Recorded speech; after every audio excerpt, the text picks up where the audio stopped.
Okay, I'm here. Officially here. And Anna will be here officially in a moment as well.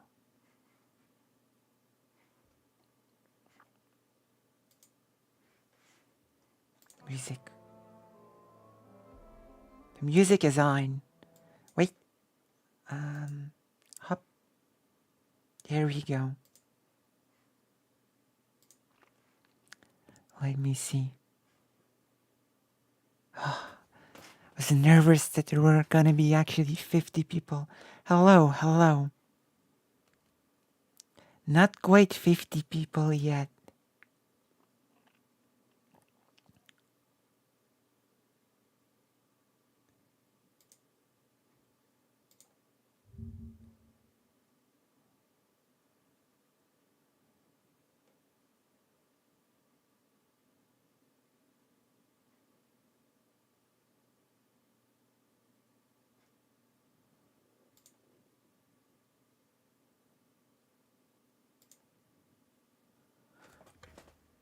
Okay.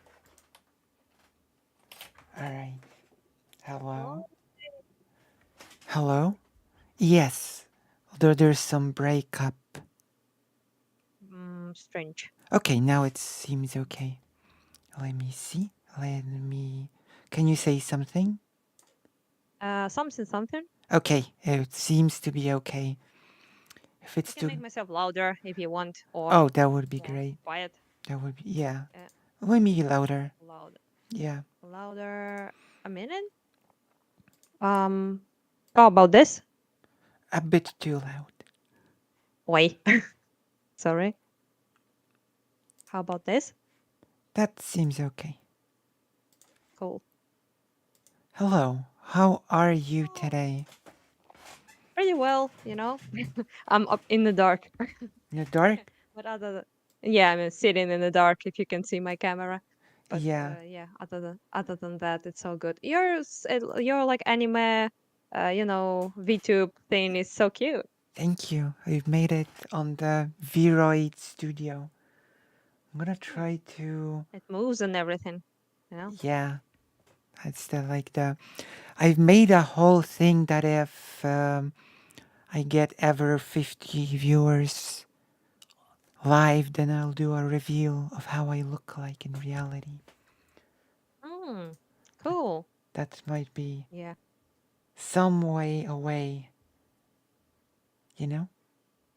Yep. Whatever. This is cute as well, you know.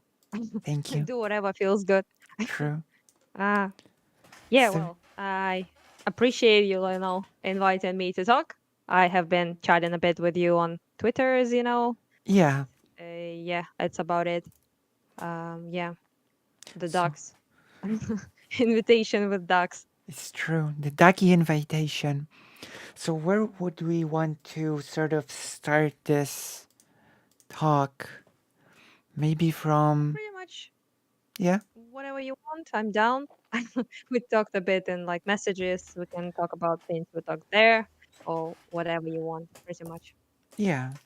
Like we can talk about a brief history of the whole thing, like from like what I've said about the whole Putin speech, you know, Mm-hmm. about the Sure. Polish Lithuanian Commonwealth thing, etc. Like because I think you've sent me a map, right? Yeah, the bunch of maps basically. Yeah, yeah, yeah, It's it's honestly like this whole thing about you talked about it like Russians generally have like those arguments that if you can even call them arguments obviously, but that apparently like Ukraine didn't exist before Lenin generously, yeah, gifted us with us being Ukrainians, or they will say like something like, Khrushchev gave us like Crimea, whatever the heck, right? yeah, So yeah, so this is something that apparently Ukraine like kind of didn't exist, which is kind of ironic considering that on the maps of like 17th century, for example, of old Europe maps, you can see Ukraine being called either Ukraine. Ukraine or Ukrainia or something like that, right? Yeah, and Or you there's would see like the land of Cossacks or something like that. Oh, what yeah, is going on? yeah. moving. Oh, Your like avatar is like boom, boom, boom, it's like that. because I have like a very great quote. I'm gonna translate it from Polish from actually 17 on or basically 18th century from a traveler. It is Mhm. from the book Kozacy Zaporoscy, the Zaporozhian Yeah, Cossacks. yeah. Uh-huh. The quote goes as follows: Ukraine is the promised land that God had promised to the Jewish nation. It flows with honey and milk. Hmm. Those who once went to Ukraine cannot be, cannot be divided from it. It sort of attracts all people like magnet attracts steel. Ukrainian sky laughs with you as it, tries to attract people to itself. There are fruit trees growing everywhere. And it basically describes how beautiful the nature is. That is basically heaven on earth. That it's, plentiful. That there is a lot of Yeah. bounty, you know? Truly is, yeah. Otherwise, when others don't try to annihilate us, life is pretty okay. Yeah, but this is just what I was talking about the maps wise, basically, is that you can actually see like land of the Cossacks or Yeah, Terra Cossacks, whatever. Oh, it's called Ukraine, just straight up Ukraine on those it is maps. called, And yeah. yeah, yeah. Whereas lovely fact that Russia simply doesn't exist on those maps. It's either called Moscovia or Moscovitica, or it's called The Duchy of, Tataria. yeah, Just on Duchy the of, maps, it's not did not exist pretty much at all. Only after rebranding, which is Russian Empire that was created, if I'm not mistaken, in 1721. So yeah, so yes. also this like argument about borderlands you can hear quite a lot, Mm-hmm. some stupid shit that which is basically even people like Hassan and people like that repeat it, I believe. So yeah, it's very kind of like prominent Russian propaganda talking point, which they pretty much just use this misunderstanding in language, which in Ukrainian language the word country like is kraina. Yeah. So Ukraine is something like your country, right? So like Mm-hmm. England, Deutschland, whatever the heck, right? Most Kraina, people name their the yeah, yeah. land. But in Russia, the word country is strana, so Mm-hmm. completely different word. And they have the word Ukraina, which means like outskirts, so borderlands. So they pretend that this is what this word means, but the difference is that in Ukrainian, Kraina means country, not borderlands. It's in And different languages, as you know. So yeah. yeah. And of course, you have Uh, Polish, in which country is kraj. yeah, and also, it's kind of funny how the heck can you be uh, borderlands of an empire that didn't exist before this name was Yeah, created. so exactly. so you have Ukraine on the maps and mentioned in text by travelers, by like a bunch of people, cartographers of the time, like Yeah, they mentioned it basically as Ukraine back in the day. And this map I showed you is I believe like 7016, yeah. And the and book is even prior. about, for like the quote that I gave you is also about from that time Yeah. period. So Russian Empire did not even exist at the time. So I'm kind of confused by how can you be borderlands of something that Yeah. didn't exist. But Of course, I have an answer to that because it goes back to that whole complex thing that I told you about on Twitter.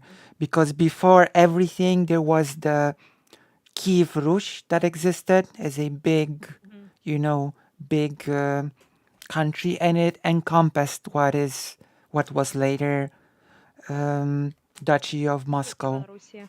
Yeah, and basically the creation of the whole Russian Empire was an attempt for the Duchy of Moscow to claim itself to be the main Yeah, yeah. inheritor of the Kiev Rush, and that all the other places are basically just parts of the real inheritor.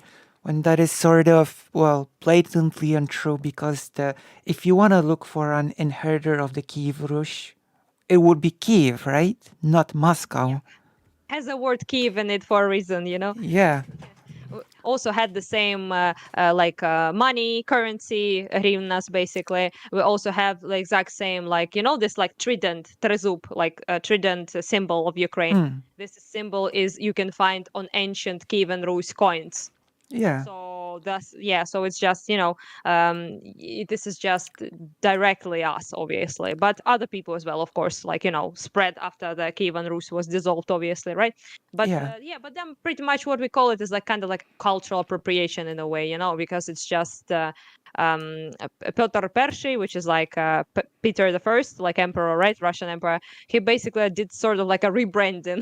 yes, So he took like this kind of like name because it allowed him the opportunity to ally with the like Western European type of sphere, not like Tataria, Mongolia, like Asian yeah, basically heritage. And other than that, he really like wanted to ally with the big guys of the time, which were like French and like yeah, Austro-Hungary and people like that, with which all of them obviously in the European sphere. So for him to basically connect Russian Empire in this sphere, he had to find some kind of like ancient history that connected them to Europe, which was Kievan Rus for him, and this is yeah. why basically it was done.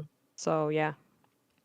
And of course, this brings me back to my topic my main topic of study, the Polish-Lithuanian Commonwealth, which was sort of, because it's often misunderstood as being Poland. I'm not sure if Mhm. this is what is being told, but it was more of a union between a kingdom of Poland and the Great Duchy of Lithuania. And since there was no such thing as nation states, national identity, it was more of a union of a kingdom and a duchy and all the peoples that lived in it. So it basically comprised of today's Poland, Lithuania, Mhm. Ukraine, Yeah. and Belarus, you know? Mhm. And this also goes into the whole complex of Russia because the Duchy of Moscow was for the longest time under the um, well, it was conquered by the Mongolian Empire, as you Mhm. probably know. And Yeah. so the cultural influence was there, the language was influenced, and because the Polish Lithuanian Commonwealth had a doctrine created by the nobility called the Golden Freedom, and along those laws was the law of respecting the other, the law of respecting all of the individual cultures within the Commonwealth. That basically meant that the region that is now Ukraine could, without problems, uh, the language could flourish much more than the language within the Mongolian Empire. So, what it meant in practice, that from the perspective of the newly formed Russian Empire, as we've discussed, Ukraine was actually more Russian than Russia itself, Yep. if that makes sense. Mhm. And It does. that's Yeah. and that sort of created like a existential threat sort of feeling, and that created this weird, very special negative dynamic that Russia has had with Ukraine when compared to other countries that it had enslaved. You know, when Yep. the uh, partitions of the Commonwealth happened, Russia right away went to eliminating the Ukrainian language, elimination Mhm. Yeah. of the Orthodox Church of that existed within the Commonwealth that was very separate from the Russian one. It had its separate head of the church that was very separate from the Russian one. All that was, eliminated. And there was this because, that's it couldn't be that there existed a truer inheritor to the Kiev Rus than the newly formed Russian Empire, right? It was Yeah, it was like kind of like an attempt to, from the start, basically to remove us as a separate entity. Yeah. to kind of like absorb us. And yeah, so this is something they still very much hold on to today, which Yes. is kind of, kind of a bit cringe, talking about like centuries old like drama, if you will. But for them, it's very obviously important because they Yeah. still pretty much identify themselves as like this the main Slavic like nation, the Yeah. descendants of like Kiev and Rus. So for them, it's still pretty important, and that's why also amongst other reasons, obviously, it's hard for them to let go of Ukraine and let us, be separate from them. Yeah. And of course, there's the Well, then, whole. Yeah. yeah, sorry. No, no, no, no. It's okay. It's like I was saying that because it was a thing that kept going. It is the thing that explains the USSR's policy when it came to Ukraine. It also was the thing that led to the Great Hunger, which we both Hmm. probably agree was a genocide. We're not, Obviously, yeah. not gonna mince words here. And it continues to this day, you know? Yep, sure does.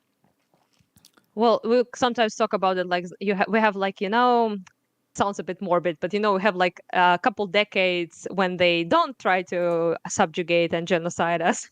It's like, relief moments, and then they try to again and again and again. So every like 50, 100 years, there's situation like that, Okay, I basically. have your face on Uh, stream now. yeah. Oh, that's cool. Thank you. Hey, guys, to anyone who's watching or listening, you managed it, right? Good Yeah. job. So Yeah.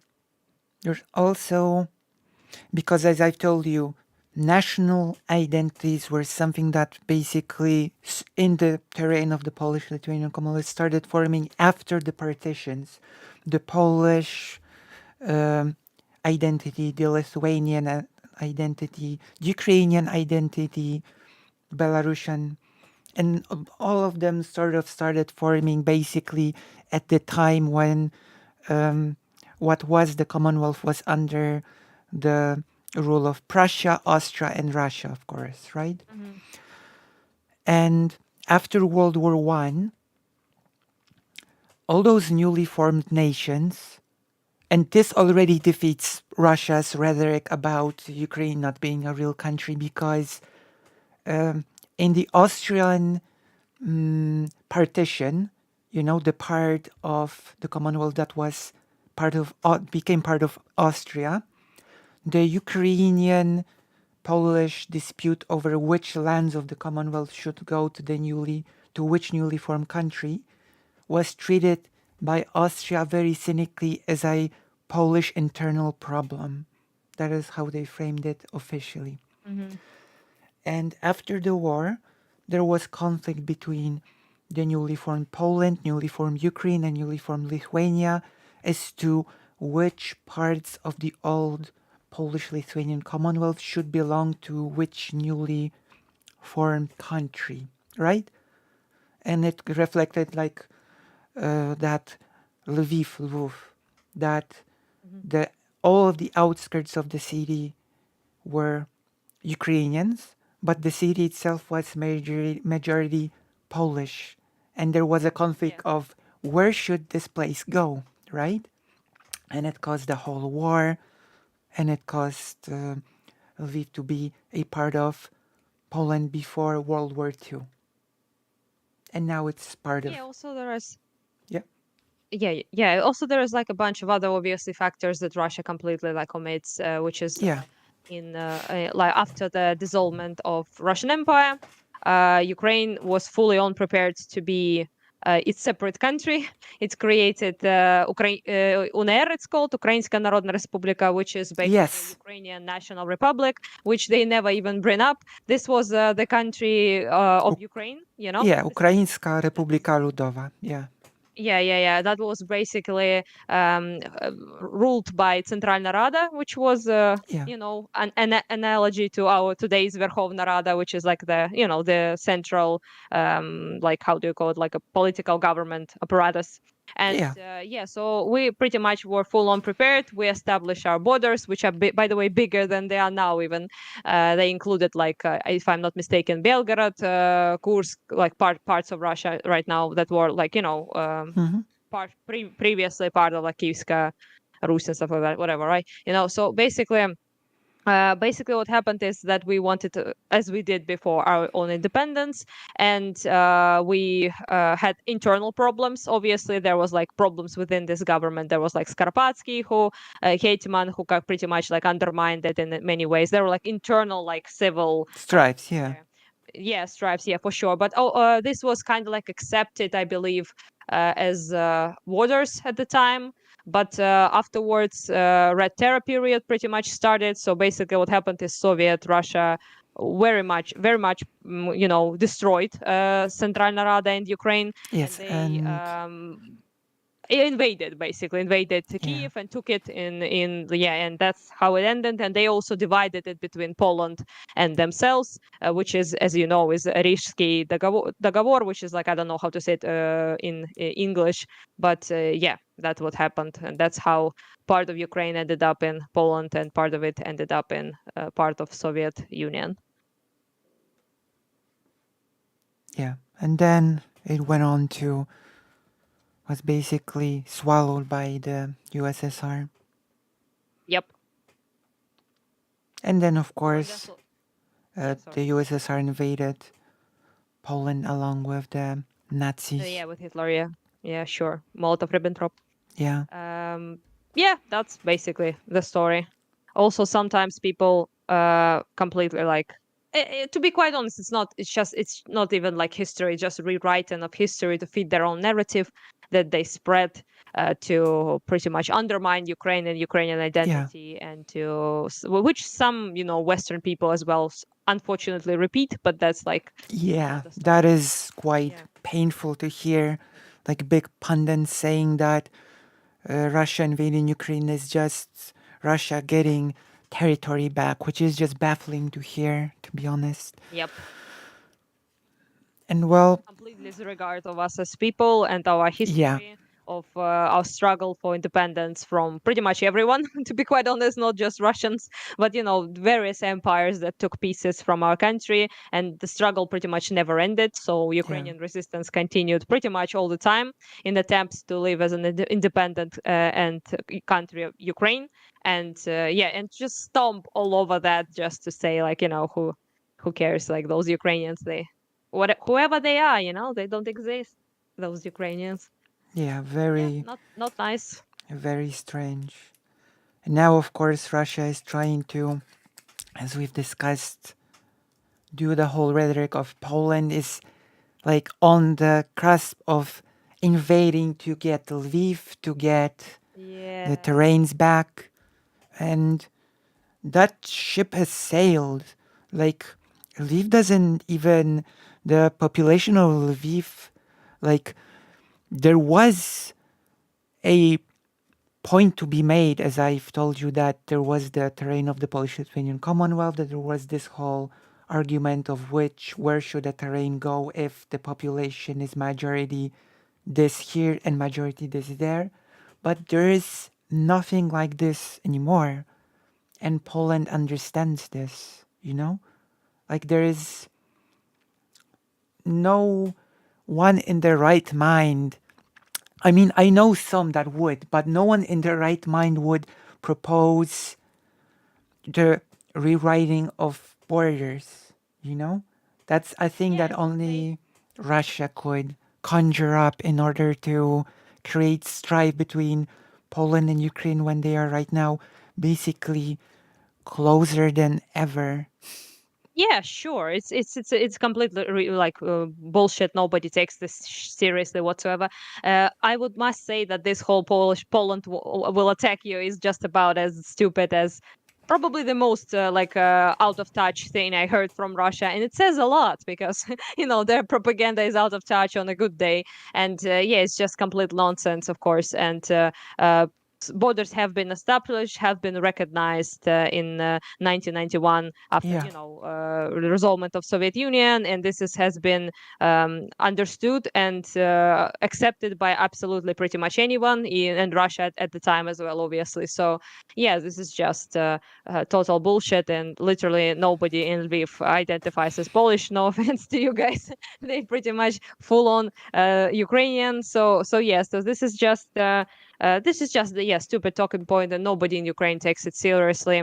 They tried, as you yourself mentioned, to do this kind of thing in 2014, actually, which was the time when I started hearing after Maidan revolution. I started hearing about from Russians that, oh, Ukraine will stop existing because we will just divide it again with Poland, Yeah, with the Polish, yeah, and Poland as they just did before. declined, you know? And then Well, Putin said yeah, that he because you're was not in same. joking. Yeah. And Yeah. Poland and Ukraine is having this very interesting dynamic right now where refugees from Ukraine came into Poland, and I will say that the majority of the work done in accepting the refugees was more done by citizens themselves than the government, you know? Yeah, that's what I heard for sure. Like the inviting into homes. Interestingly enough, my grandmother died in January this year, Mm, and she had a sorry. it's all right. Like she had Alzheimer's, and she didn't really. Mm, She was out of sort of contact with the world. You could say I see, see. she was 90 something, and she didn't Oh, really. that's a long life. Yeah, and she had a caretaker from Ukraine, you know, Mm. and now she basically lives in the apartment when grandmother lived, and she just pays the electricity, and then and that's basically it. And there's a Oh, that's nice. Ukrainian flag, from the balcony that proudly waves. Yeah, thank you. We always appreciate that stuff for sure. Yeah, there are a lot of Ukrainian flags in Warsaw and Poland in general right now. There's this sense of camaraderie, I think. And Mm. Ukrainian refugees were basically given the PESEL number, which, allows a person to function in Poland, like Yeah, healthcare no. and all those other things. And from what I know, President Zelensky basically said, I don't know if it came into law, that Polish citizens would basically have near citizens right in Ukraine. So this Oh, sort I didn't of, know that actually. yeah, I think he did say something like that. I have heard. It Mm. was some time ago. And it sort of shows this sort of camaraderie between countries based on shared history and heritage. That does not have to mean that one country comes in, tramples, and tries to enslave the other country. You know? It can be Yeah, built for on sure. mutual respect, mutual, you know, recognition of one another rather than, There's some story, right? Then between strife between like Poland and Ukraine, obviously, right? Like, yes, there pretty was very nasty complicated. shit occurred, from both sides for sure. And Yeah, yeah, so many in Poland, oh, not sorry, not in Poland, but in Ukraine, in the West especially, right? So in the East, it's a little bit different because our like abuser and our subjugator was Russia, right? hmm, So we in the East pretty much care only about that.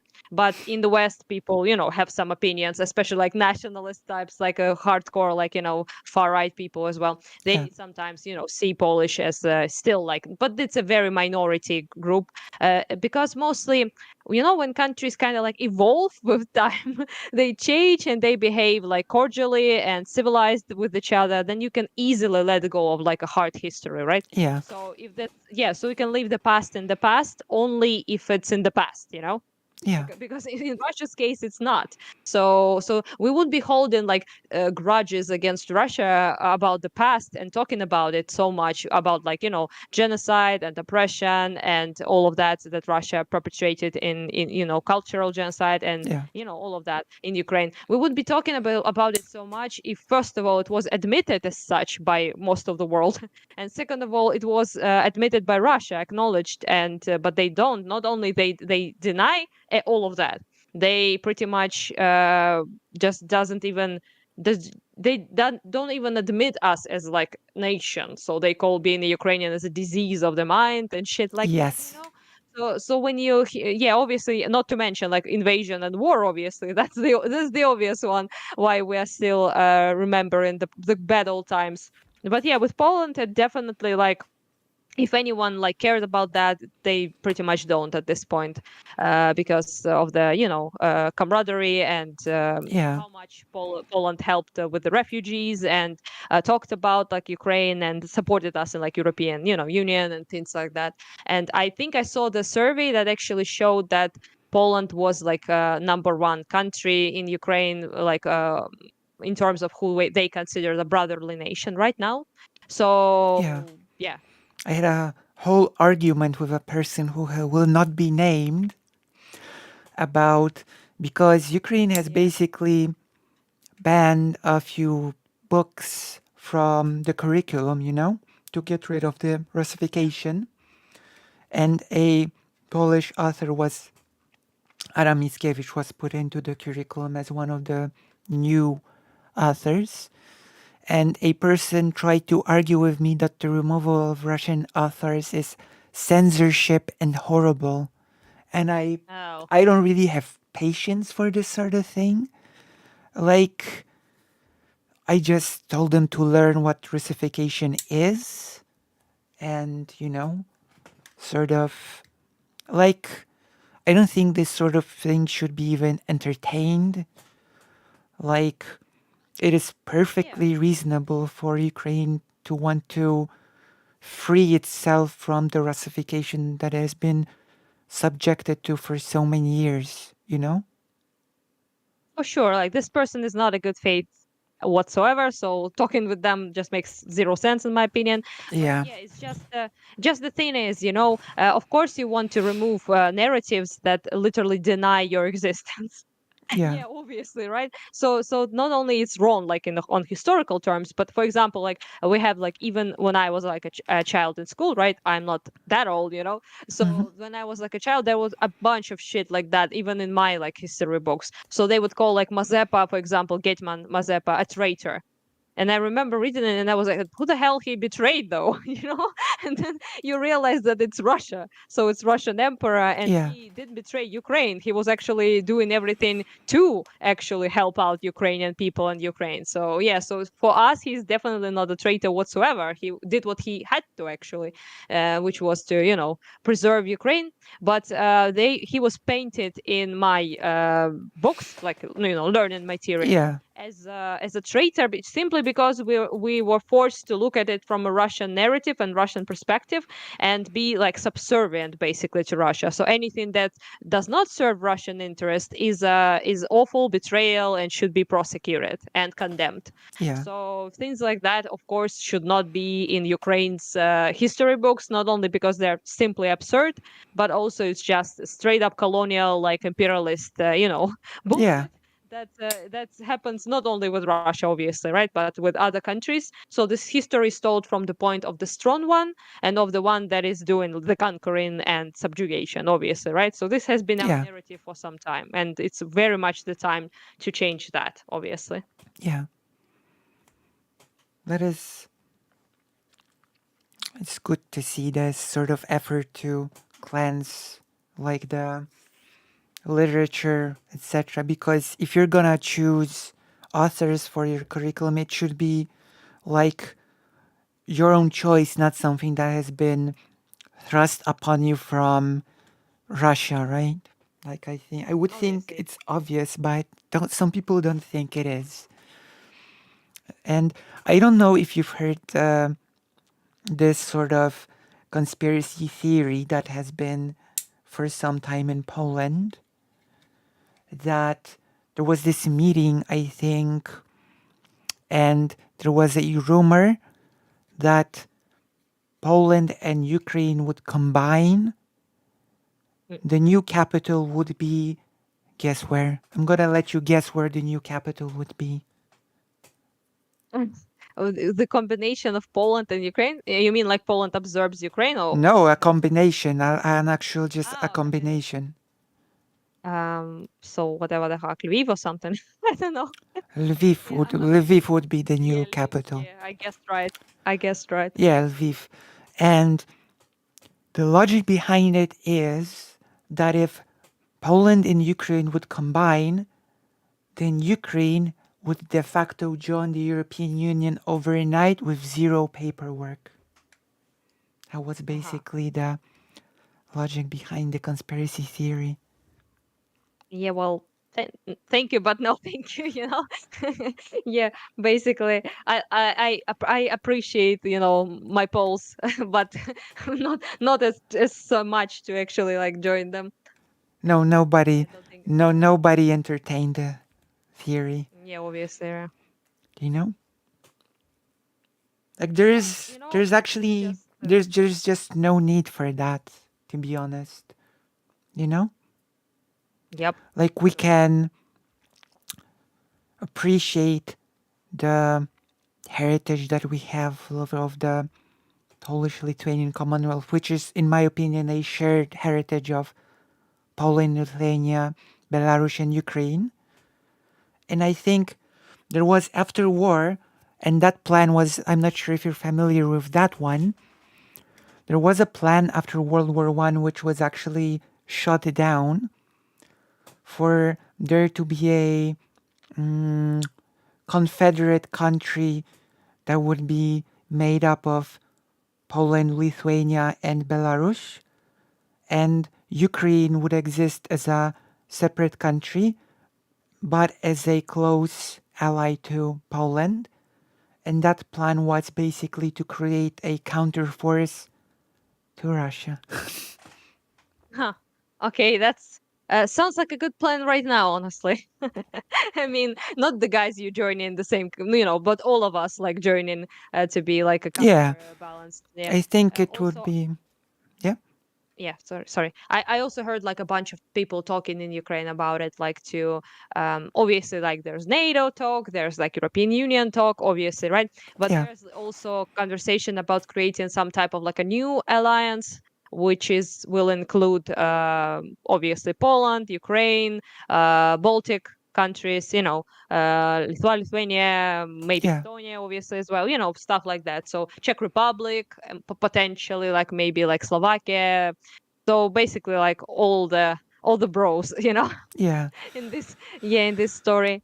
Well, Sounds good to me, honestly. there's one sad bro in this whole story, you know? I think you know Yeah, what sad bro I'm referring to.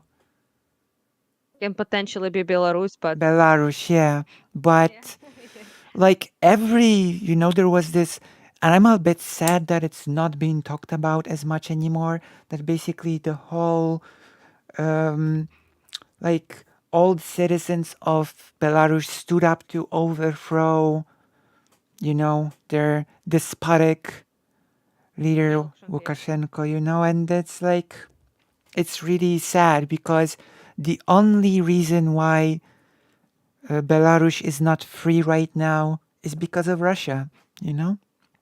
It's because of Russia Yes, keeping but it as.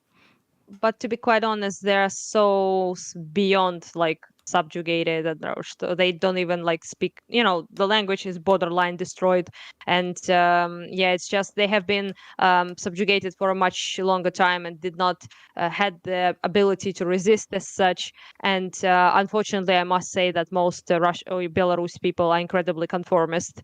Not to say they support this invasion, for example, most of them actually don't, but it's not like Russia in any way, shape, or form. But like a bunch of my friends lived in Yeah. Belarus for quite some time, and they're like very down, like very conformist, and with very, very, very Well, little like hope that there's any type of change that was potentially. sort of the thing, that was sort of the status quo for the longest time until that fateful election, you recall, where it was Yeah, yeah. unobvious, where basically the whole country stood up in protest. Yeah, Like, which was was. a move, but not a move like Maidan Revolution, Yeah, So so they didn't like do it, in my personal humble opinion, hardcore enough, So yeah, this is still a move step up for sure, like considering that nothing like that has happened for decades. But yeah, of course, like this country, the Belarus is way more like subjugated, of course, by Russia than Ukraine was, and yeah, there's yeah, not much but to add, basically actually. there was talk of, like, well, the only thing keeping Lukashenko in power is Putin. That is the only Yeah, well, thing. pretty much. You can be like a little bit salty considering literally our Kiev, north of Kiev, Kievska Oblast was pretty much attacked from Belarus, and all of the like massacre in Bucha, Irpin and things like that was pretty much done because Belarus, was used like a Plattsdarm, if you will, Yeah, like a stage to state that invasion, and very little autonomy that they have, allows Putin to do that, obviously.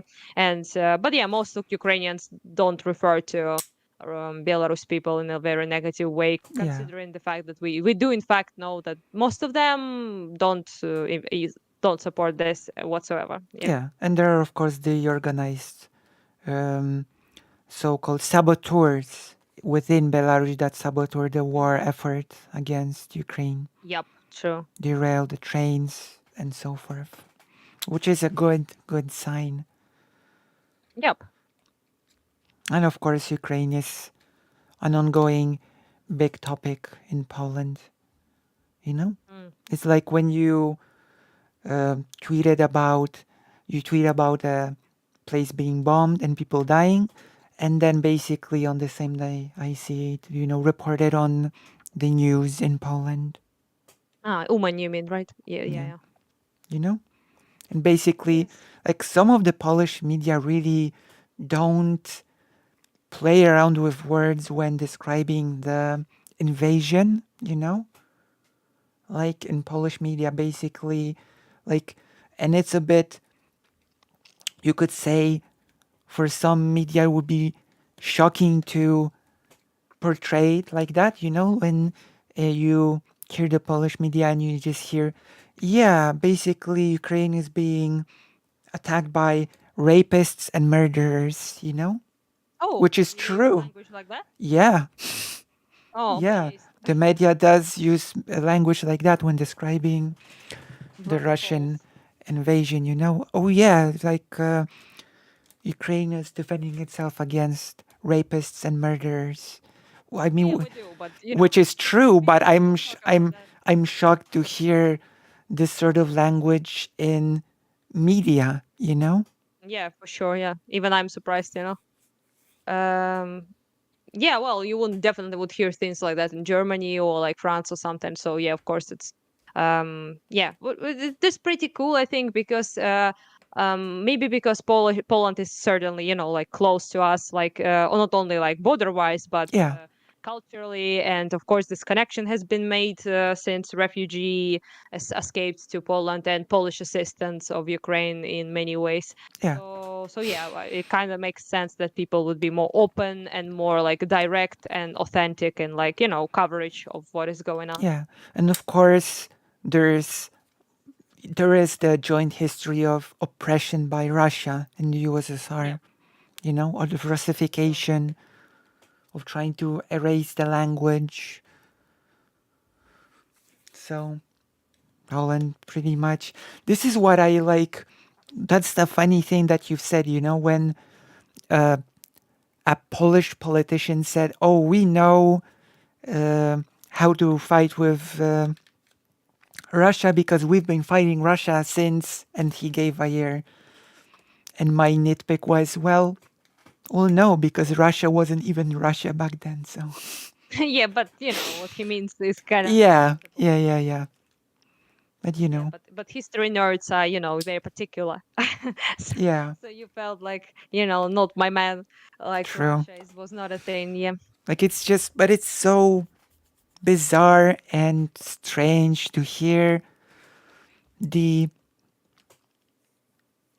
I think it's just a thing that when you live, especially in Ukraine, and even when you live in Poland, it is so bizarre to hear rhetoric like, oh, Ukraine is just trying to push for World War III. That's a thing that I hear Oh, often. yeah.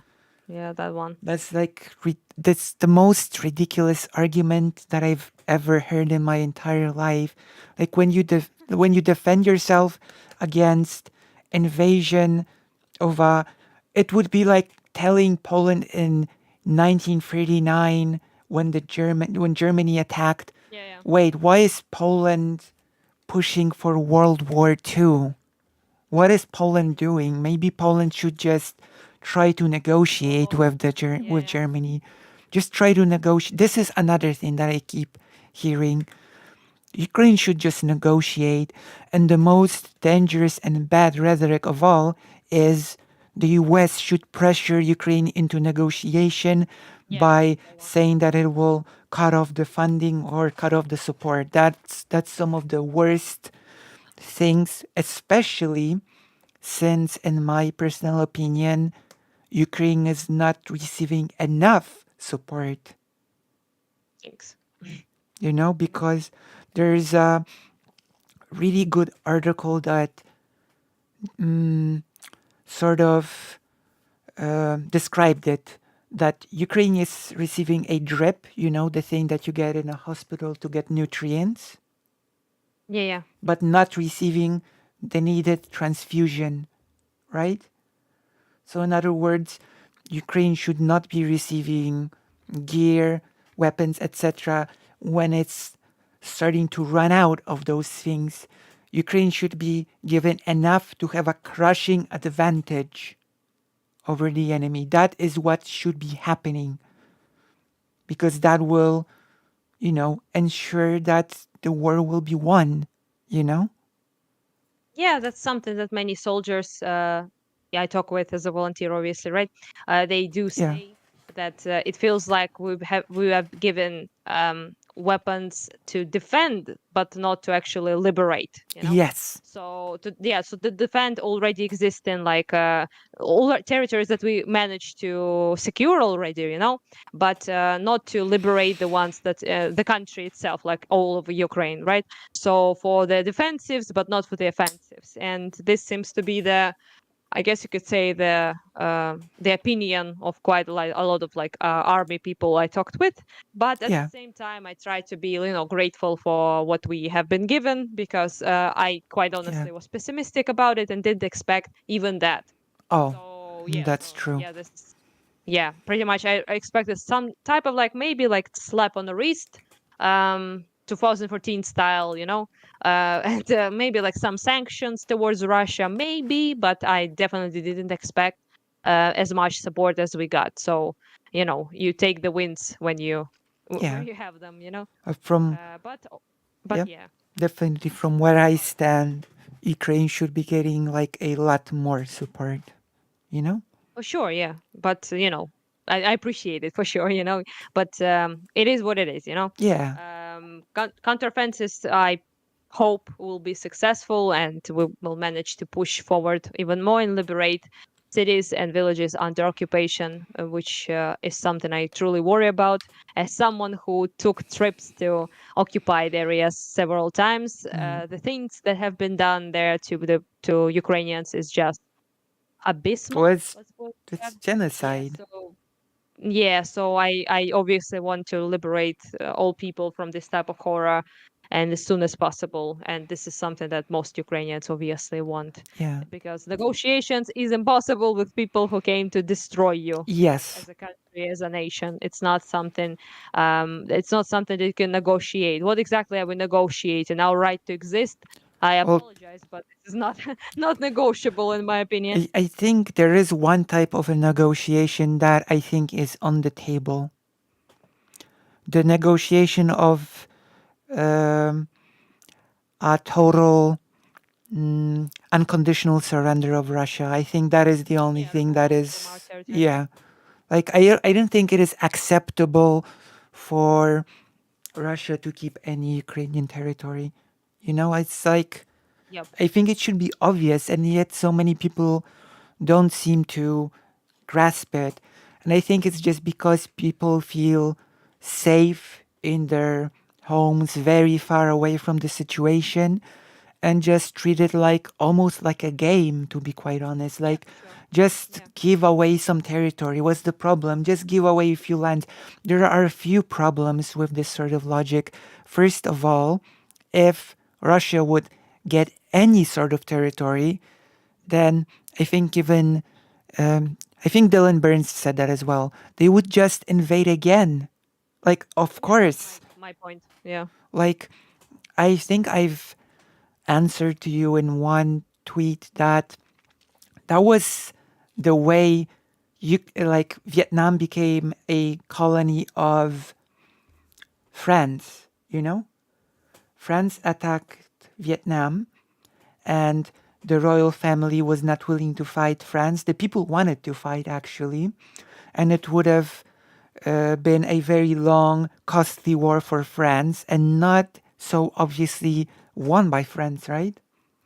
But instead, the Vietnam royal family did not want to support the people, and France basically conquered a piece of territory, just a piece of territory, and then bargained for peace, negotiated, you know, just negotiate. And the royal family did just negotiate, and there was peace. And what happened then?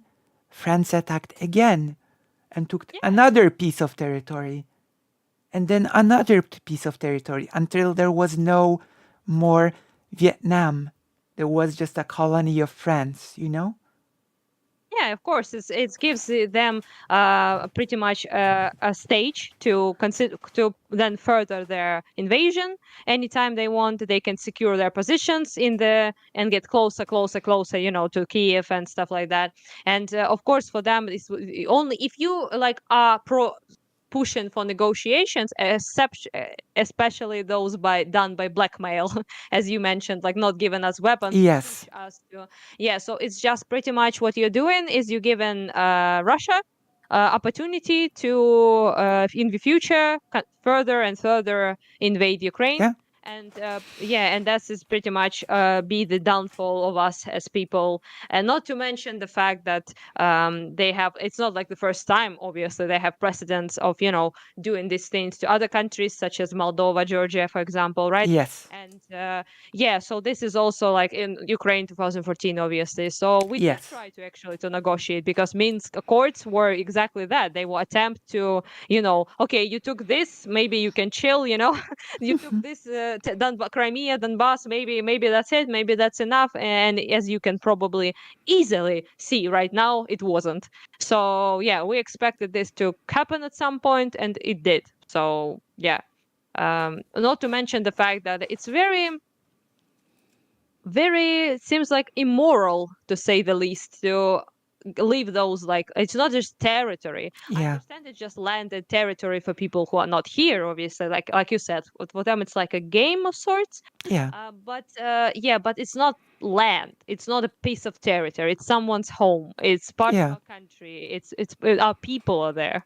Yeah. And considering what was discovered, pretty much in every city or village that has been deoccupied, leaving them to that is what we are going to be doing, to mass slaughter, to prosecution, to torture, rape, and deportation, imprisonment, and all of the above. Yeah. So yeah, I prefer less mass graves, to be quite honest with you.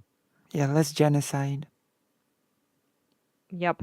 Like, it is just an unacceptable outcome. I think, like, it should be obvious for everyone, but it just doesn't seem to be for some reason. Yep.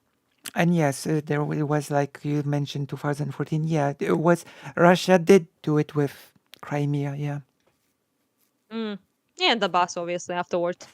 Yeah. So yep. Um, Also, there is like this joke that Russia has not honored any like negotiation agreement document in their like entire career, Yeah. so to speak. Yeah, so I have like zero hopes for them honoring like any agreements whatsoever, because has never been like a precedent pretty much of them doing that. And yeah, so why would we, quite Yeah. honestly? And speaking of which, because I keep going back to that thing that everybody forgets, like, uh, because some people unironically say that Ukraine is a fake country, etc., like this whole Yep, BS argument. But I know. people tend to forget that was a thing that was said about Poland after World War One as well. Hmm.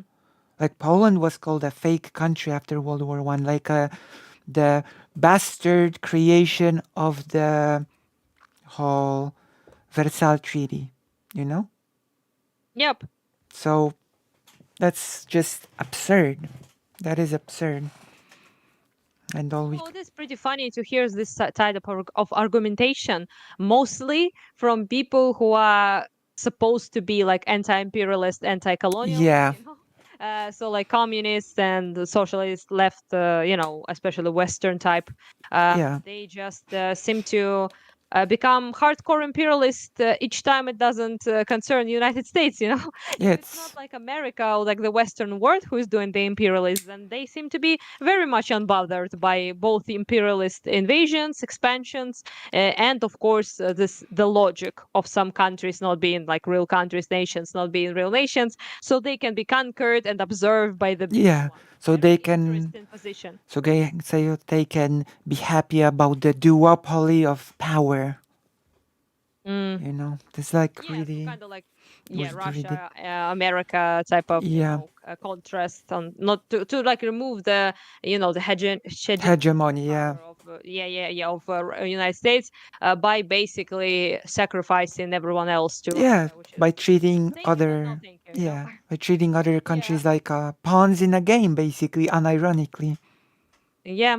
Well, I think it's very much the time to show people that we're not a apologize for the language fucking pawn, and yeah, we're our own people, and with a very much strong will that to defend ourselves and to preserve things we care about, which is obviously our Yeah, freedom, our democracy, our like right to be Ukrainian, and yeah, it's just everything is going to be ruined if that was to happen, if they would succeed, and occupy us, and yeah, everything I care for would not exist anymore. yeah. So yeah. And it is also a great time to remind all of those socialists and communists that during the time of the Soviet Union, like Poland was basically a puppet state of the USSR as well. Even if it was not incorporated directly into the USSR, it was de facto like a puppet state. Yeah, yeah, for sure.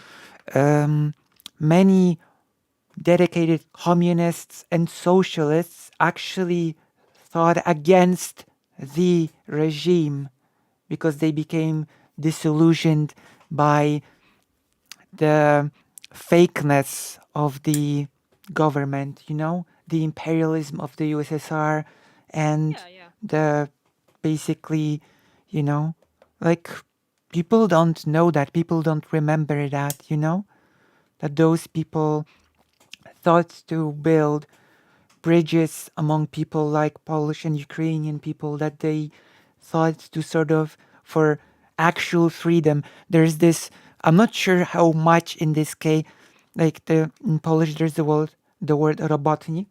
Is it similar in Ukrainian? Yeah, работник, yeah. Yeah. It's So Russian mostly, but in Ukrainian it's противник, but I understand what you mean. pracownik, yeah. Pracownik is more Yeah. like someone that works in a company in Poland. Pracownik, Oh, I just a see. general, someone that has a job. Pracownik. Mhm. And robotnik is someone that does like manual labor. Ah, I see, I see. It's pretty much the same in Ukraine. Yeah. So someone perfectly explained how in the Polish People's Republic it worked. It was a People's Republic, like workers' republic, but the workers, robotnicy, were those who were glorious members of the party. And the actual manual laborers were the so-called robole. And those could be abused and treated like garbage, basically. You know? Yeah, so like almost slaves, yeah.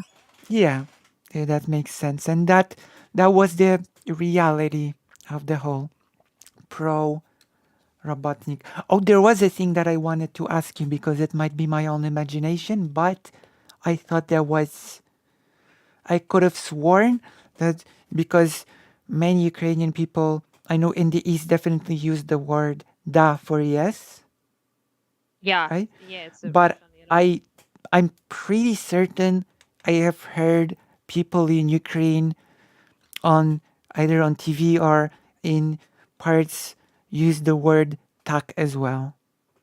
Yeah, tak is Ukrainian, yeah. Yeah, okay. Uh, So that's a word that we share. It's in Polish, yes, as well. yeah. Tak. Tak is in Ukrainian, da is in Russian. So Nice. complete different words, but mostly sometimes people will say in East will say like they speak Russian sometimes, but sometimes it's just a surjek, which is the word for like a blend of Ukrainian and Russian. So Yeah. it's like a dialect, sort of like a mixture between the two. So in hardcore Russified territories, people mostly parts of the country, right? People mostly speak either Russian or they speak a surjek, so some form of like mix. So they have not been Russified like completely, but partially. They incorporate Russian words in Ukrainian, is what I mean. So yeah, tak is Ukrainian, da is Russian. Yeah. Nice. For Nice. example, for some something like that again, like дякую is thank you, right, in Ukrainian, Mm-hmm. which is very similar to Polish one, Yeah, and dziękuję. yeah, pretty much the same. Yeah, but not the same, but quite similar. Yeah. Understandable, I guess you could say to both. But in Russian, it's спасибо, which Yeah. is again completely different word. And sometimes you would hear Ukrainians say спасибі, which is a Ukrainized version, Yeah. Slavic version of Russian word. Yeah, so this is just something that occurs when I guess there's like intense Russification, as you would get those like blends of languages and stuff. Oh yeah, speaking of that, I was about to tell you that I wrote to you about that bank thing that the Like, older person in the bank that I overheard. oh yeah. Tell me the story. I Yeah, want to hear. because at the start of the invasion, I know that was not very realistic, but I'm not sure if you're aware, but Polish people freaked out when the invasion started.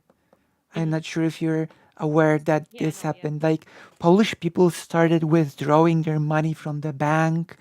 I went to get some money and there was no money in the bank because everybody just withdrew everything.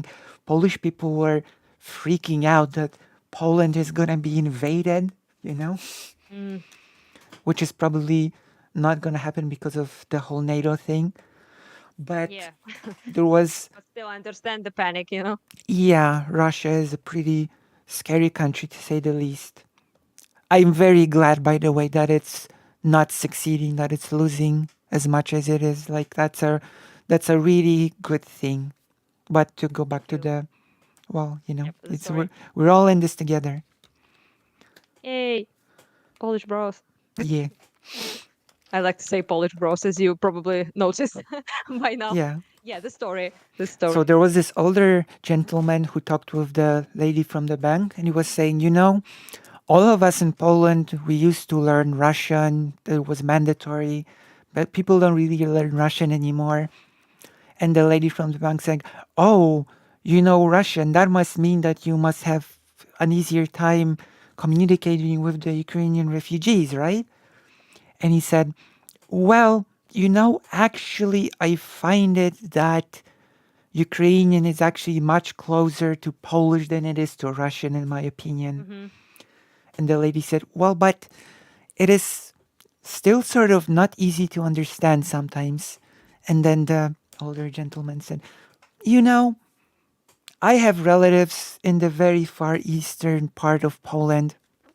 And to be honest, I sometimes find it difficult to understand them as well. So it's pretty relative, Yeah, sure.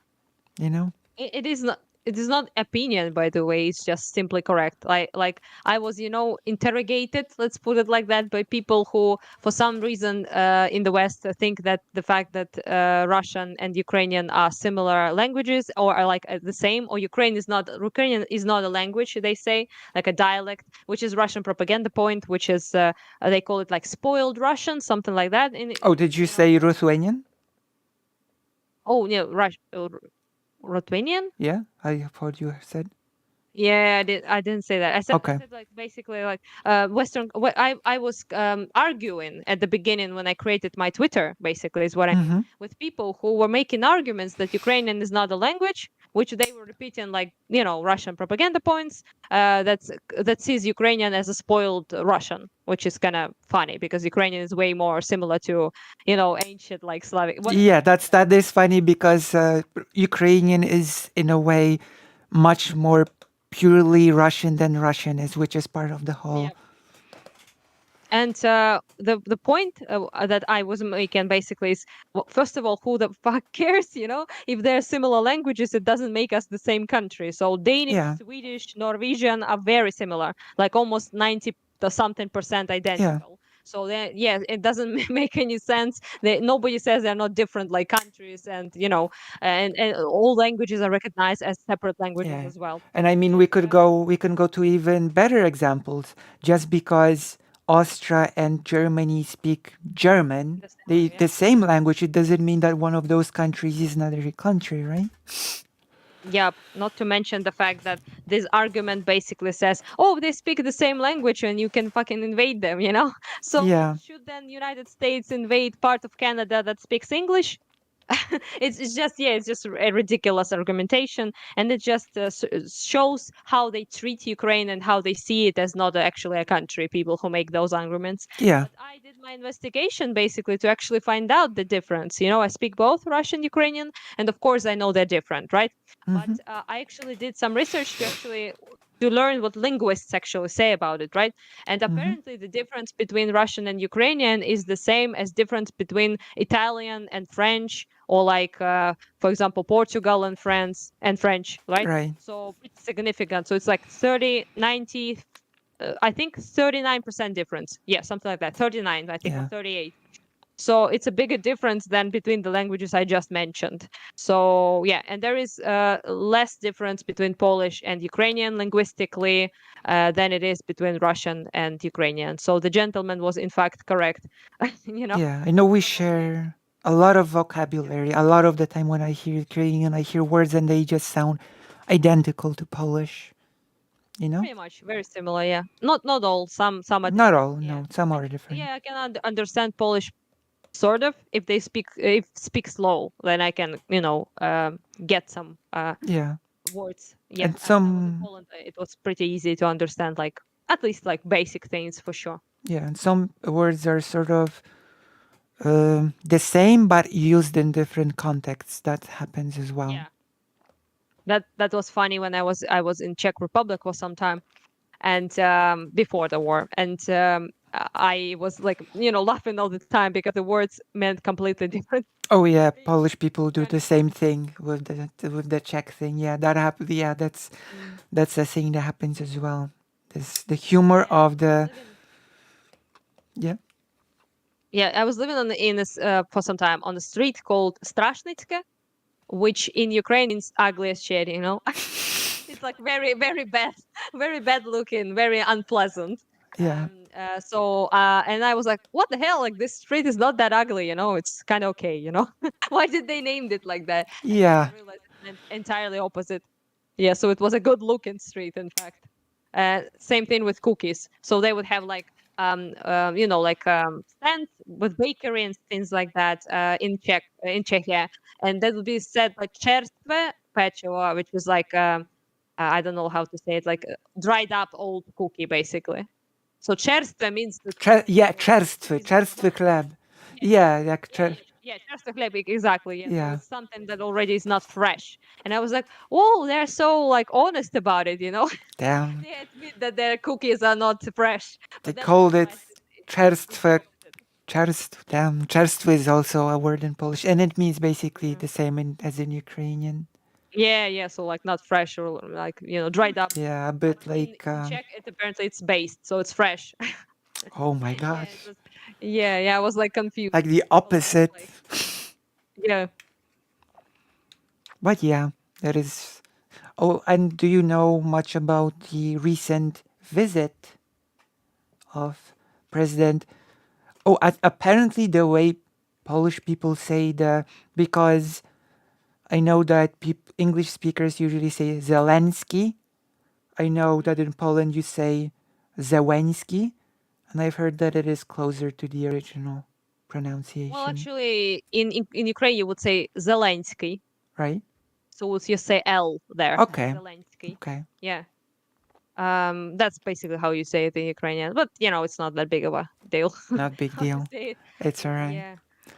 So he visited Poland very, very recently. I've even made a whole segment about it.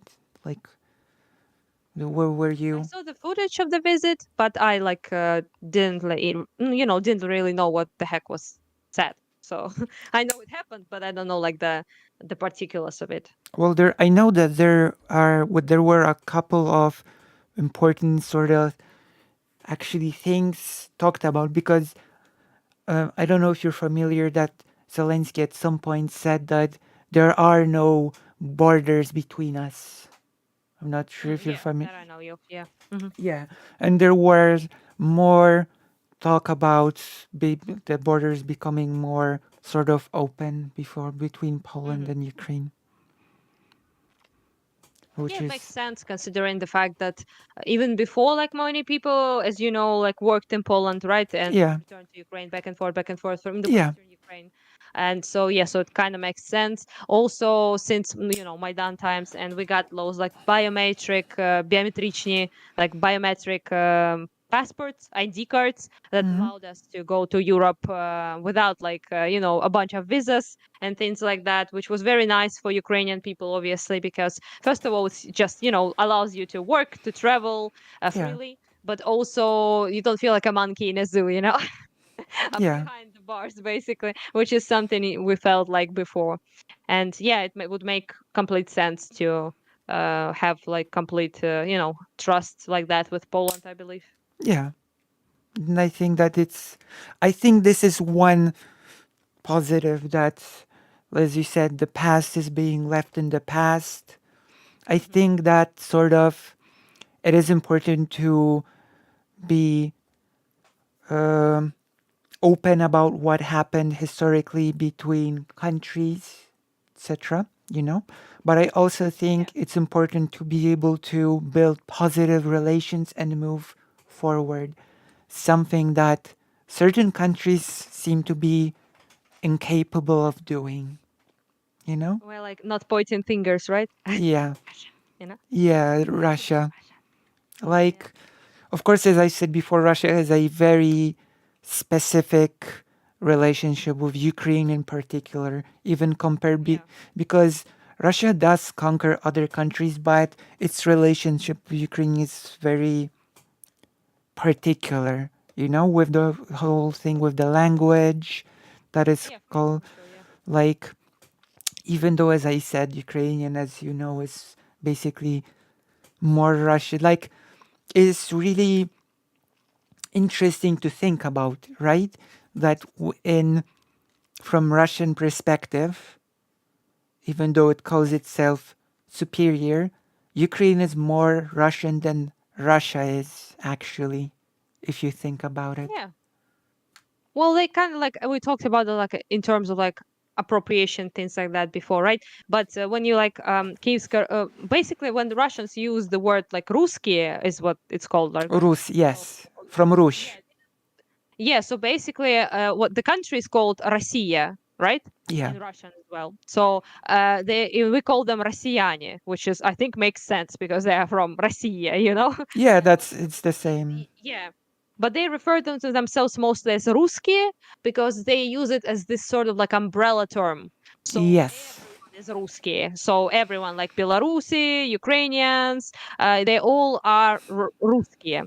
And this is basically not only it's like umbrella term to pretty much undermine like Belarus Ukrainian identities, but also used as like a sort of like a how to even say it, like the general word for Slavic people, because it yeah, comes from like Kiev and Rus. So Ruski is like the Slavs. There's like this so to speak tradition in Russia and to call people Ruski and Neruski.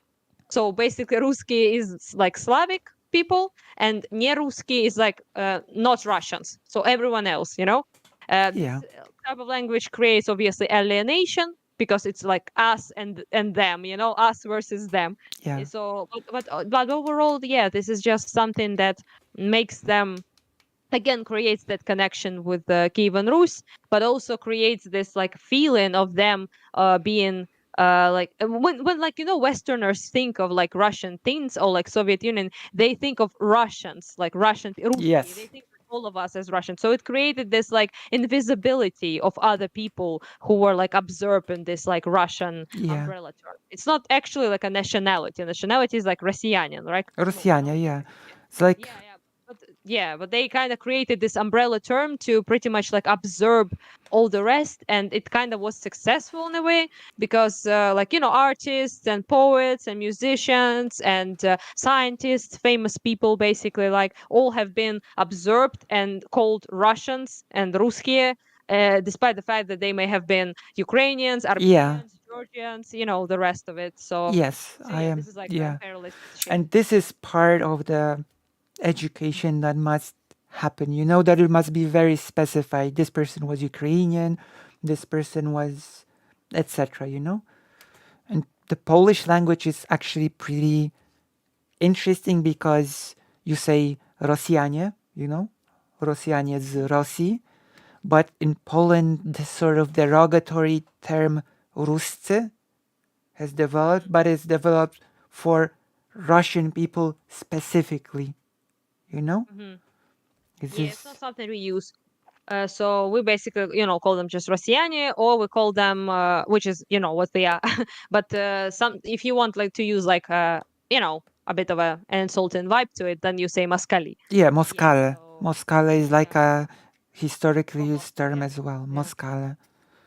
Hmm. And there's Mm, another rude one, which you probably know. Yeah, but this is like when you want to be especially mean, basically. yeah. Which is, considered to be like a slur basically, but it's has to do with goats. Oh, Yeah, okay. it probably. I don't know if you want me to say it, but No, it's it's not that okay. deep. It's a It's little bit. okay. It's okay. Yeah, yeah, Very nice. yeah. Well, that's like what they say. They use "khachli" all the time, which is like, derogatory word against Ukrainians, or like "salayedi," for example, which is basically like lard eaters. You know, Mm-hmm. because it refers to sala, which is like Ukrainian cuisine, which is like, But pickled like lard, whatever the fuck. Like, speaking um, that this is you've actually stumbled upon something very interesting because like I've even written to you about it. There's this mhm. dish pierogi ruskie, Yeah, yeah, because Rush, I know pirogi. Yeah. and it's just been rebranded in most shops from pierogi ruskie to pierogi ukraińskie to not be sort of Yeah. mistaken with Russia in any possible way, even though it is because I mean people do sort of mistake the word Rush with Russia, and the whole rebranding of the dish happened to not leave any room for a mistake. Those are Ukrainian pierogi, ukraińskie pierogi. You know? It's very fun because when I was in Poland, I um, discovered this whole pierogi thing, and in our language, pirog means a different thing. It's a Yeah. different dish. Yeah, so it's a pie basically, is what pirog is, right? So Hmm. it's a type of dumpling. It's a pie. So I was like, oh, they do love their pies, It's pies everywhere. But then I realized it was basically our vareniki, which is what we call like Vareniki. this type of thing. Yeah, vareniki. Yeah, and Vareniki. pierogi is basically the same. No, not exactly the same, but very similar. Type of dumplings, mostly. Yeah, And and yeah. So I even ordered that, and I was like, oh, I'm gonna eat some pie. And they like, which is dumplings basically. And I was like, yeah, oh, so that is pierogi. yeah. Yeah, it was pretty fun. And of course, there's the dish that has always had Ukrainian, and it's named Barszcz Ukraiński. That is Borscht, like, yeah. Borscht is the classics. I was actually super hyped.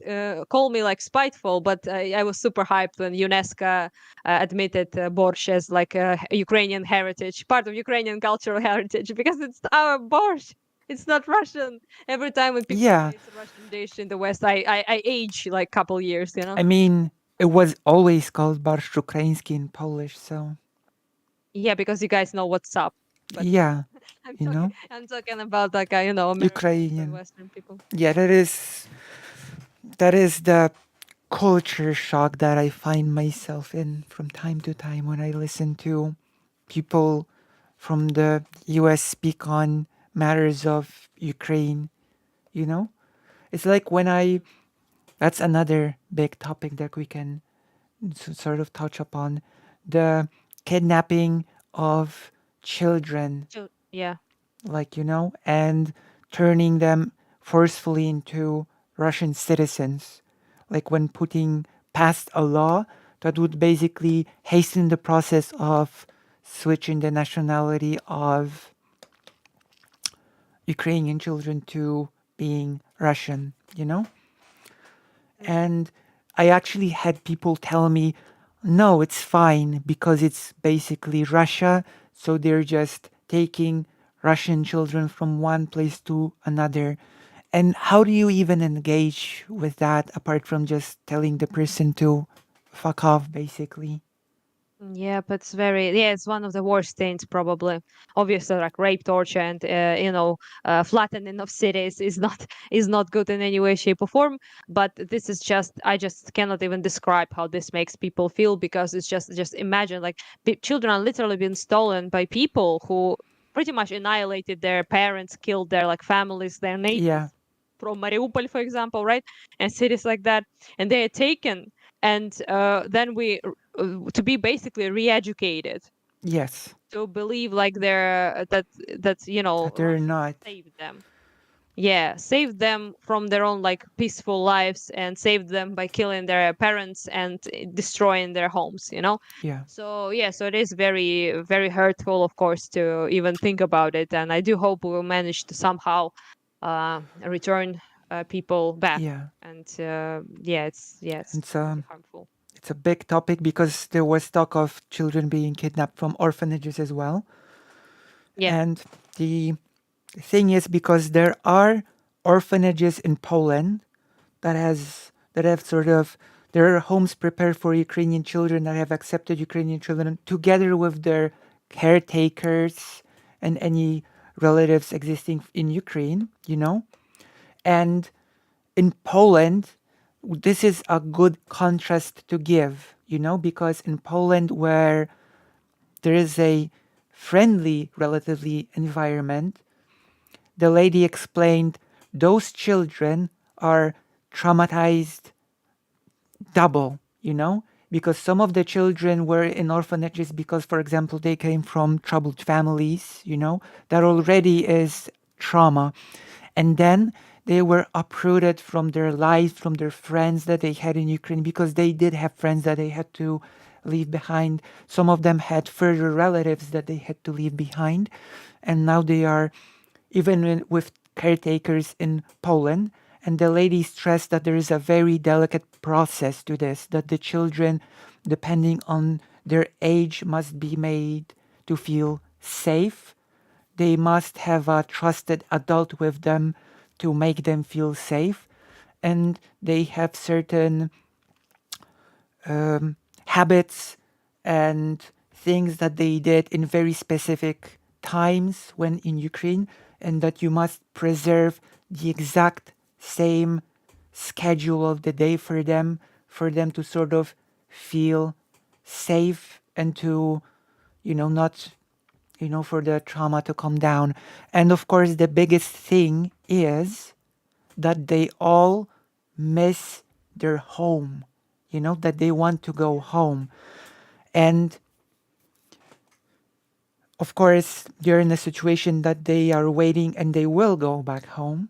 They are with their caretakers. But now, this is traumatic in a situation when all those things are being taken into account, that their habits are being preserved, that sometimes they get education via the internet, via the Ukrainian education system.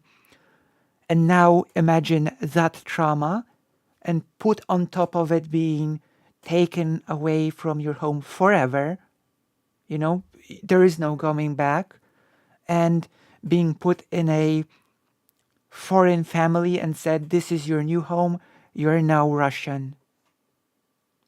The worst thing about it is the treatment, obviously, because I've read like several messages, and basically Russian teachers and mothers that kind of like except he's the one who wrote taken, the children, and they would be like, oh, they're so ungrateful, like banderites, they Yeah. hate us and stuff like that. And you would be like, and there were like phrases like this even in those messages, like they need to be like, they actually need to be executed. Like there's no like, there's no redeeming them, re-educating them in being Russians. And yeah, it's horrid shit for sure. Yeah, and this is one of the things that I most, struggle with, because I cannot even imagine, like, some of like people I personally know were forced to, not children, but older people have been forced to Russia basically through filtration camps. And yeah, it's just the worst fate imaginable in my opinion. I would probably lose like my mind entirely because of that. Yeah. Yeah. And of course, there's the aspect, because there's the aspect of helping Ukraine with weapons, with support of the for the war effort. But I don't think we should forget about aspects such as supporting the children, And there are many sort of fundraisers happening to support the children of Ukraine. And I think that when the children are in those dangerous spots that are in danger, of of the kidnapping, we should do something to, you know, remove them through that danger. Probably somewhere west in Ukraine. Yeah, most people kind of like try to move their kids to, safety to the other parts of Ukraine or other countries, obviously, right? But Yeah, of course, it didn't happen in like cities and villages that have been occupied like yeah, almost immediately, right? yeah, So there's like a bunch of things there, obviously. But yeah, and people still continue to live in areas that are not as dangerous, obviously, that have are not under danger of occupation, but still like a recent couple, Uman, we talked about it, 23 people I believe were killed, and four of them were children. So yeah, this was just happened in because they attacked with missiles the residential apartment building, and people just were there. And yeah, Uman has not been attacked much before that. And yeah, so pretty much things like that, of course, can still happen even if you're away from the direct front line and things like that. yeah. Um, And there are also volunteers. Like when I go to my mom who lives more in the city, when I go to the store, there's sometimes a volunteer that is like gathering money for Ukrainian children, both in Poland and in Ukraine. There that's are cool. volunteers that sort of. I think Yeah, I the know a bunch of my people in Poland, live in Poland now. A lot of my friends. So they talk about like the what volunteers do, how things work there, and how our lives there. So yeah, I heard pretty pleasant things about how people in Ukrainian people in Poland have been treated comparatively to many other countries as well. So that's cool for sure. yeah, it's a good thing, and I think that can go further. Those things can always go further, in my opinion. Hmm. Yeah, but It's not like I said, I prefer to be grateful for what we did get, than to be salty about things we didn't get. So true, true. Well, yeah. I'll be salty in your stead. Don't worry. Thank I you. have your I back. appreciate the saltiness. Yeah. You know, to push for more. After all, like, well, I think we've already talked about it, but it's quite shocking to hear. Let's just put it that Mm. way. Like big speakers like Hassan, like Yeah, for sure. Yeah. I really built huge respect for a person. You're friends with him, Dylan Burns. Yeah, You he's know, here right now. Yay. yeah, he's here right now. Uh, Oh, he's yeah, with you in yeah, in my Kharkiv. city. Yeah. Okay, Yeah, yeah. Uh-huh. yeah, I really built enormous respect for what he's doing, for his work in Ukraine. I think people like him do a lot more. Well, maybe that's my bias, but he does much more valuable and meaningful work than Hassan, whose rhetoric around the invasion was just horrible. you know? Yeah, it still is, by the way. He didn't like change his mind much on anything or didn't apologize or retreat anything he said. Things like Crimean invasion was justified, he said, and didn't take it back. He pretty much said that this is all NATO's fault again. He said like this is America, NATO, whatever the heck, right? Also when Kerch bridge was attacked by our forces in Crimea, he basically spread this bullshit that this is a terrorist act, which Yeah. after like residential areas and the whole cities have been wiped out Wait, like do you mean the blowing up of the in bridge? Ukraine. Yeah, yeah, we blew up the bridge, He and it's calls that a terrorist attack? yes, he did. He condemned it, by the way, and said it's a terrorist act. To actify a legitimate military target, they transferred, military machinery through it. They, tanks, all sorts of shit. So we attacked very much the legitimate target. And Of bridges have been course. legitimate targets since, I don't know, since the dawn of mankind, Yeah, of course. Like, So yeah, it's it's just super silly. ridiculous. And of course, the final nail in the coffin, the denazification Oh, yeah. argument, which of course have been totally made bunk because there's the Wagner group, right? Yeah, Wagner, yeah.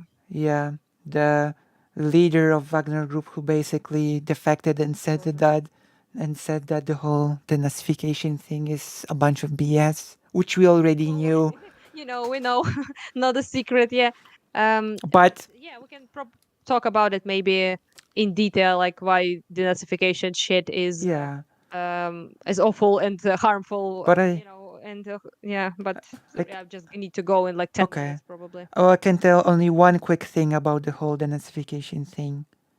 Even if Ukraine had like 100 of Nazi battalions, even if that was the case, that would be still an internal affair of Ukraine, not a carte blanche for Russia to invade. Like, people don't seem to understand that when a country has an internal problem, that is the country's internal problem to solve, not like this sort of argument does not work with any other situation. Like, some people claim that Ukraine sort of forfeit its like sovereignty because of, and the list grows of the imagined things that meant that Ukraine was just carte blanche to invade. That is ridiculous, you know? Yeah, of course, for sure. For example, like things like there was like this Pew Research survey that was done to pretty much understand how anti-Semitic some countries are in Europe, right? So Yeah, it was about like, will you accept like Jews as your neighbors? Basically, was the question. So not only just will you be like friends with them, or just will you accept like their literal existence in your country? Will you like tolerate it, right? And Ukraine scored the lowest. So we had like yeah, the least anti-Semitism in pretty much entirety of Europe, which was yeah, kind of fun. Yeah, what we scored, I think, 4%. Why, for example, Armenia, which is Russia's pal, 33. So you didn't see them go and denazify Armenia, right? yeah. And I'm joking, obviously. Even if there was like 50, it's not, uh, it's not doesn't mean like it's okay to invade and genocide, obviously, right? But yeah, it's just very very silly, and this in no shape, way, or form is a justification for invasion and expansion of their fucking empire, which is what it is. And yeah, of course, and this is why I pretty much am touchy about it, because this denazification idea, it's old one, so it exists pretty much Yeah, since 50s, that Ukrainians were painted by Stalin pretty much as Nazis, Banderites, whatever the heck, because of yeah. history of UPA and Ukrainian Partisan Army and Bandera. And of course, And World War II. But yeah, yeah, and he used it to pretty much justify things like Operation West, which was deportation of hundred thousands of Ukrainians from the West to Siberia. oh, that's So like yeah, a things like modus operandi for Russia to do the Yeah. The shifts in demographics, like Poland knows that as well.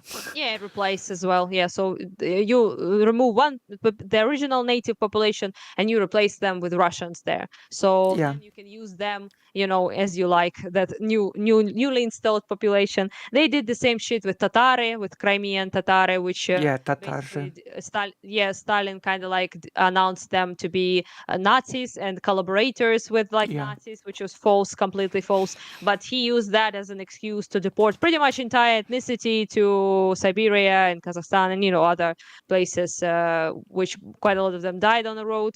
And yeah, so they do. this is just it's a touchy subject because this is just something that Because has it's been used to ridiculous. Like, yeah yeah it also has been used like historically to by Russians to pretty much justify doing anything with nations they want to subjugate and genocide. So yeah. yeah, this is And bad. of course, when it comes to World War II, um, there was a sort of siding of Ukraine with the Germans, but it is a far more complicated topic than Yeah, of people give course it you have to talk about credit. it And definitely. usually, people don't really, people are not usually, I've even used the word equipped to tackle this subject. It's a far more complicated Mm. situation than people give it credit. Actually, we had a pretty good teacher in high school, and he basically said, because he taught history with this very neutral, cold approach to it. And he basically said that since Ukrainians saw its chance to, I'm giving an abridged version as well right now, to free itself from Soviet Union, right? It sort of wanted to fight alongside Germany to free itself from the Soviet Union.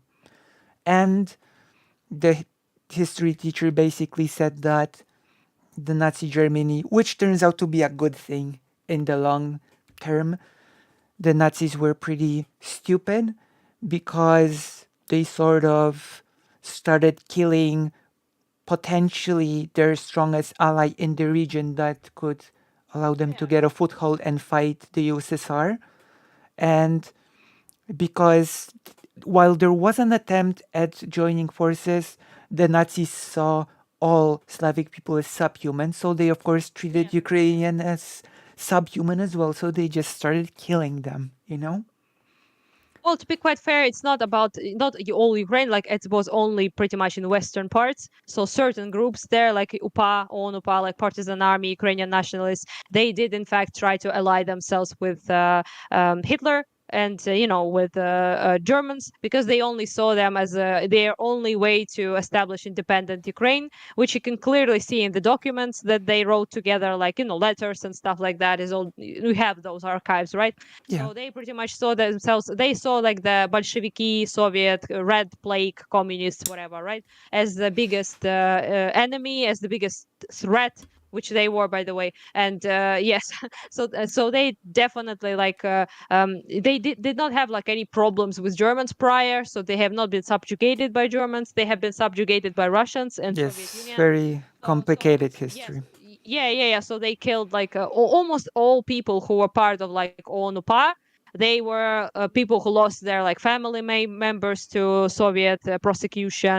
So it Yeah, was like a bunch of like things there, and for them it was like a ticket out of it.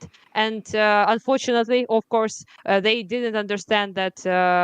the Nazis saw them Ukraine as will never subhuman. That's the They never will give Ukraine independence. So we can see it in the letters of such people as, for example, Shuhevich, who said, basically that it's wrong and we are like assisting them in like awful acts. And there's like yeah, absolutely no point in it because they don't see us as, they will not give us independence. They don't give a, like a fuck about Ukraine and Ukrainian people. So yeah, so even and then eventually they realized that and they started to fight on both fronts basically. So with the Germans and with Soviet Union as well. So yeah, they became kind of like partisans on two fronts because they understood that this was not their ally yeah, in any way, shape, or form. There's very interesting story about Shuhevich as well that probably next time if we talk, I can yeah, explain his whole like anti-Jewish thing, but that changed actually in the process of this yeah. whole thing.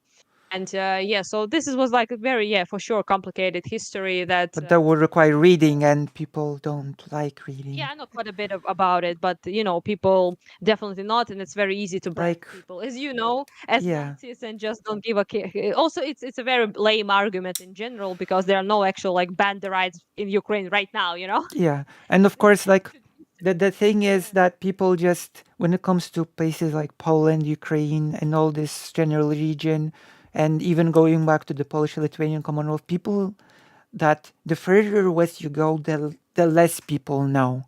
It's like Yeah, for sure. people don't really know anything about this region, which is why I'm doing the history bit, the history thing. Yeah, because they just, they talk a bunch. It's a hot topic, Ukraine, right?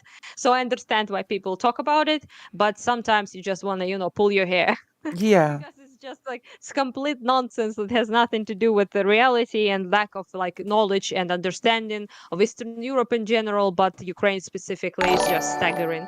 I would very much like to talk about that in detail with you next time, but I gotta go now because I have to okay. do some I stuff. hope we can So talk again yeah, soon. definitely, yeah, we can chat because I would like to actually to talk about this whole Nazi shit because as you Yeah, probably know, it's quite important to me. Not to yeah, mention the and fact that I recently have been kind of swarmed by the person that should not be named. yeah, And yeah, so it was not pleasant in at all. But missiles are less pleasant, so I'm okay. yeah. I'm pretty chill about that at this point. But yeah, I would like to talk about like just how stupid this obsession with like Hunting for Nazis in Ukraine, yeah, yeah. yeah, with magnifying Not glass Nazi and stuff. hunting, like, Yeah, yeah, yeah. And I not think. only it's stupid, but also I would like to talk about next time how actually damaging it is and how much harm it can Yeah, do and of course, to like, Ukraine. for goodbye, I can tell you already. Like, I've already told you this, but the famous professor, the Auschwitz-Birkenau survivor, the actual person that was a victim Oh, of the Nazis, said like the Red Army sort of uh, liberated my camp, and I will always be thankful for that. But does that mean that I should be indifferent and silent when Russia is just invading Ukraine right now and committing atrocities? Of course not. I cannot. I mm, cannot be indifferent to that. I cannot be silent when this happens, you know? yep. So, yeah. Well, I probably will, Head go out. now. Nice talking to Thank you. you very We much. definitely talk again. I would Thank you. enjoy that. And, thank you to everyone like who watched, listened, and yeah, Yeah. see you guys at some point, See probably soon. you. Bye Yeah, bye. bye. I'm disconnecting. I'm disconnected. Nobody is. Okay, how do I turn this off right now? Okay, this is off. All right. How did you. What do you think? How do you think our conversation went? Have you enjoyed?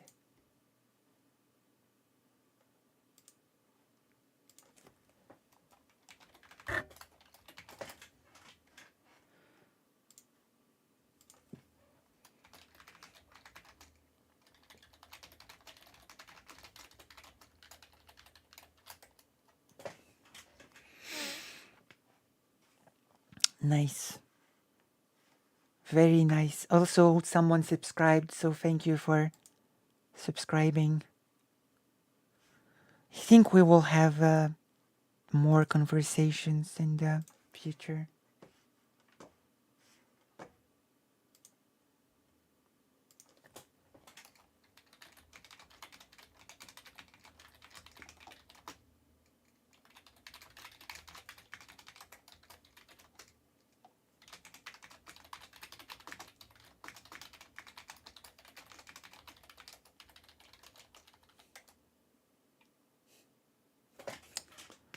Okay. Oh my gosh.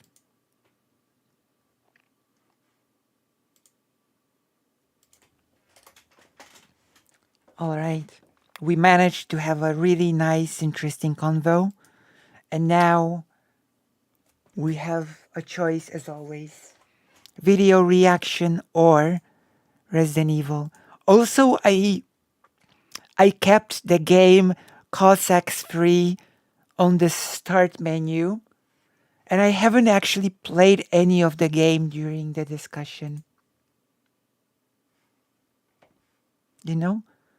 Have not managed to play any of the game.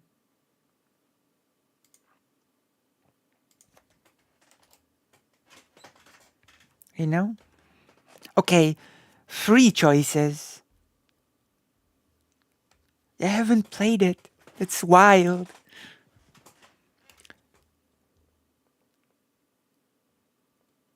Oh, that's actually a good idea. Okay.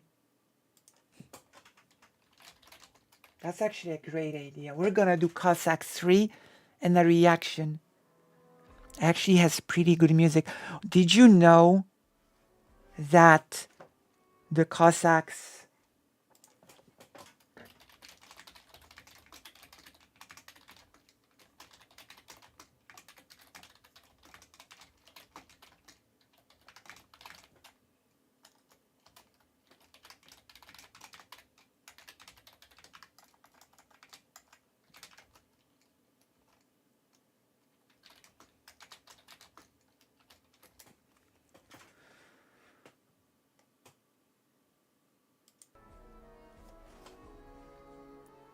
Okay, I want to do a reaction, a video reaction, and to play the Cossacks. So we're gonna do this, okay? We're gonna go through the tutorial of the Cossacks together, and then we're gonna turn on a video. Okay, Ptasie Mleczko is ready. Ptasie Mleczko is on standby. And now we're gonna play the tutorial. I'm gonna make the music a bit louder, because if I don't play the tutorial, then I won't know how to play the game. Like at all. Tutorial. When playing this campaign, you will learn how to control your forces and your economy, as well as understand stratagems and military art. You will find out more about various methods of assault and diversionary tactics, and will be able to organize an effective defense. Naturally, you already have knowledge that will allow you to gain brilliant victories, but it can never hurt to discover new war ruses and use them to crush previously invincible enemies. This tutorial mission will teach you to produce and control units, to build your city, and collect resources to research and develop upgrades. What do you think? What do you think? Start mission. Oh my gosh, who is this? Who is this? Ducky Army, true. The Ducky Quacky Army.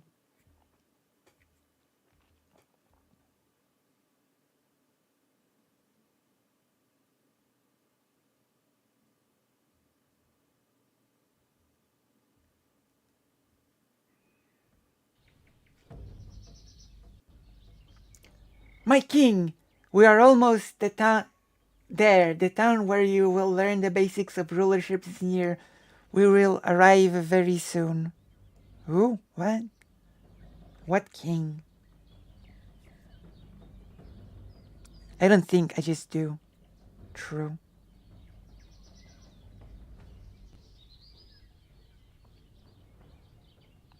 True.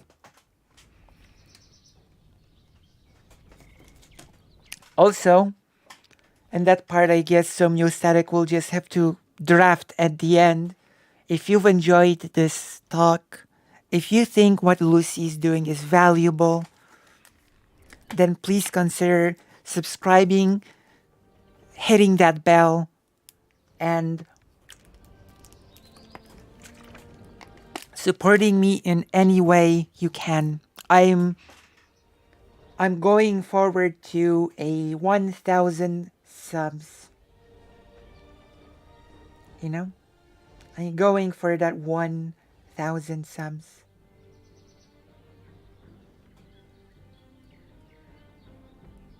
Let me see.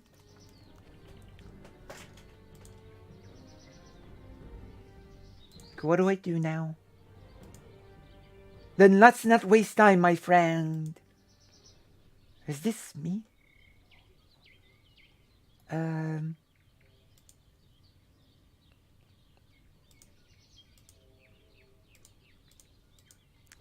Follow the instructor, the advisor. Select a unit to do so. Point in with the cursor and left click.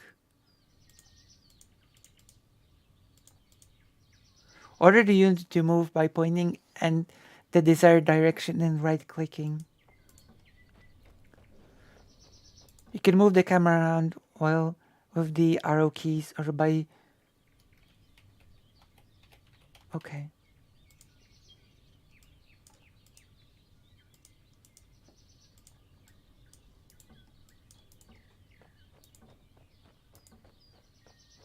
So you move like this.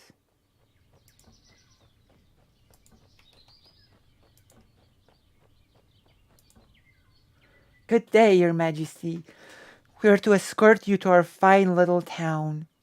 A king needs a proper retinue, and we are honored to serve as such.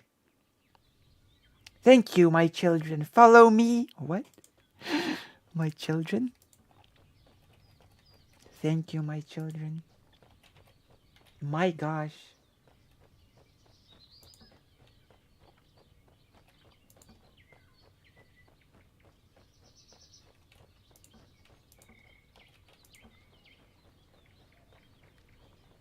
Am I a Cossack right now, or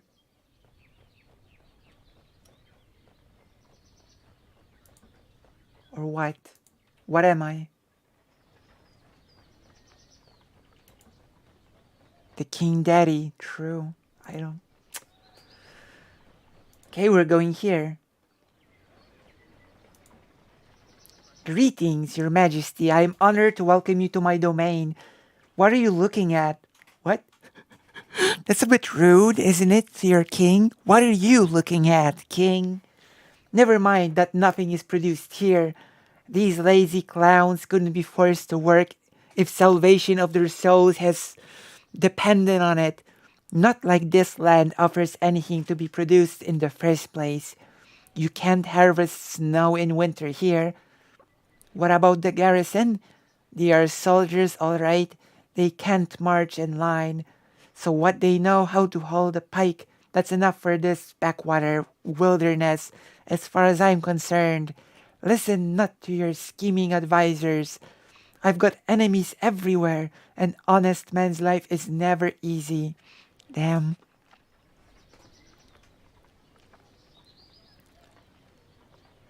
I'm surprised a whole lot of you are not yet running on all fours here.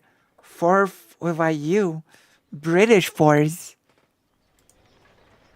My king, I apologize you saw this town in such a decrepit state.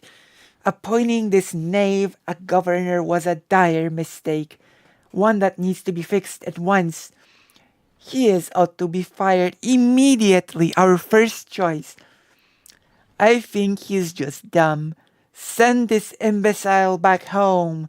Let him learn to manage his own estate. His negligence has cost the kingdom dearly. I must make an example of him. Execute the fool. Damn. I don't know. I think I'm going to spare him. We're not gonna go the brutal route of... I mean, true, but you know. I think he's just dumb. I mean, that was the better of the two choices, okay? That was the better choice. Objectively.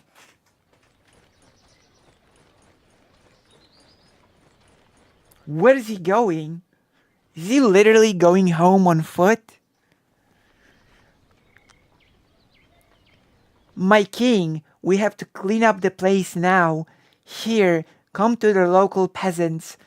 They are very important. It is their job to construct buildings and harvest resources. There are 6 resources in total. Oh my god, this game is more complicated than I thought. Wood, stone, food, gold, iron, and coal. You need them all to develop the town and to raise an army. How should I begin? Food is among the most important resources. You should start by building a mill and plowing a field that will supply you with provisions. Food is necessary both to produce new soldiers and peasants and to feed the existing ones.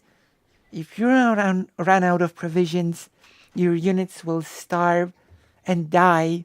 Oh my gosh. Select a proper place to construct a mill. You need a plenty of space and flat terrain for the field.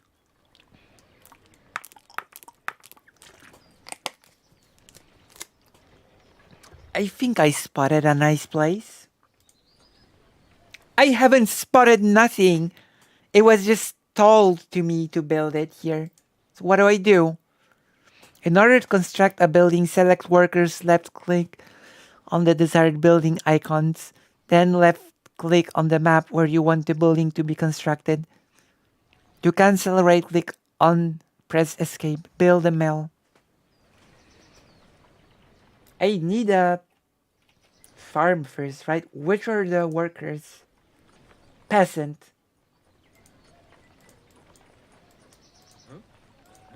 So many of them.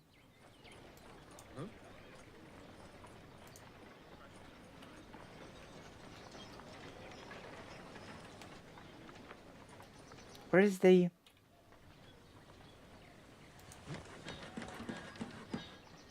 They're all gonna build it? Okay, let us see. We're gonna see it built right now. Let us see. Once we get over the tutorial, we'll be able to start playing the game and do a react. Well, that is fun.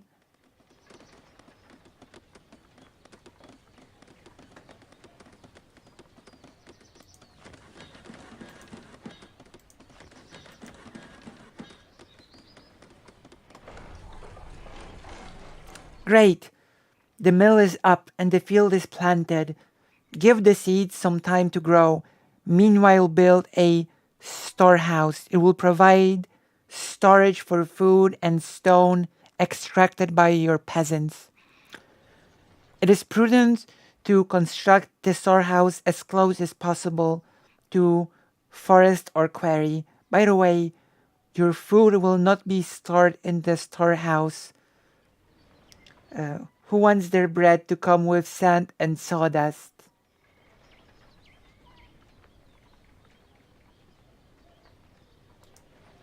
These make bad spices indeed. Wait, that's not close at all. Close would be somewhere around here, not here.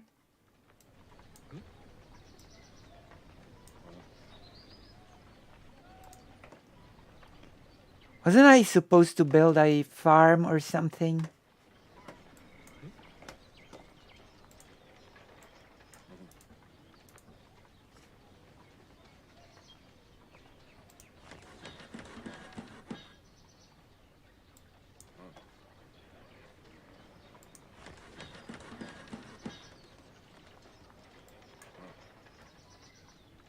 More peasants? Now it is time to begin producing their remaining resources, gold, iron, and coal. Without coal and iron, your firearms will turn into useless scrap metal. Mineral veins are easy to spot on the surface of rock. Please find an iron, coal, or gold deposit and order peasants to build a mine there.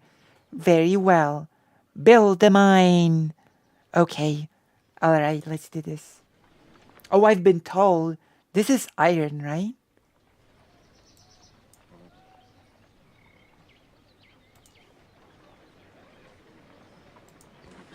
There we go. What an old school type of building. What an old school type of building we have here. Okay, we're gonna wait for the mine to be built. We're gonna place the Cossacks, of course.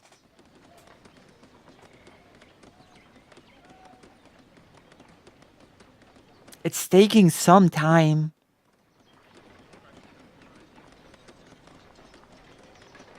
But I do have to know how to play the game in order to do a react with it. Now we have sufficient resources to develop the town, my king. Please send some peasants to work the fields and grow the food to feed our people. Others should be ordered to fell trees and to work in the quarry, providing us with food and stone. Make sure the mine has enough workers as well, and we can start raising the garrison. Finally, peaceful labors tire me. Let's raise a company of pikemen. Okay, what do I do?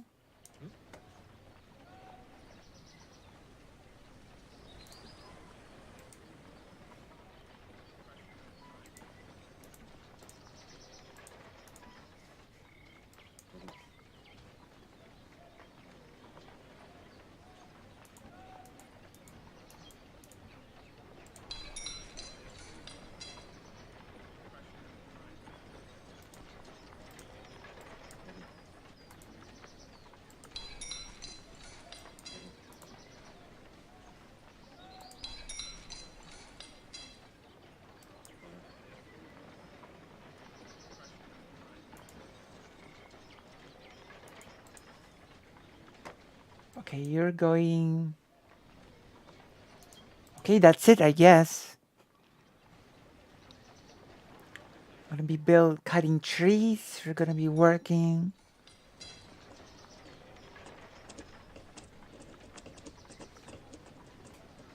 To take some workers out of a mine, select the mine and left click or right click on the worker icon. To take everyone out of the left click the icon while holding left control. Train 36 pikemen. To produce a unit, left click on the icon of the unit you need.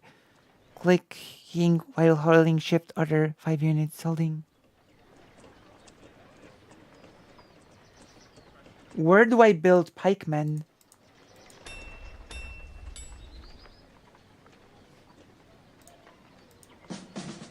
Oh, here? Pikemen. 17th century pikemen.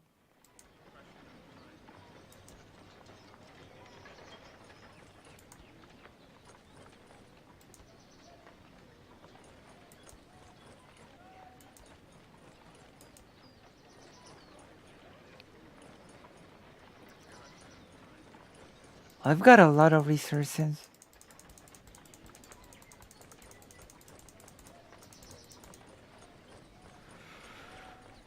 I've got a lot of resources, so it's okay. Saving. Have I done it?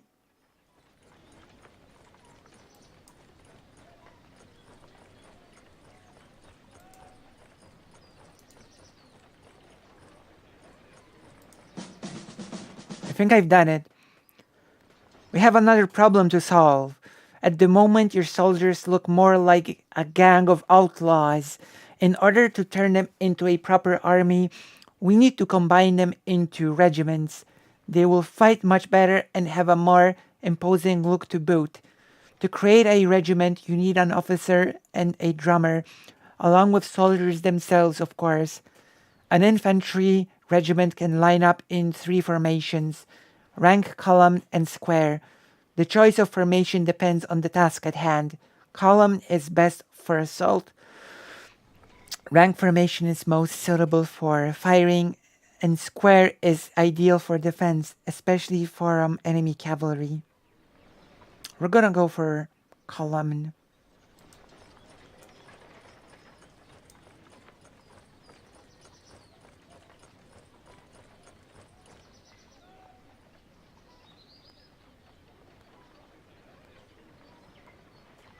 Combine troops into formation. Select an officer and left-click on the formation type. Then on soldier icons, officer and drummer must be close enough to soldiers.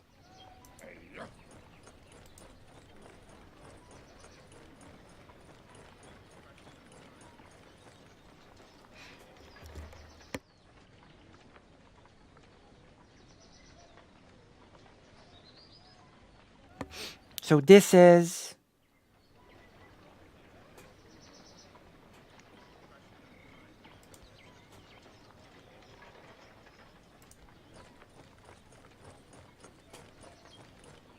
there we have it. My king, we need more dwelling space to build up our garrison. Soldiers and peasants alike need bunks to sleep on. You cannot hire new people until you provide them with a roof above their heads. Command your workers to build some houses. All men are endowed with certain unalienable rights. Among these, shelter from wind and weather. Wow. That is so much more progressive than our current way of seeing things. Where do I build the houses? Build 2 houses.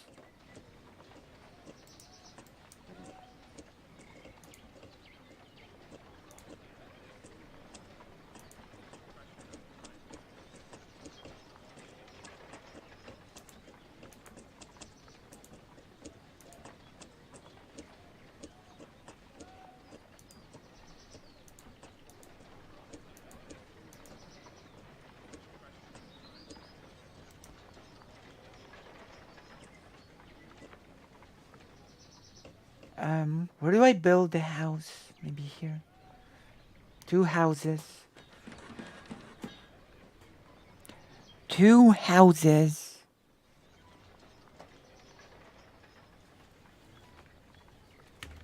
Let's wait for the house to be built.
My king, sometimes you will be unable to produce some resource or another.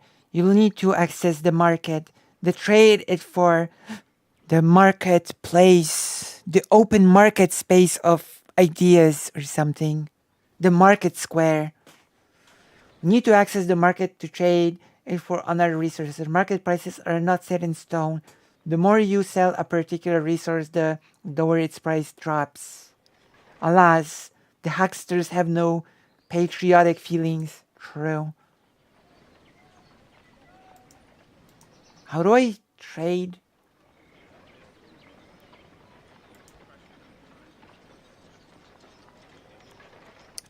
Well, this hamlet is in good order now, but I feel it hits the limits of its development.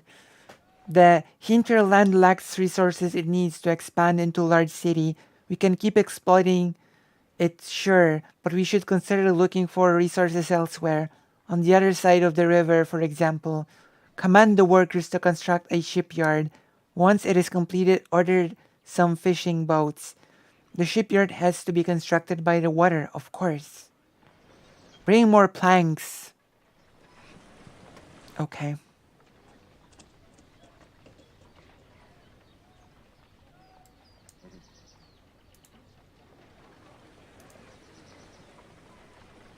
Oh, the market. Okay, we're gonna build the market first. The town square. I'm gonna build it here. I'm gonna build the market here. The public square. Where people debate all the time everything.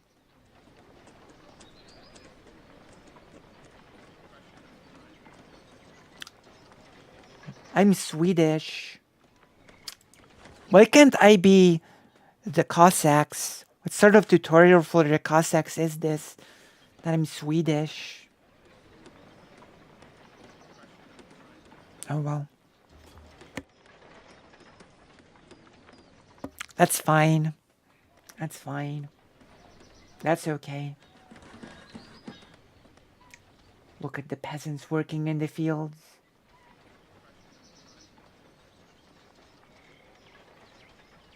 Is the gameplay gonna be the same when you play as the Cossacks? It's gonna be the same?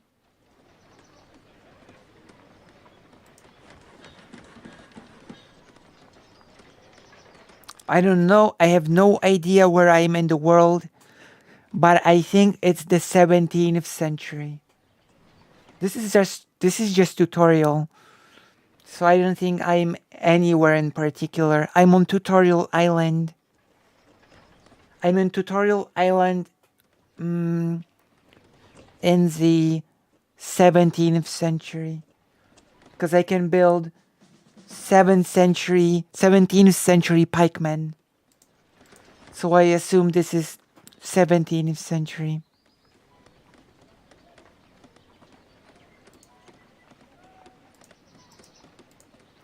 It is sad that the soldiers don't have any spoken lines.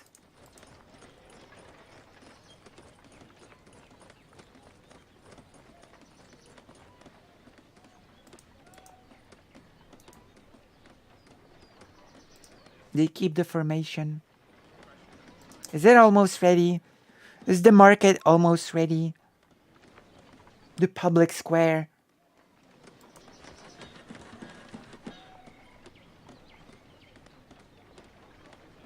The flag is just white. Guess we give up.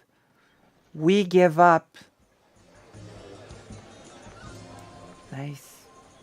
Now we're gonna build a port.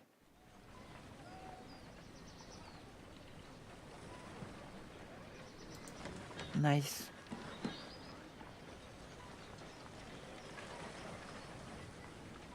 I don't know. If I can, then the tutorial has not told me how to do it yet. The tutorial has not given me privy to such knowledge.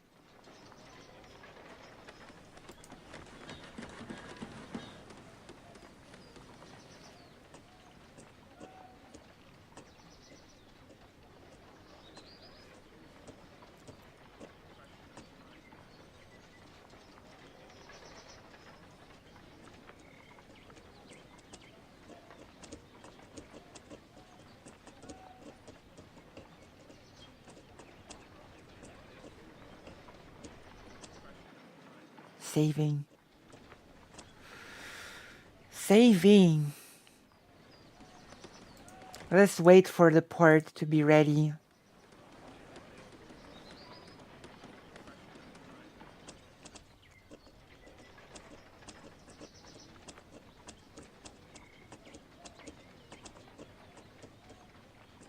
True. They're not. They never will be. Because I'm gonna be like a despot or something. There ain't gonna be no reforms under my rule.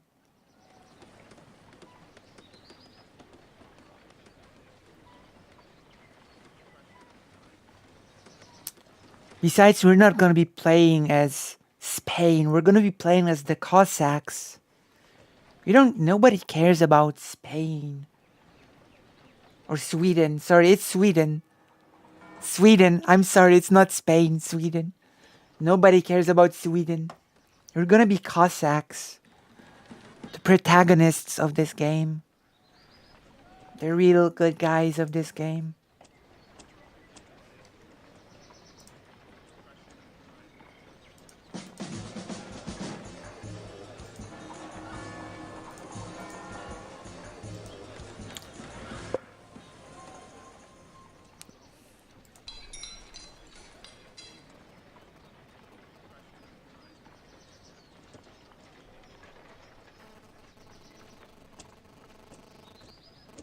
Wow, mean.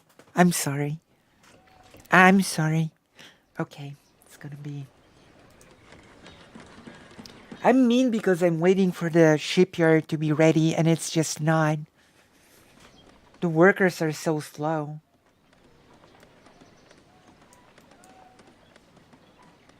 But it's gonna be a beautiful shipyard, to be fair.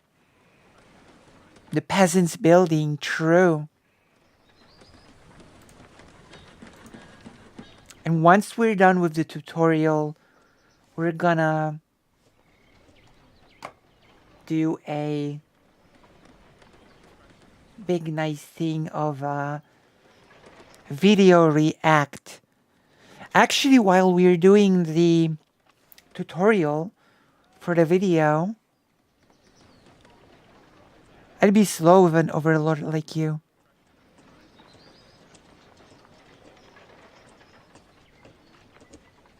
True, he did. What a bastard.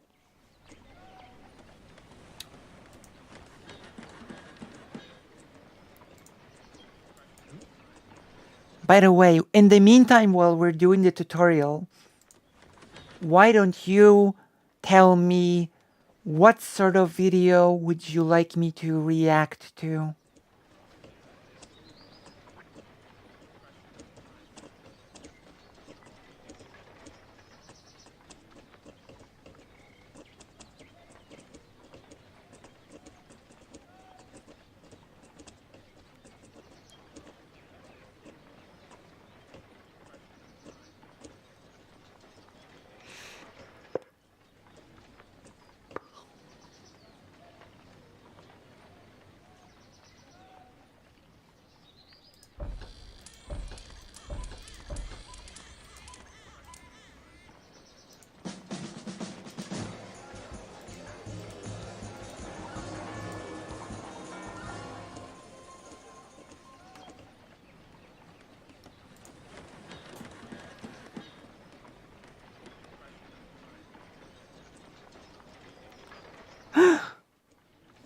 It's okay.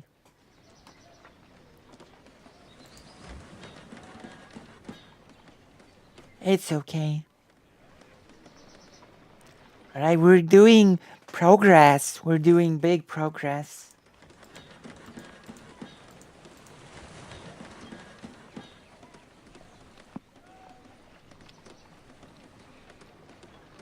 I have a video you could react.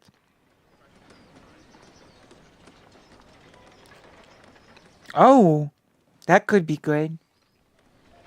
Okay. One science video, and now I need you to give me one drama video.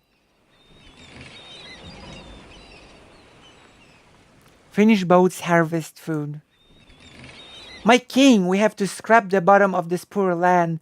Order to expand the network of passages and railroads inside the mines. With this done, the mine could accommodate more workers, increasing its output. Good idea.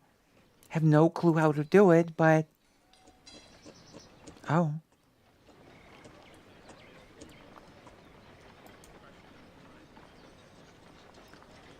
We should improve our food production intensively. Instead of plowing new lands, we can boost the output of existing fields. We will need new agricultural equipment from our blacksmith and improvement of the mill.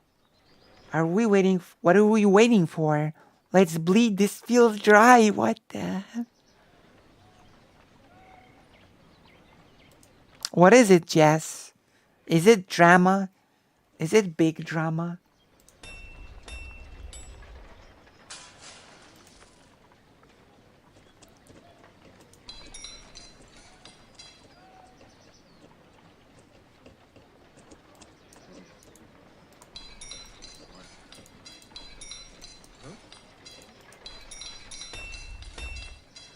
Now that we have boosted our economy and stocked up resources, we can begin a reform of our army.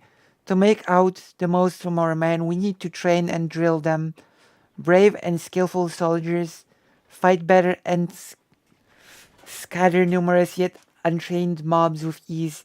It is better to maintain a small but professional standing army than a horde of green recruits. As the Romans used to say, men become brave through training and force of discipline. Indeed, the professional soldiers of Rome crushed many a horde of barbarian militiamen. I mean, arguably, the Roman Empire fell under the barbarians, but I have reacted to Steven Crowder being abusive to his partner. I actually did a whole segment on the divorce, and reacting to that video was a part of it. We reacted to a watch video about the divorce, and in the meantime, we've also watched the video.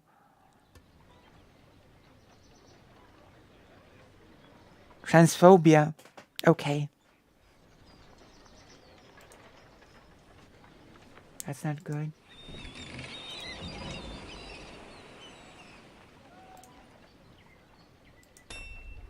Oh, it's done.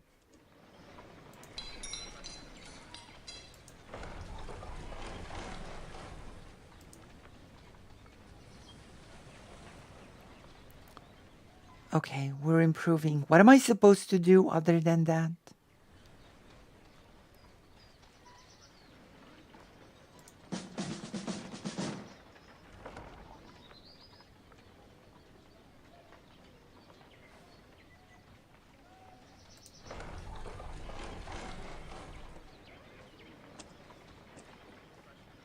I think training.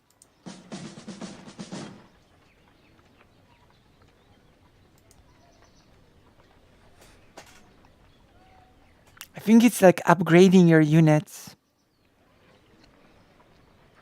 I think that's it.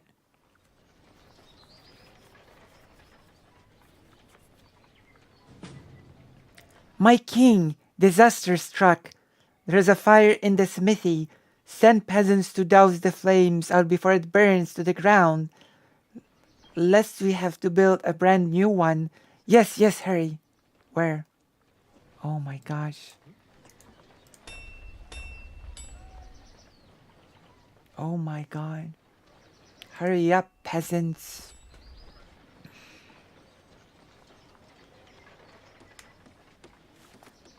I think it's a conspiracy. I think someone set fire to the smithy. Unforgivable.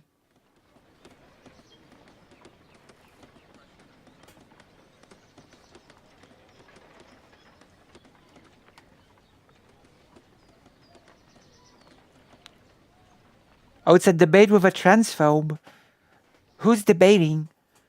Like I said before, my king, this land is poor and we need a better place for a proper city. Let's scout on the other side of the river.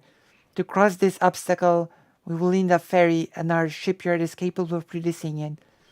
Order the shipyard to lay the keel. Okay, I already have a boat. Oh.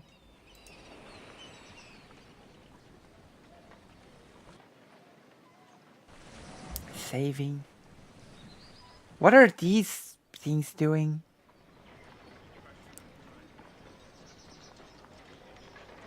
Okay, the guy you should. Okay, okay, I remember. Another transphobe? Was that the person that debated together with a person called Mel, but that Mel was not the same Mel as the ex of Keffels? My king, our ferry is ready for her maiden voyage. Use it to transport peasants and soldiers on the other side of the river. Send them out to look for a good place to build a city. One rich with resource deposits. When you find one, order to build a town center. It will serve as a heart of the city, providing us with housing to recruit more peasants and with storage to resources collected by our workers. Quest for the new land. This is so exciting. Let's head there at once. My king, you should note how various buildings of your city need one another. Some of them can't be constructed for as long as others are missing. You cannot build barracks without a blacksmith, for instance. Besides, some buildings just cannot function properly without others. Imagine you have built the barracks and began raising an army, then somehow lost the smithing process. Your barracks is still there, but you cannot train more soldiers until a replacement blacksmith is available. Your learning amazes me, my friend. I am lucky to have an advisor like you. Do you want to react to the amazing atheist when I'm not a feminist video? Is something is some things that you probably agree and others that you probably do not as much. That must be an old video. Why I'm not a feminist. Isn't that like a super old video of Amazing Atheist?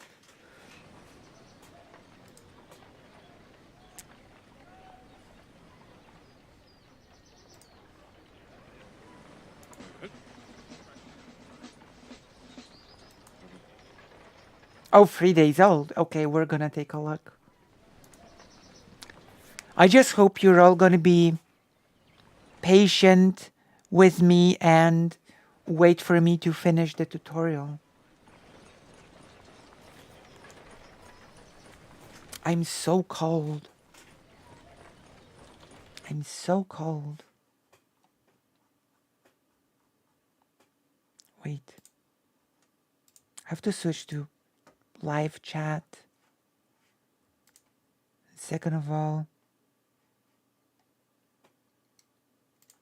there we go. Wait. Oh, okay. For a second there, I thought like, what happened?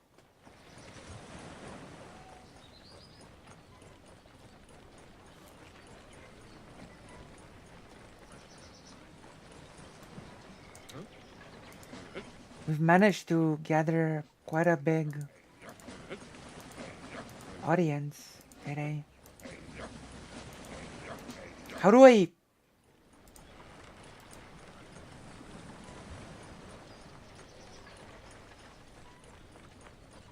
How do I get people inside of here?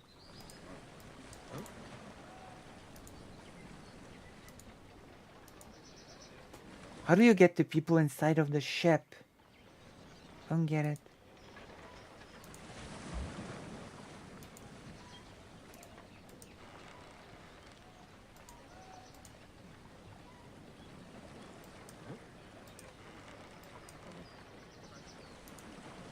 The game doesn't exactly tell you.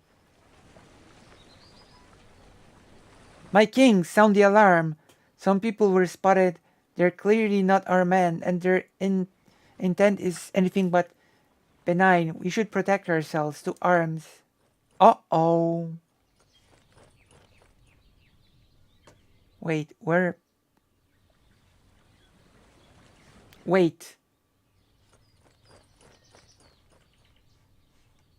I'm not even on the other side of the river yet. Come on, game.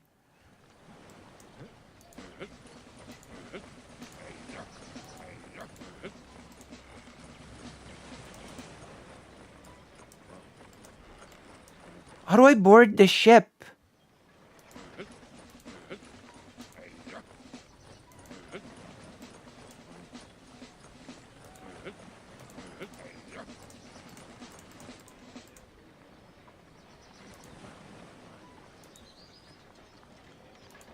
How do I...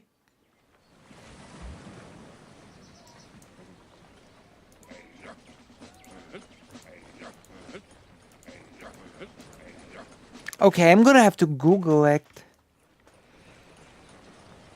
I swear. I'm not smart enough for this game.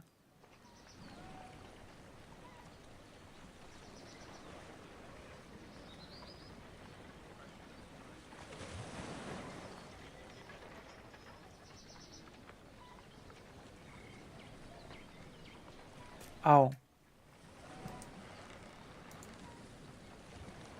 Oh. Oh my god. Well, the game could have told me this. Oh my god. No, the ship had to be super on land.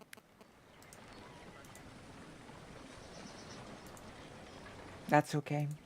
We're going to the new land. The ship was too far away from the shore.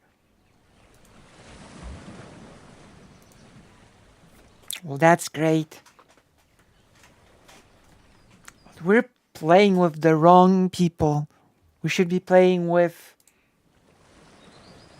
the Cossacks, aka the Ukrainians.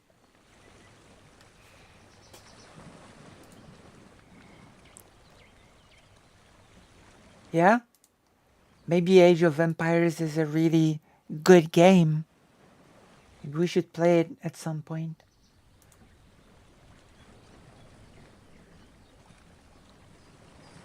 Okay, we're ready.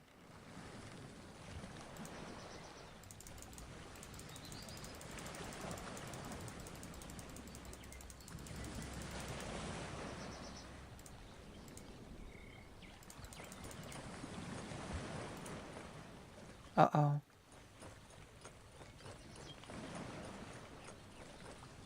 Do I have to remake the formation?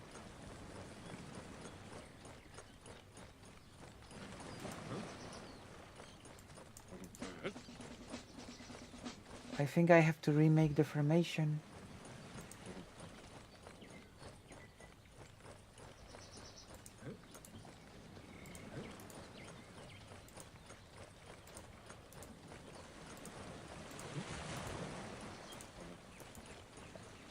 Where's the fifth peasant?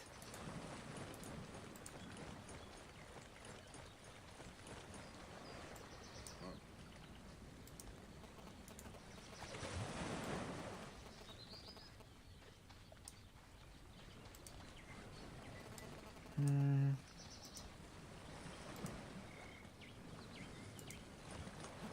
There we go. Where are the enemies?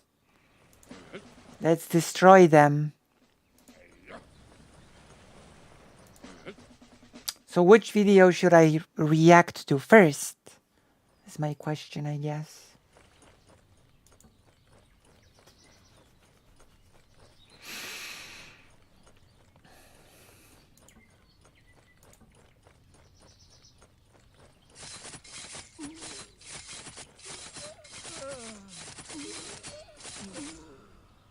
Okay. The DJ one. Okay. Are you alright, my king? We have beaten them away. God be praised. These scoundrels could do much harm. Have you noticed some buildings and peasants can be captured when there are no soldiers nearby? Mills and mines left unguarded, for instance. Yeah, I saw it. They need to be guarded at all times. Wait a minute. One moment. I have to do something real quick. One moment.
Oh. No, I didn't think you can play as the Aztecs. I kept talking but I was muted, of course. Classic me. So as I've said just a second ago when I was muted, this game is actually made by a Ukrainian developer. So if you're looking to support a Ukrainian game developer, buying this game is a good idea, especially since it's looking pretty good. This game is looking pretty good.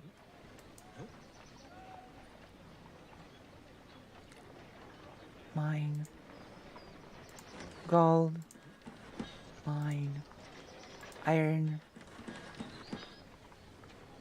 I'm gonna build more peasants.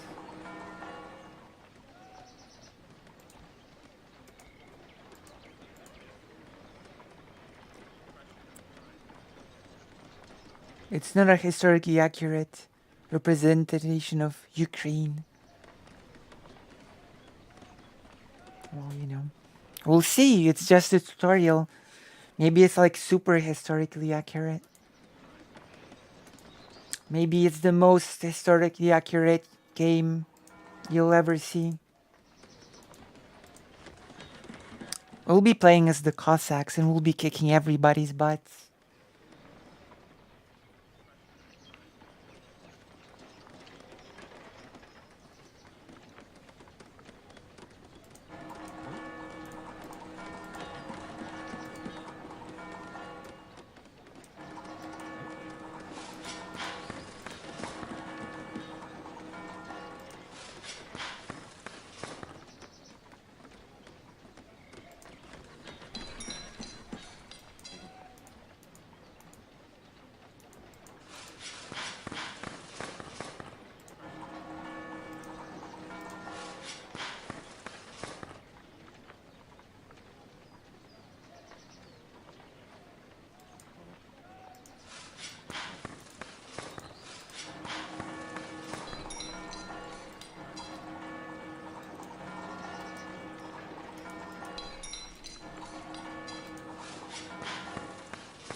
Damn. I'm gonna have to build some more peasants. Where's the enemy city? I have to destroy. I have no clue. I don't even know where the enemy is.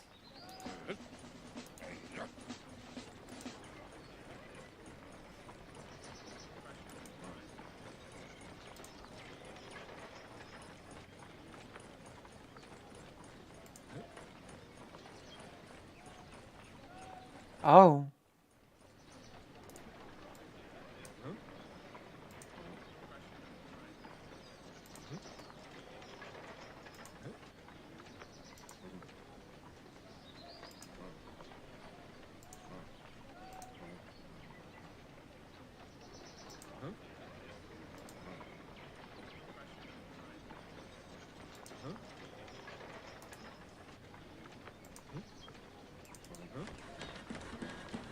Okay then.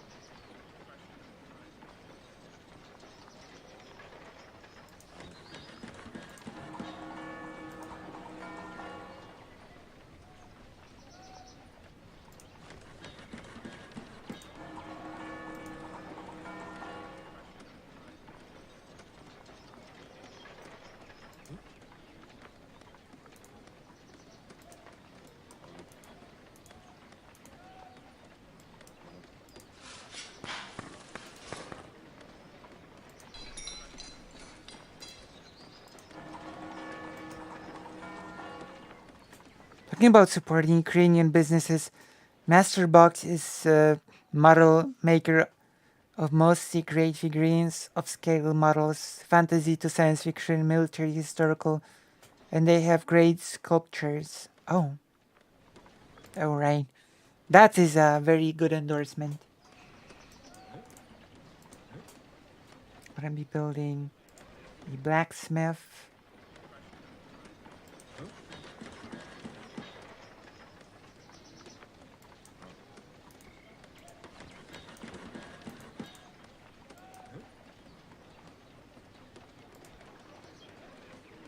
barracks.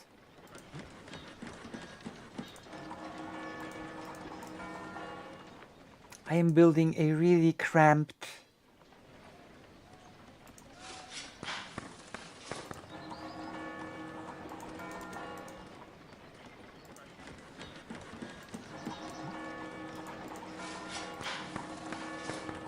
This is really cramped.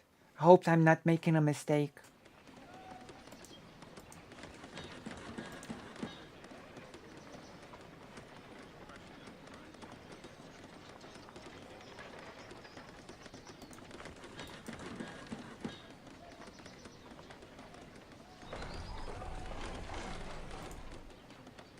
Storehouse.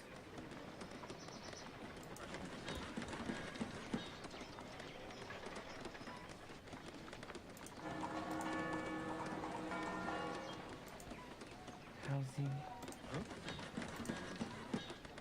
Housing.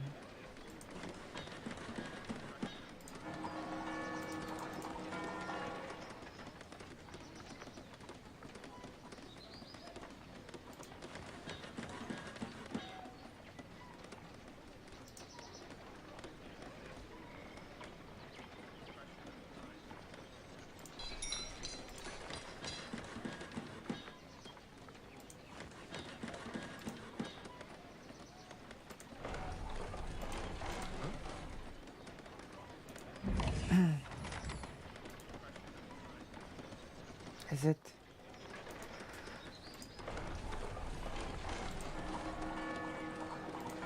Okay, we're doing great. We're doing great in the tutorial. I think there was something that was supposed to build.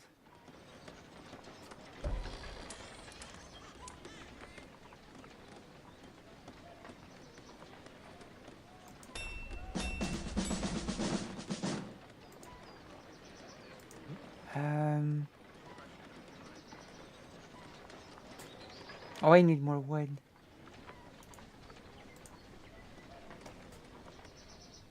Aren't there wooders here?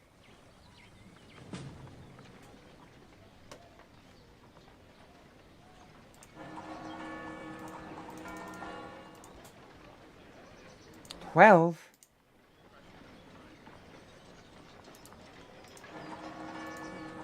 Where are they?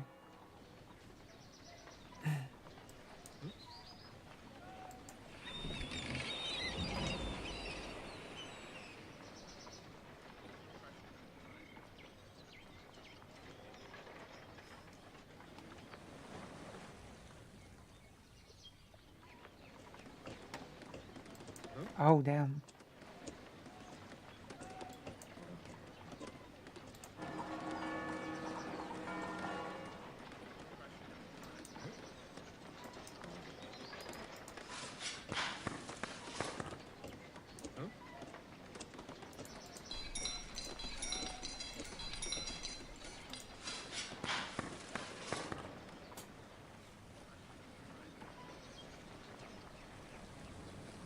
I need more wood. There we have it.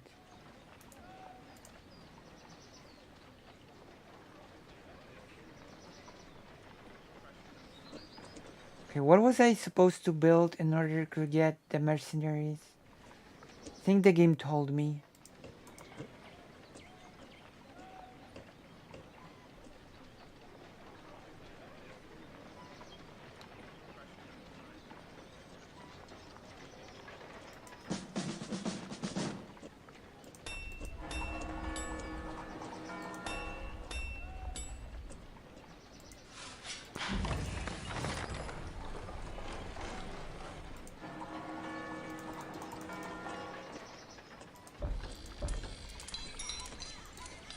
How do you...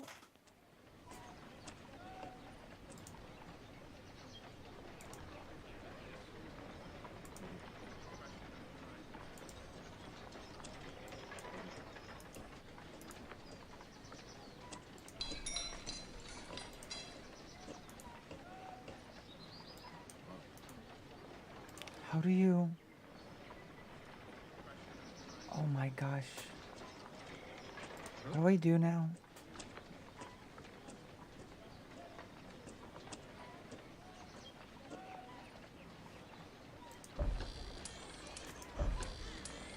Um,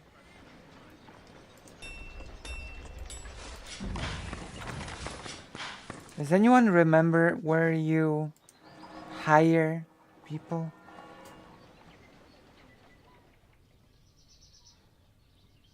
Oh, they're still doing business. They only stopped at the first few months of the invasion. You should get their business if you can. Oh, diplomatic center. Wait, hold on. Can't I build a new one here? I guess I can't. Okay.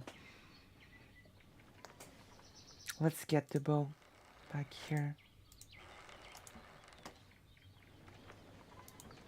And let's build how many? Some. I guess I am by some.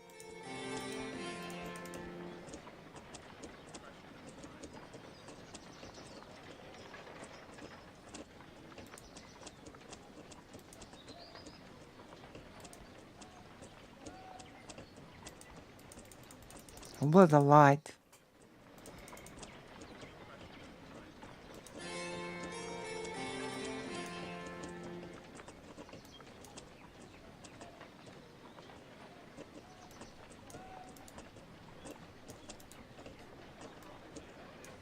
All the units are so silent. Thank you, Shakespeare. I wish the units had some sort of voiceovers. Shakespeare, you've missed the conversation with Anna, with Anastasia. You've missed it.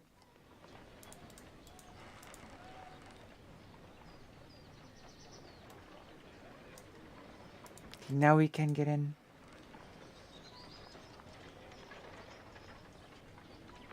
Now we can go destroy our enemies. And I guess that's where the tutorial will be over. We'll be able to start the campaign and do a react.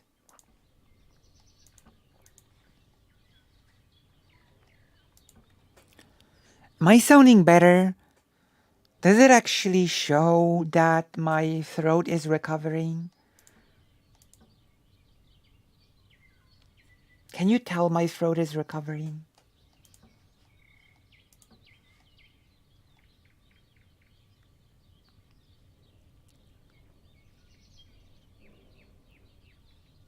Oh, what happened? What happened to your hands? Oh my gosh. That is a shame because I actually wanted to. You're one of the people that I wanted to discuss the Warsaw Ghetto Uprising with.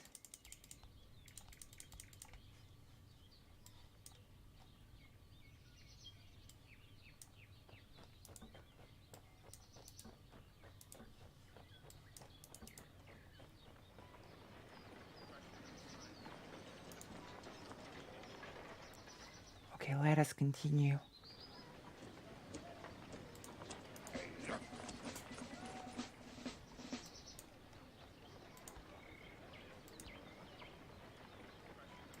Wait, all of them need to be the...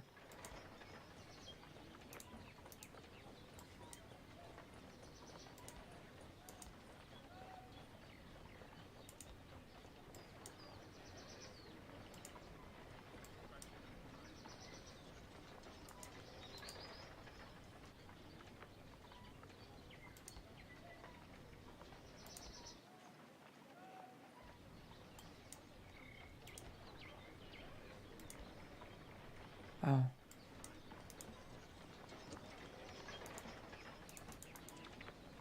That is strange. You can only build this.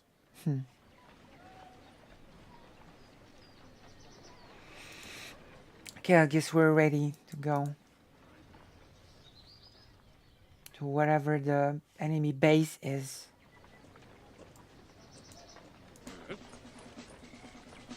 I'm not sure, but both of them hurt a lot, and I had to get medicine and some sort of topical treatment for them.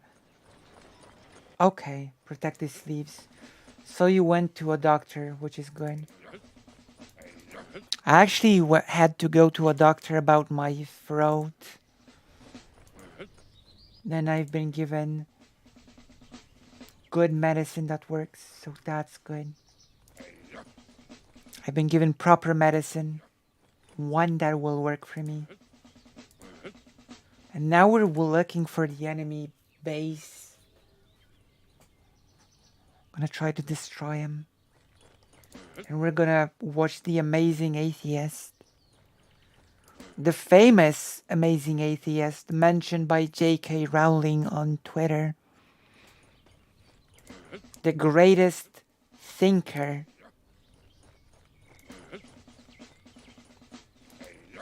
Did you know that The Amazing Atheist is the greatest thinker? I think this is the end of the map. It is.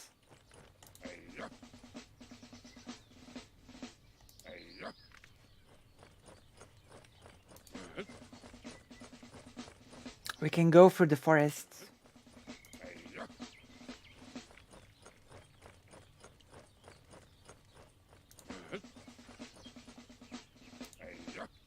Going through the forests.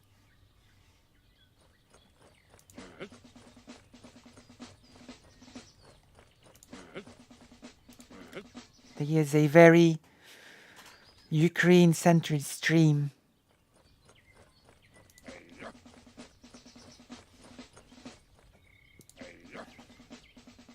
We've actually gained a subscriber, which is nice.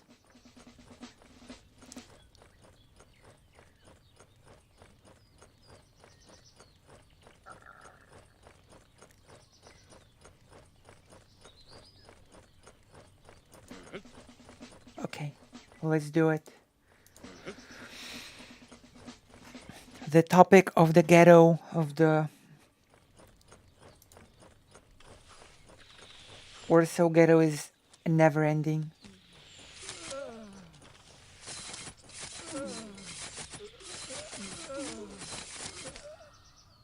Okay, let's...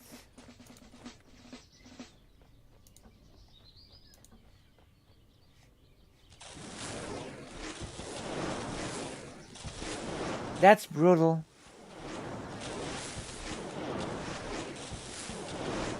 We've done it. Okay.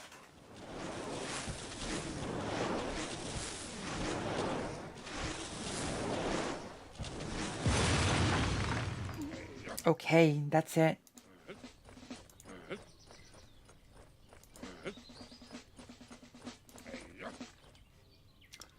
Now that hunger and enemy troops pose no threat to the city, it is time to think about science. I suggest to build an academy. It will allow you to make certain upgrades and research new technologies, allowing you to boost the production proficiency of your economy and the martial prowess of your troops. Besides, you need academy to produce officers and drummers. It's the 17th century. An officer is supposed to possess wide-ranging knowledge from all walks of life. Time to introduce some culture into this godforsaken place. True. Oh. The Amazing Atheist.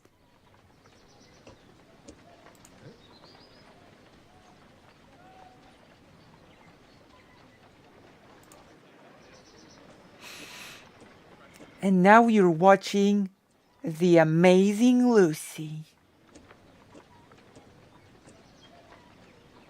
The Amazing Lucyist. Isn't that right?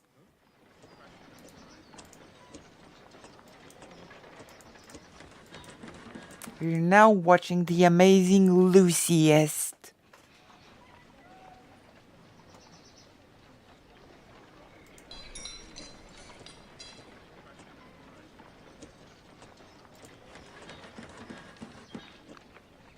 Let's go.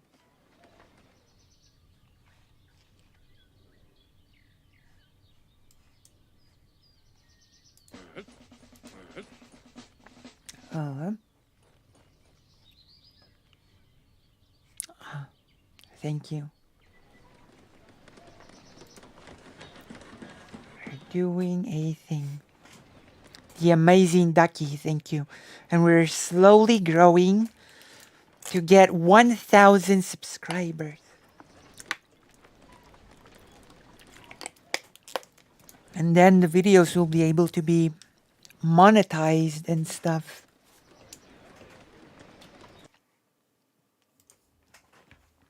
Let me check real quick. The game paused.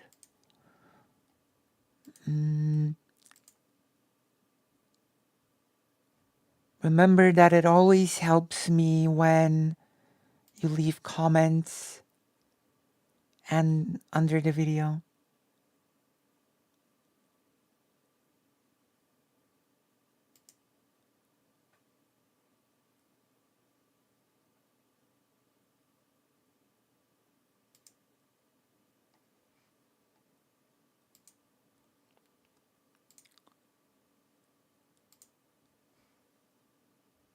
We need to also find a video game second. Oh, well, I can certainly recommend you some.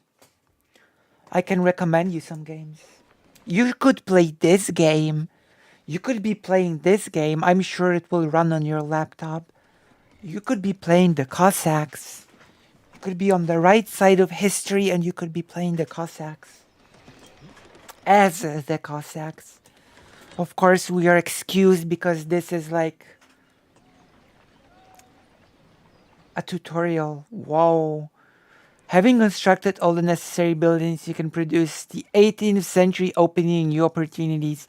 To do so, select town center and order what? My king, you have learned much. You know how to produce resources, how to build cities, and how to raise armies.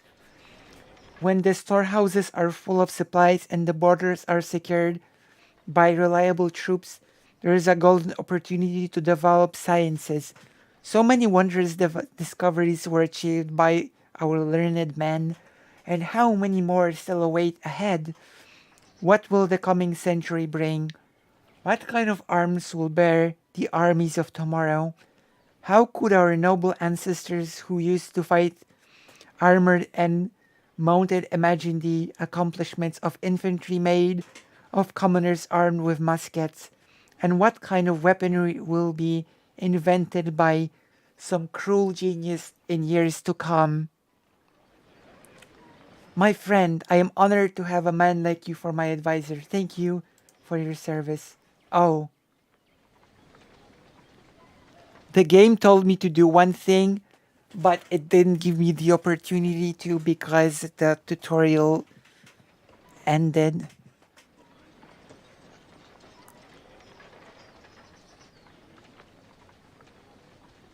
Oh, yeah, you did.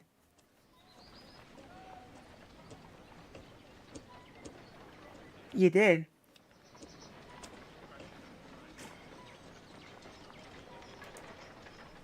Press escape to exit. So I guess that's it.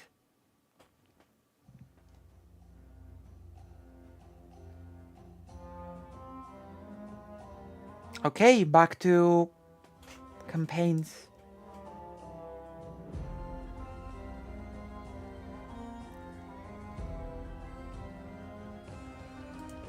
Wait, campaign.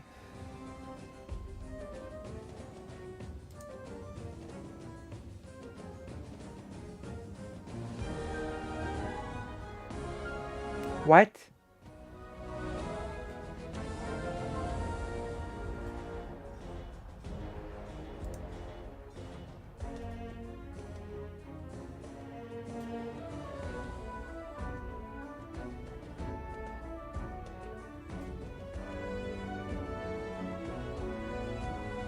Oh, there we go. The best campaign. The Polish-Lithuanian Commonwealth is a huge country spanning from the Black Sea at the south to the Baltic Sea at the north. It is ruled by the elected king, and its nobility enjoys privileges undreamt of in the rest of Europe. This unusual state surprises the rest of the world with its wealth, the independence of its magnates, and its victories over its enemies. The peoples of the Commonwealth fight together the king's banner, battling the Tatar and the Turk, the Swede and the Muscovite. See, the Muscovite, not the Russians, the Muscovite. They fight on the land and the sea. They fight at the north and the south. What cost not our blood?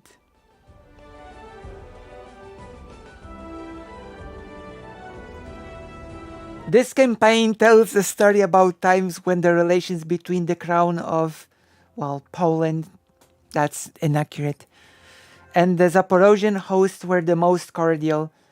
You will see the widespread of Cossack campaigns, their heroic service, the martial feats, and the role they played in the history of the Commonwealth. Okay, let's do this. Let's do this campaign. But first, I go to the toilet. In the meantime, while I'm in the toilet, please consider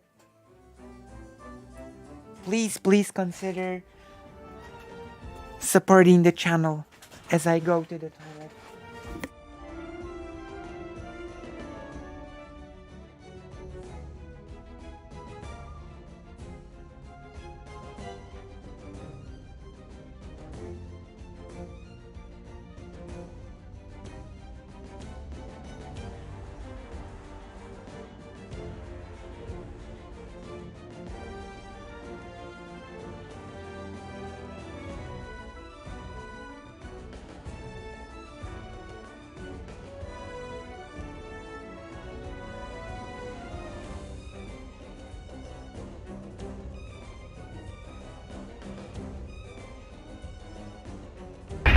Oh, Barry!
I'm back.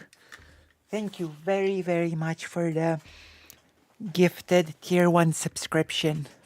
I not only went to the toilet, but I took my HRT because it was actually also time for HRT. Okay, select campaign. We're selecting this campaign, and as we build up, we might actually do the react. Select campaign. Rebuilding the Zaporozhian siege. Oh my god, this is great. I'm gonna make a whole video about the Zaporozhian Cossacks and the Zaporozhian siege. The wild fields spread their wide expanses between the settled European lands and the pastures of Asiatic nomads. No authority could establish control over these lands. Their endless reaches appeared to be a deserted no man's land, but there was a plenty of men in the steppe, hunters and fishermen looking for game and fish, outlaws hiding from persecution, armed shepherds guarding the flocks, knights seeking for adventure, brigands stalking their prey. The outskirts of the wild fields were manned by watchful sentries, ever looking at the horizons for the signs of coming enemy. This land of the free became a new home to all those who felt stifled in their home states, who found no place at the hand of their king, Tsar, or Sultan. Over time, fortified towns rose on the islands beyond the Dnieper rapids, hosting the Cossacks, free people bearing arms. Many compared them to a knightly order, and knights was what they referred to themselves as. They were men of incredible courage and valor. Not all Cossacks were warriors, though. There was plenty of skilled craftsmen and hard-laboring peasants among themselves. They lived on the farmsteads around towns or visited the steppe during summer.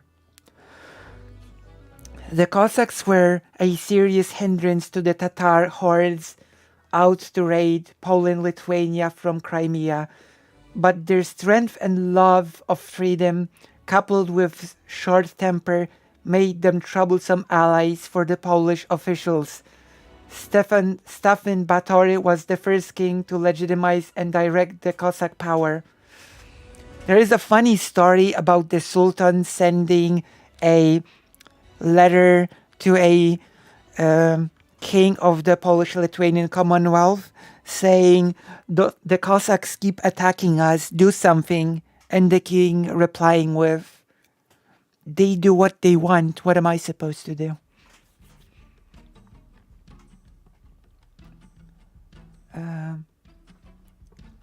When he established the Cossack registry, from the time the Polish policy regarding Cossacks was twofold. In wartime, their autonomy was expanded to motivate them into service, yet during peace, Cossacks were oppressed and their rights revoked. In turn, the Cossacks play a significant role in every war fought by the Polish-Lithuanian Commonwealth and loyally serve the kings. But in peacetime, they are ever on the brink of uprising whenever their privileges are under threat. This gave the Polish-Lithuanian Commonwealth a powerful yet rebellious ally. These are dark days for the Cossacks, with Krzysztof Kościński's rebellion recently crushed with a great loss of life, and the original siege on the island of Tomakivka raised by the Tatars. In recent raid, still inspired by details about the Cossack carefree way of life and their heroic achievements, you have gathered your servants and some noble friends with nothing to lose, and went to seek your fortune in the wild fields. There we go. That is the story. Start mission. Who's this? I will never stop correcting Poland to Polish-Lithuanian Commonwealth.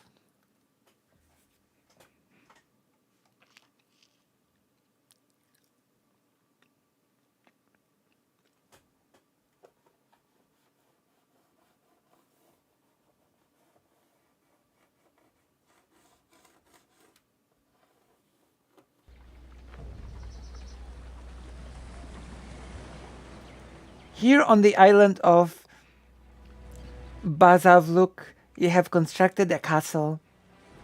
You have to fortify it now, making a reliable base to repel Tatar raids. Stay vigilant.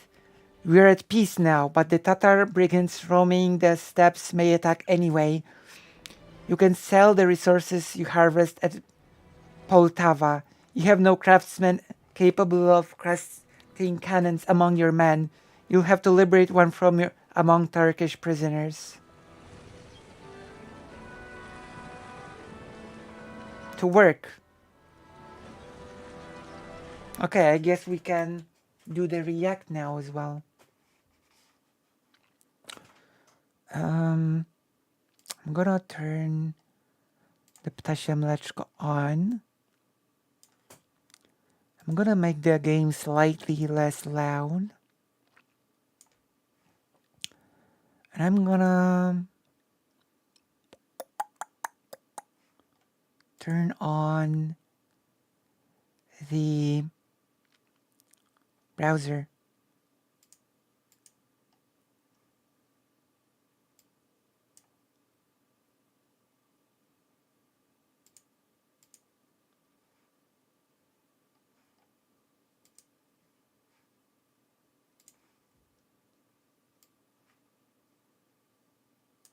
It's still invisible for some reason.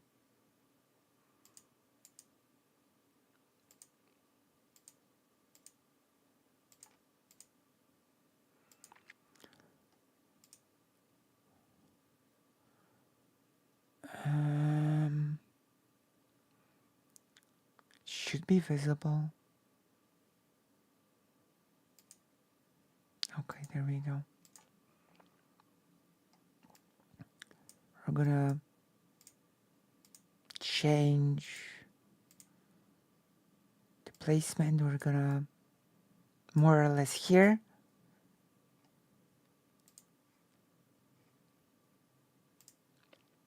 We're gonna take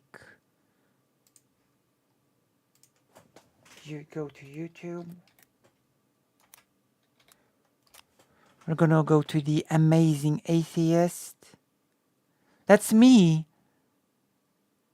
Jedi Survivor Catastrophic Launch.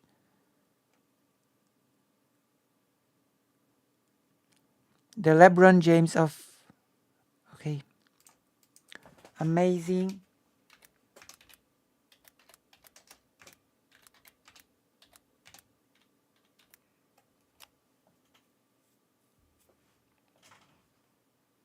Why I'm not a feminist.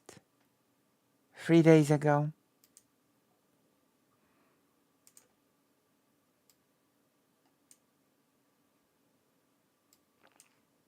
Recently, I was asked why. Okay, let we go. I think we're ready for this. I think we're ready for this grand adventure. But I want to have still both chats on. So I'm going to move this. I'm going to move this. Oh my gosh.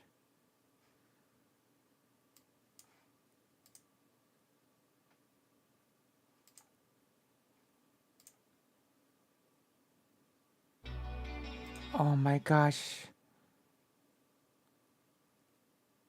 My browser is trying to sabotage me and get me like... What the hell is Alpha Hour Live?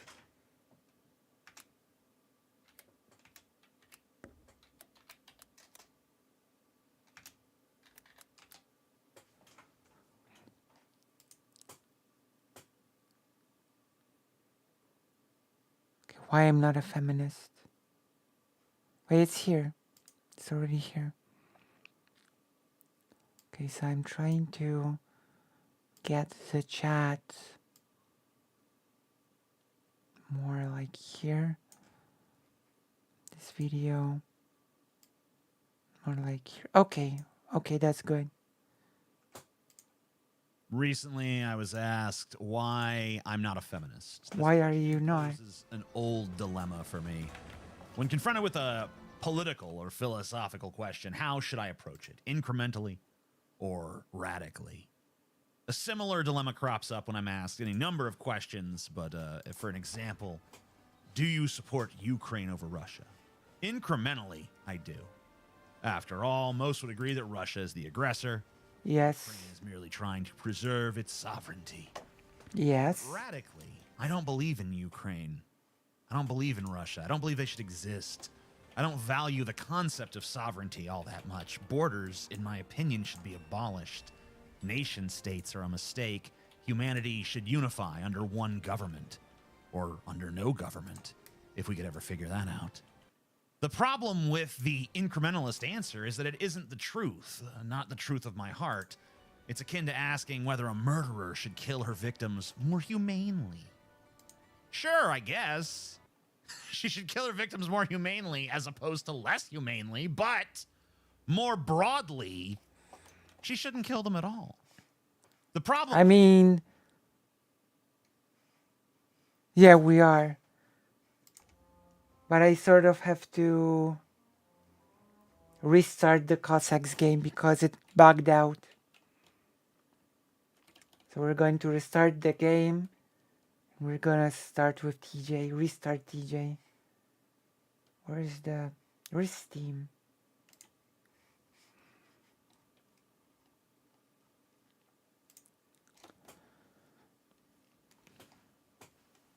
Stop.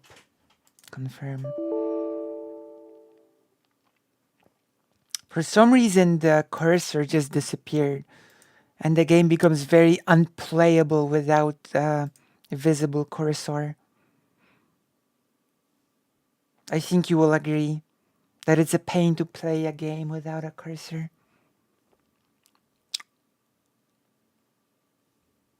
Is the game turning on?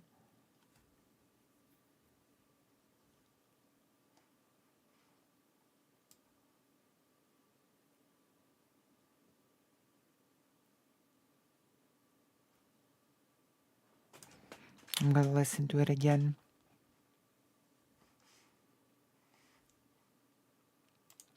Well, ideally, you would have circumstances that will allow you not to.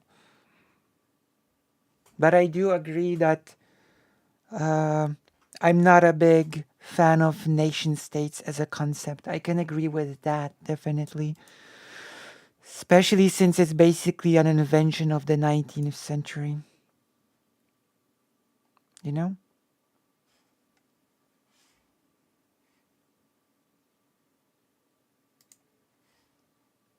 Okay, something's happening. Something's wrong with the Cossacks.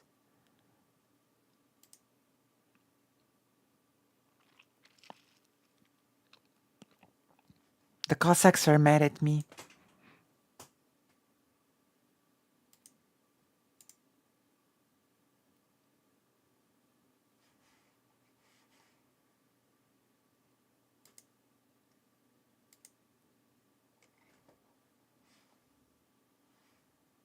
So I'm gonna restart. I'm trying to restart the game.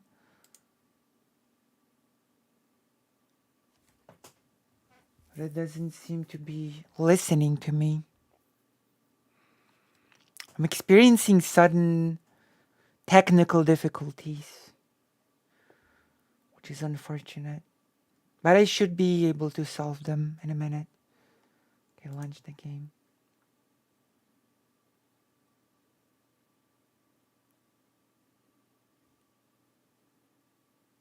The game's gonna launch, right?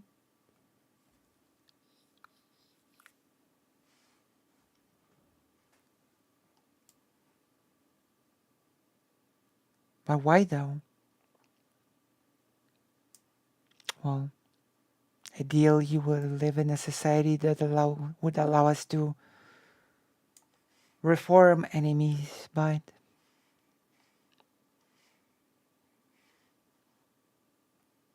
only borders should be cultural borders. True. I do agree with that, actually.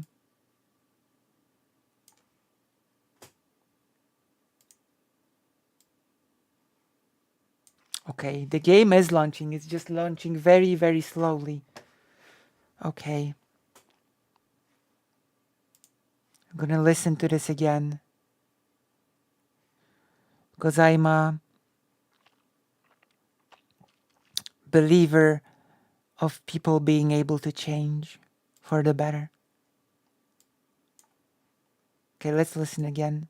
The truth, not the truth of my heart. It's akin to asking whether a murderer should kill her victims more humanely. Sure, I guess. She should kill her victims more humanely as opposed to less humanely, but more broadly, she shouldn't kill them at all. The problem with the radical answer is that it's often pragmatically useless to the asker. It's like responding to, "What do you want for dinner?" with, "I do not believe in designating meals based on chronology. Therefore, the concept of dinner I find quite laughable," you know? Yeah. I mean, you're right. I don't know why. Oh my god.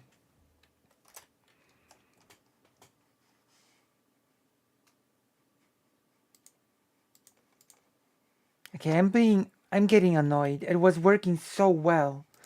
And now the cursor just disappeared. Oh my god. I'm trying to do a nice react with gameplay and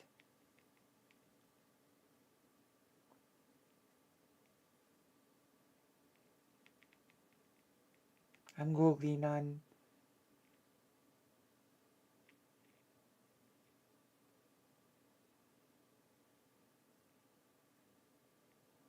Cossacks free mouse pointer disappears.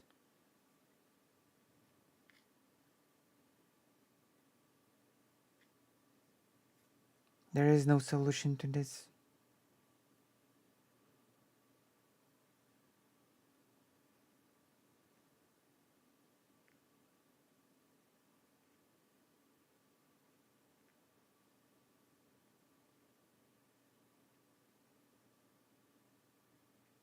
Oh my gosh.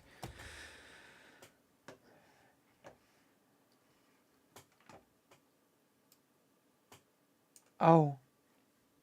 It's like because... Oh my god. See? There's a cursor.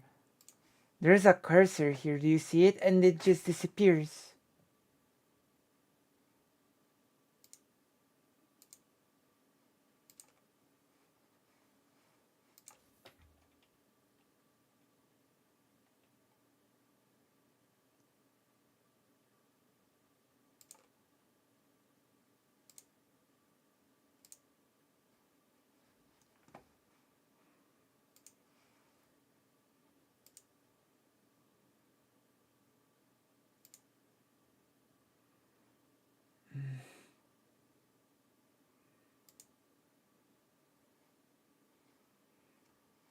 It's unplayable like this.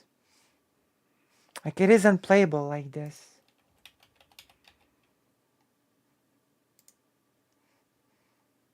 The game is unplayable like this. Wait, I will try to fix this.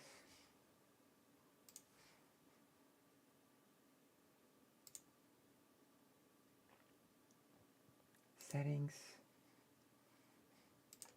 Maybe it's true. Maybe you got a point. Maybe I do.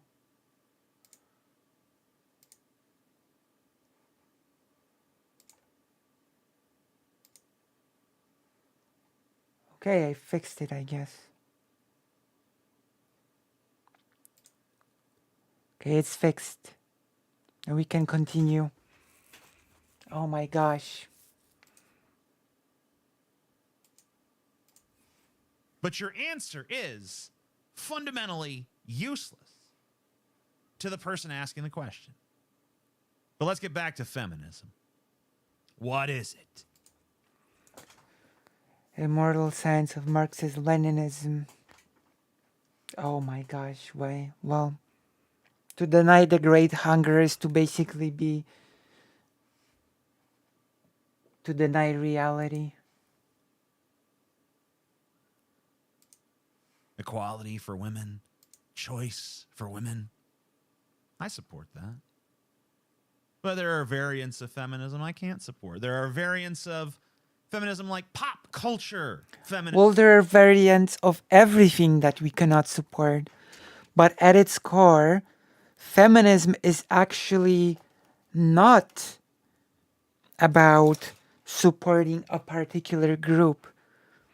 As Bell Hooks has said, feminism is for everyone, and feminism is about fighting and ending sexism. That is what feminism is about. Does that make sense? Which oftentimes, not always, but oftentimes, completely inane drivel. Then there are these trans exclusionary radical feminists or TERFs. I don't actually even consider TERFs to be feminists like at all.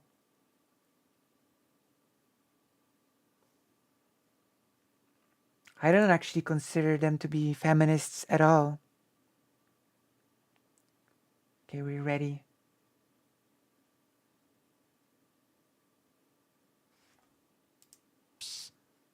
Who, as far as I'm concerned, are merely bigots using the pretext of feminism to justify their loathing of trans people.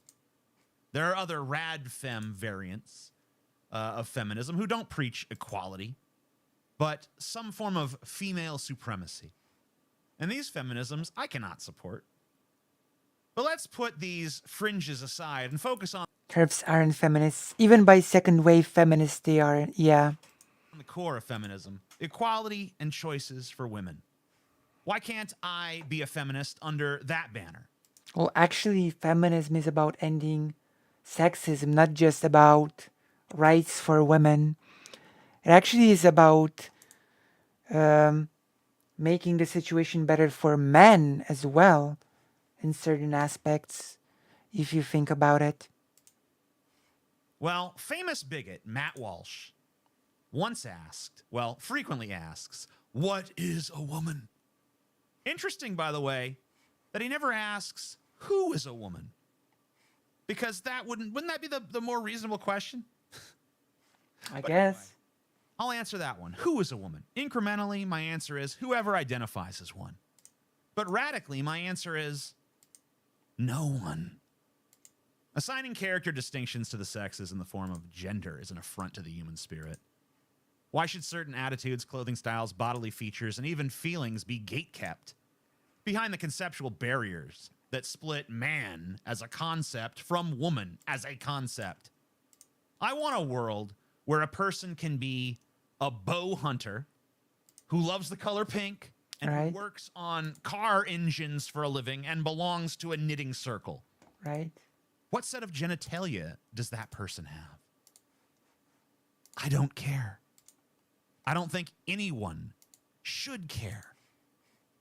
I can't be a feminist because ultimately I find men and women to be totalitarian concepts. I know. That's the kind of thing you expect out of the loony left. However, to show you I'm not totally divorced from you. Well, actually, that's not it either, since feminism is about ending sexism when it comes to just all genders. Right? So I sort of agree and sort of disagree. First wave feminists literally talked about men's rights. Yeah. Reality or anything. I know that people are going to continue to identify as men and women for a very long time. We're gonna read this text. God help you. I come from Poltava. I was given money collected to ransom Christians from heathen captivity, but I dread going to Crimea alone. It's not like I fear death itself, nay. Not being able to save our unfortunate brethren from their fate is what scares me. Perhaps you could head south and ransom the slaves in my stead, noble Pans. Sure, hand us your money. Thank you. God keep you safe. Head south along the western bank of the Dnieper. There is a fortress there. Go straight to the market and ransom as many Christians as you can. I will wait for the news in Poltava. Very well. Nice. We've done a quest. We've started a quest, I guess. That's reality, right? I can't act as if humanity is currently post-gender just because that's what I want for us. I have to deal with the reality that most people in 2023 still have gender identities. True. We're beginning to see a rejection of this gender imposition in the form of non-binary people, but this social movement remains in its nascent stages. And as long as there are men and women, which is to say, as long as there are people who hold to those identities, there will be men's issues and women's issues. And to exist pragmatically and ethically within the framework of this time and place, I must regard those gendered issues with a certain degree of credence, regardless of my overarching belief in a post-gender world. True. But I can't True. do this as a feminist. Nor can I do this as an MRA, nor as any label that perpetuates the very gender divisions that I ultimately seek to usurp. Supplementally, I think that both feminist and MRA philosophies have a tendency to breed animosity between the supposed masculine and the supposed feminine. Human beings tend to define themselves through animus towards an enemy class, and for many feminists, the easy answer to what's wrong with the world becomes men. And for many MRAs, the easy answer is women. Well, I think both camps should consider that is not... that the system itself is the villain here. The That artificial... is not actually what feminism is about. As I've said, feminism is about ending sexism. So it works for both men and women. And actually non-binary people as well. So I'm not sure if I agree with this. You know? If that makes sense. Good day, Pans. Would your brotherhood accept some brave nobles? Welcome. Oh. Interesting. Brave nobles. separation of human beings into these social designations based on nothing more than genitalia is the villain. I know, human beings don't like abstract villains. They don't like conceptual villains. They like flesh and blood villains that they can make in this. I mean, feminism doesn't make men the quote-unquote villain. The villain is sexism, you know? And that is a pretty abstract villain. And maybe TJ is right about saying that people don't really like abstract villains.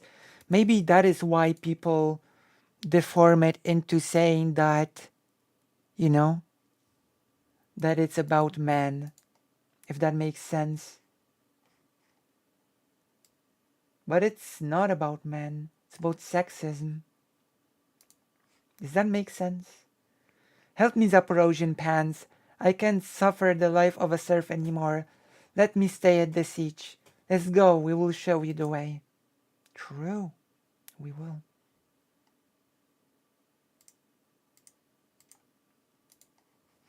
We will show you the way. This is why I stopped watching TJ. He pretends to be smart, but he had no idea about these ideas. I mean, to be fair, it does require one to sort of get into them, like to read stuff. This, by the way, is perhaps our most unfortunate tendency as a species. Even with trans people, who make the case that a person can inhabit the social designation of man or woman without having the traditionally corollary genitalia, the binary is still preserved there. The division is preserved. They've merely changed the criteria from genitalia to self-identification. This is a step forward, and I respect trans identities, obviously, just as I do cis ones, but ultimately, I believe that humanity would be better suited, would be better off if individuals were free to dress, think, feel, do, and be as they please without the need for a gender binary or any concept of gender at all. And that's why I can't call myself a feminist. It's quite simply incongruent with my position of gender abolitionism. I hope I've explained it clearly. Thanks for watching. I'm the Amazing Atheist, PTFO. I'm not sure if that follows, to be honest, you know? The Anna Convo went pretty well. Like, I wonder what the audience thinks. Like, I wonder if anyone from the chat can tell you what they think. I think it's his approach that messes him up. Yeah, I do believe so. Like, I don't think it follows that since he's a gender abolitionist that he can be a feminist, since it's about the end of sexism. Even an abolition has to work in the current constraints to move toward abolition. Yeah. Now let's see what Jess wanted me to react to. We actually had a Marxist-Leninist in the YouTube chat saying how boring this is. I'm a gender abolitionist and I look at things from a feminist perspective. He's just full of quack. Well,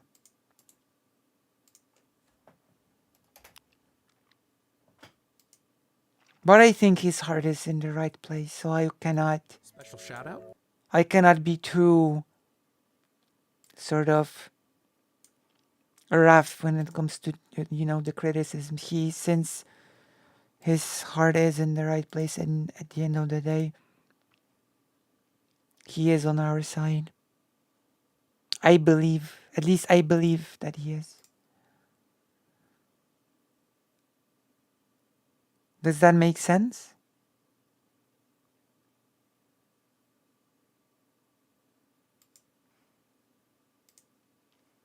What do you think? Does it make sense what I'm saying?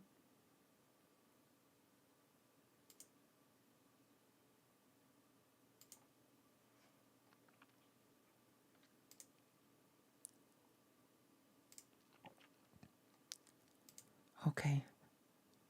Let me see the video. There is a debate with a transphobe. Right here. We're gonna do it while we build up the siege, the Zaporozhian siege. Special shout out to all my patrons. A siege was a place where The trans youth it's an orthodoxy church. thing. You want to discuss do trans youth deserve gender affirming care? Yeah, I mean, the way that's worded is a bit of a like you put like it's you've played with semantics there already. Oh my way that god, you word British. So trans youth, right? There is no Aye. trans youth. They're just children. Right? There are And they people who don't are under and the they don't age of deserve. What does that mean? Listen to me. They don't deserve gender affirming. Gender homie. affirming. What does that mean? There is no trans youth, they're just kids. That makes no sense. It's like saying there are no primary schoolers, there are just kids. It's British, so trigger warning. Transphobe is British. I think so. And TJ can be a little obtuse on his approach, for lack of a better word. Yeah, but I think he's still on our side at the end of the day. Well, hello, brothers. Mind a stroll to some Turkish fortresses. Let's go kick some Turk butt. Why not? Let's get it done. Good, good. Wait for my return. I'll bring along my folk to the dawn, and we'll turn the Turkish towns into rubble. True. We're gonna be playing historically accurate Cossacks.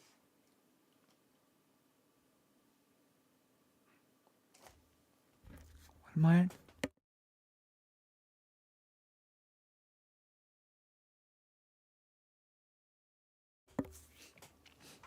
Yeah, he just needs to work on his justifications more and have a better idea about core feminist concepts. True. I believe so as well. I mean, it's historically accurate. Okay? It's like we're fighting the Ottoman Empire, okay? We're fighting the Ottoman Empire. It's historically accurate. Homie. Is by adults. Homie. not children. Children Homie. don't care. Homie, there are kids who are under the age of 18, making them youth, who are trans. You can deny it all you want. but True. They exist. And those children I'm not denying it. deserve gender affirming care because it's life saving in a lot of instances. True. Also give cis children gender affirming care too. What's the issue? No such thing as cis. There- Also, by the way, What do you mean no such thing as cis? you can laugh all you want. That's fine. I will laugh. Civil discussion here, right? When Civility you're talking politics. about like it's saving their lives, right? What evidence do you have, right, that Right? What evidence? gender affirming care has saved anyone's life? Yeah, so you can look. Anyone. Give me some examples, please. Yep. So Place. there's a study called Mental Health Because Outcome. it's not been Do you going on wanna- long enough. Do you want me to answer you or not? Yes, I do. Sorry. Great. Yes. So you got. Oh my god. So you can look at a study called Mental Health Outcomes in Transgender and Non-Binary Youths Receiving Gender Affirming Care, where we found that there was a 60% decrease in depression and suicidal thoughts among these youths. Of course, British. Puberty blockers, pubertal By suppression who? for. What's happening? Okay. By who and to whom? What do you mean by who to whom? It's a study. Pull up the study. Who was the study done by, and how old were the children, and over what period of time was this done? Because this is a very new thing. No, it's not. By the way, So it was it's a myth that it's some new thing. doctors. Okay. They It's a total myth that it's some new thing. youths aged 13 to 20, and they did a follow-up with them 12 months after starting gender affirming care to see what their suicidality rate was. But this is one of multiple studies that I was giving you 12 months. prior to being interrupted.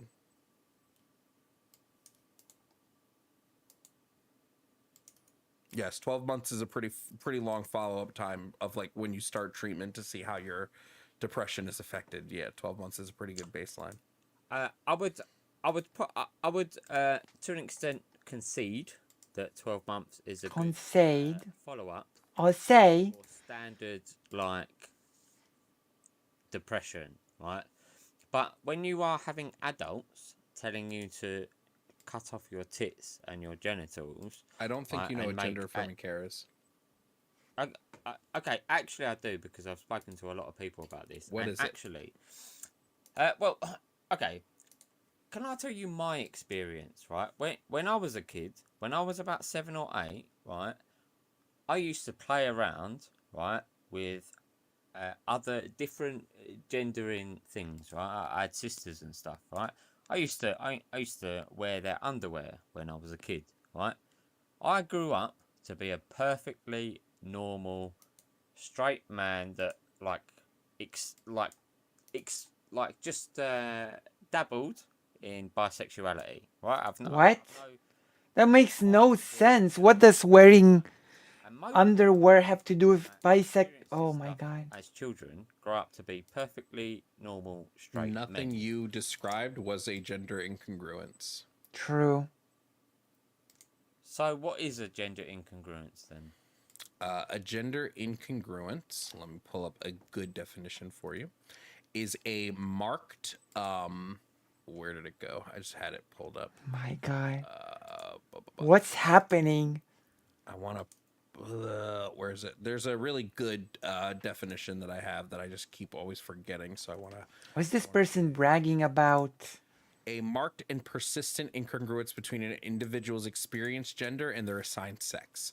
Based off of what you told me, I'd say you didn't experience that. Like you wore your sister's underwear. That's not like a marked incongruence between your gender and your sex. That's just a kid putting on underwear. What you're gonna have True. to do though is explain, like to the bone, definition wise, what is the difference between sex and gender. If gender is What? just an ideology, then Oh my god. children. What You think gender is an What ideology? is the difference between sex? No, tell me what the difference between sex and gender is. is? My Yeah, God. so Because sex would be This biological person is trolling, right? This cannot be real. to define what side of the aisle you whether fit on you're a male or species. female. Yeah, homie, do you want me to answer you or no? It's like every time you ask me a Sorry, question, you yeah. interrupt. Sorry, I get ahead of myself. So I've got ADHD, so sorry. So do I. I do actually want to listen. Sorry. Great. So sex would be any biological markers, either genotypic or phenotypic, to denote whether you're a male or a female or a variation of the two. Whereas gender would be how your body perceives that sex in conjunction with the social roles placed upon male and female. Okay, so where's the science behind that? That's a. I mean, I can read you directly. Physiological thing. I can read you directly out of a neuroscience textbook. This where it says person, what this person does not sound very scientific himself. Yeah, please do. Yeah. Yeah, sure. When I read by out of the way, before you continue, can I just make this very clear? I'm not here just to absolutely try and shut you down. If you have any points that are beknownst to mine, I am willing to learn. Right? Yeah, Okay. I'm not here to have a massive row. Okay. Well, I'll just read you directly out of Neuroscience Second Edition. It says sex can be considered in terms of three categories. So you have your genotypic sex, your phenotypic sex, and your gender. Genotypic sex refers specifically to an individual's two sex chromosomes. Phenotypic sex refers to an individual's sex as determined by their internal and external genitalia, as well as their expression of secondary sex characteristics and behavior. And then gender refers broadly to an individual's subjective perception of their sex and their sexual orientation. And generally speaking, gender identity entails self-appraisal according to the traits most often associated with one sex or another, called gender traits, and these can be influenced to some degree by cultural norms. So exactly what I said, I just worded it slightly differently to make sense to True. who don't read textbooks. Sure. No problem. And I appreciate you reading the definition there. What was the last definition? Let me hear it. Look into the definition. Sure. To degree by cultural norms with one sex or another, called gender traits, and these can be influenced to some degree by cultural norms. One sex. Generally speaking, gender identity entails self-appraisal according to the traits most often associated with one sex or another. Well, okay, that's not exactly correct, you know? Like, non-binary people exist, let's not, you know? I don't agree with this either, to be honest. Gender traits, and these can be influenced to some degree by cultural norms. So exactly what I said, I just worded it slightly differently to make sense to people who don't read textbooks. Sure. Oh my God. No problem. And I appreciate you reading the definition there. Adults world's smartest transphobe. Where all of this stuff came from. Do you know who Alfred Kinsley is? Oh my God. I've heard the name before. I don't know what it has to do Right, with so Alfred Kinsley, and there's also someone called Magnus Hirschfeld, right? These are the two Who is this guy? people I swear. started this gender reassignment sex thing. Right, look up Alfred Kinsley, right? Wait, but He I don't know what this actually has to do with anything because I don't really care who. True. No. I care if Listen the to me, concept is medically sound. It's very relevant. It's very relevant. What does this have to do with anything? Did experiments True. on little children sexually, and he is Okay. one of the main people that pushed all of this, and so is Magnus Hirschfeld, right? Mm-hmm. And he was one of the first people that For sure. said. And there was also a guy, Magnus Hirschfeld, right? He did an experiment with twins, right? And he raised one as a boy and one as a girl, and the one, they both killed themselves. Is mental. So it's obviously not this is a psychological thing, not a biological thing. Is mad. Have you ever looked into Alfred Kinsley? Look into what he did. Yeah, I have, and based from the Kinsey Institute It's says that like insane. the Kinsey Institute is saying like most of the stuff you're saying is a lie. Like when I fact check this, it's saying that it's a lie. Okay. Uh-oh. Well, yeah, of course I would. Do you want to like read the book? Well, the American Civil Liberties Union also says it's a lie. I Cool, mean, man. Do you want to actually read the textbooks? Don't listen to any articles about it. Don't listen to any articles about it. Read his books that he published and the experiments that he did on little children, because it's all there in black and white. Don't read articles about it. Actually read what he did. Then I'm not showing any experiments. come and tell me. Then come and. He is so British. He was a good guy. It's painful. Freedom and trans activists and all that, because the geezer was a fucking pervert. I never said anything. That person does not sound like a neutral person who's simply curious, that's for sure. Because he's like the founder of trans activism. Should I use microphones? Should I use microphones because Nazis created the modern microphone? Uh-oh.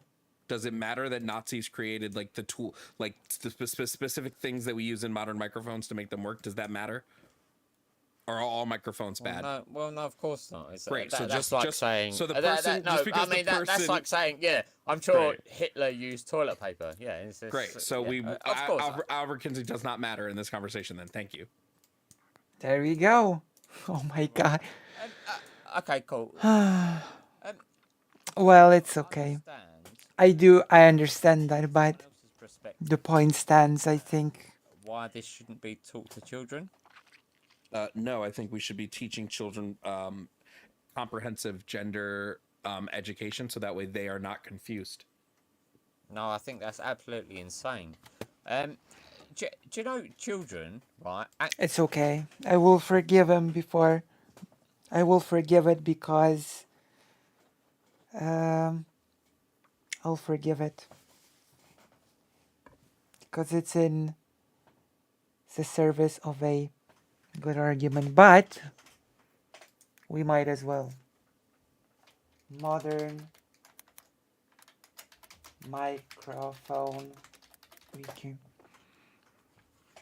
Microphone. History. In order to speak to larger groups of people, I need a rouse to increase the volume of a human voice. The earliest devices used to achieve this were acoustic megaphones. Some of the first examples from 5th century BC Greece were at theater masks with horn-shaped mouth openings that acoustically amplified the voice of actors. The amphitheaters.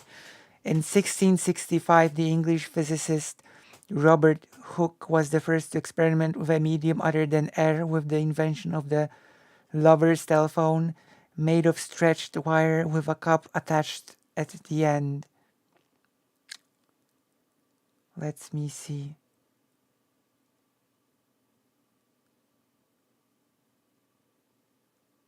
Nope. Nothing about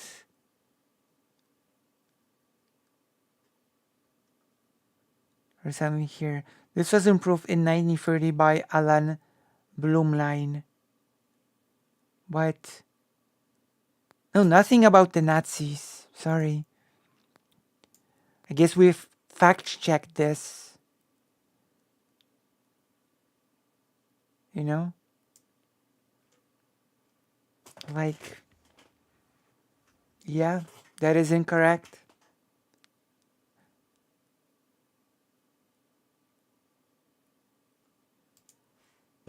They are not race conscious. They're not gender conscious. That's not true. They are just children. That's not true. They Children, literally- according to the, no, I'm going to correct you. I'm going to correct you. Hold listen. on, I'm going to correct you. Okay, According okay. to the American Psychological Association and the American Pediatric Association, children begin to understand gender in other things Americans are at dumb. about the age of 2. They're able to recognize mom and dad and recognize that they are separate and one is a boy and one is a girl. They're able to recognize gender in toys, gender in characters, and then at the age of 4, they're able to start having gender incongruencies. These are all facts. You can say no, but it doesn't make it not true. Well, you've just shot yourself in the foot there, because you've said to me that What? sex and gender are 2 different things, and so a baby, right, with like when they can recognise the roles of a mum and a dad, right, so a male and a female, that's recognising sex and That would their be gender. and their paternal roles, right? But Wait, for did you not listen to what I said? Did you not listen to what I said? Yeah. Oh my god. They recognize mom and dad, and they recognize that they are boys and girls. It's like you only listen to the first half of what I say, That's and then you get ready, paternitism. and then you get ready to. No, they recognize the difference between boys. This and is girls. so They British. recognize that. Boys This and girls how are bigots understand gender. point out boys and girls and men and women in their daily lives. That starts Yeah. happening at 2. And then at 4 is when they really start to come into their own gender in and of themselves and can recognize gender in their own body and start to have these incongruencies. Can you just Oh boy. keep saying this word? Can you define incongruency, because you keep saying it a lot?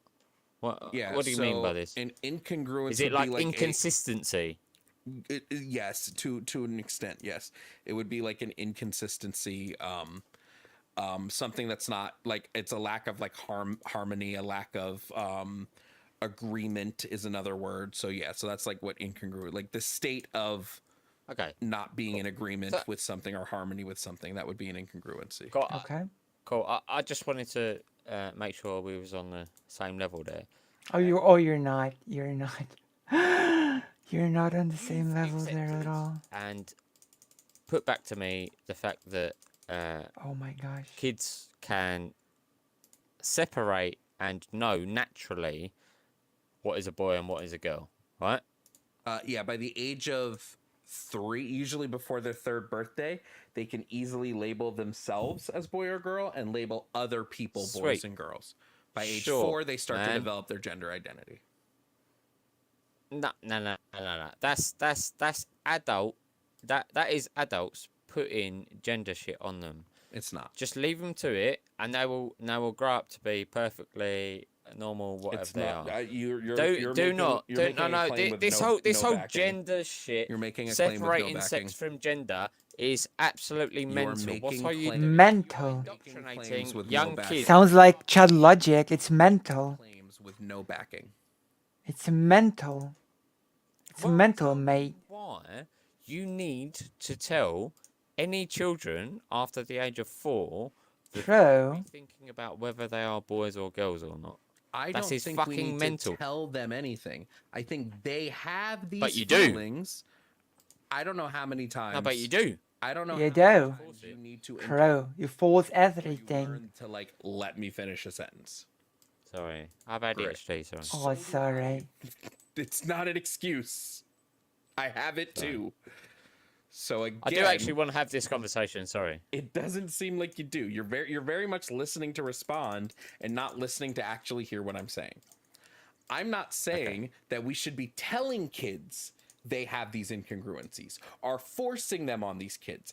I'm saying that naturally some children are going to have these whether we want them to or not, because we as a society already put them into categories that they may not fit in and they may be uncomfortable in.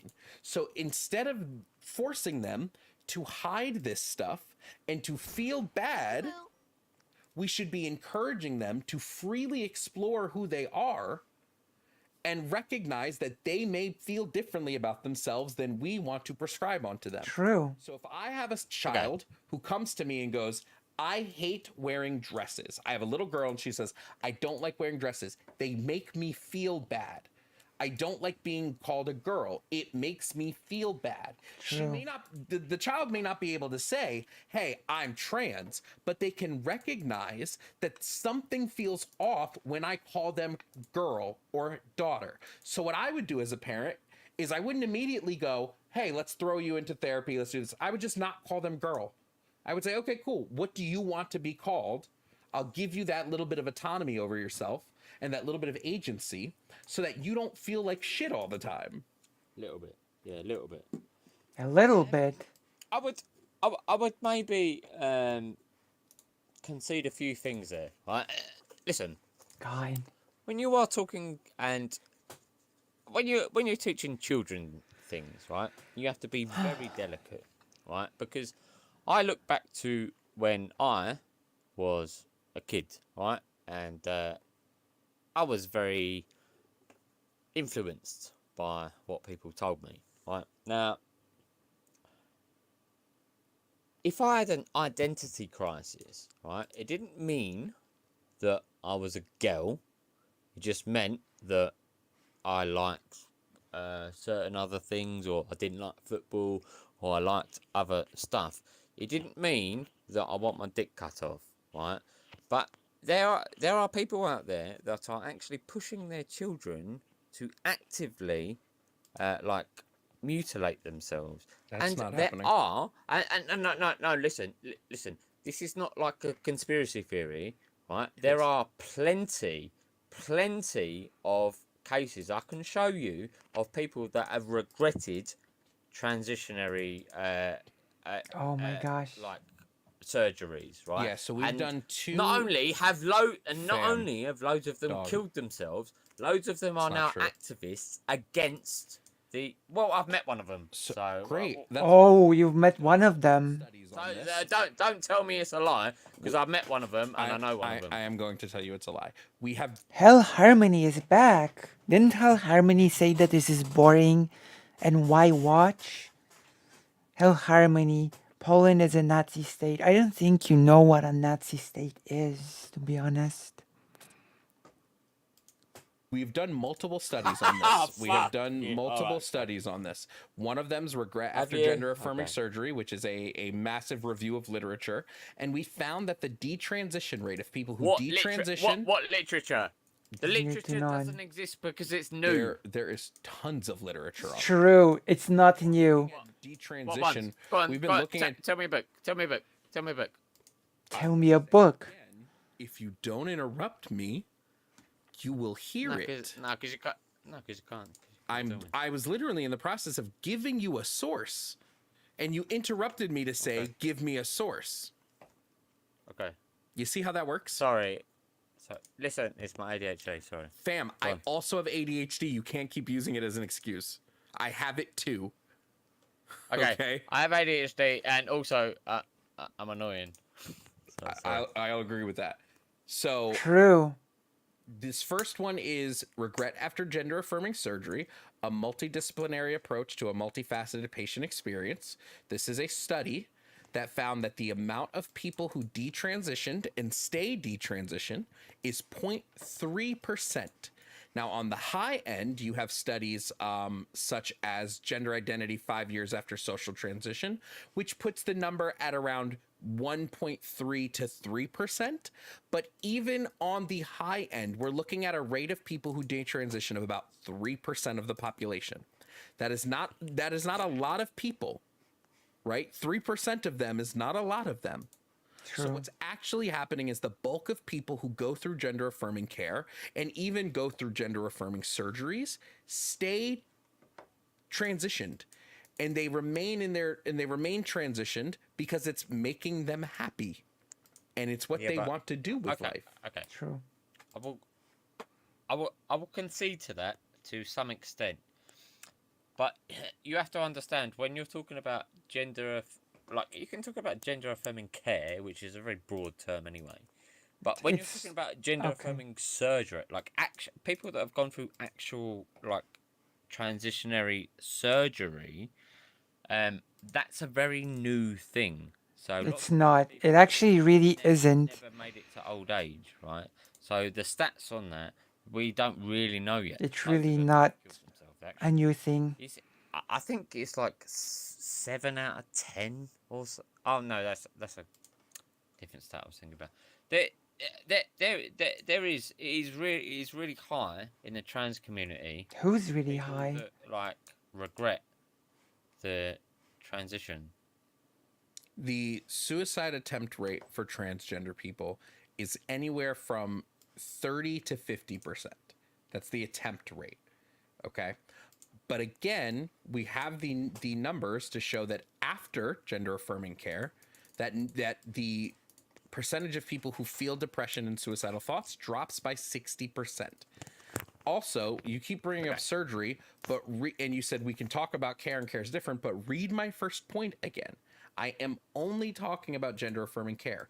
I think surgery is an aspect of it, but I think it should be individualized. I think if surgery is what's needed to keep a kid alive, give them surgery. If it's not, don't worry about it. They can get it later when they want it. True. But if it comes down to a kid's life and like chopping off a titty, I say chop off a titty. True. Okay, that's a relatively humorous way to put it, actually. Oh. Can I ask you seriously, though? How is that humorous?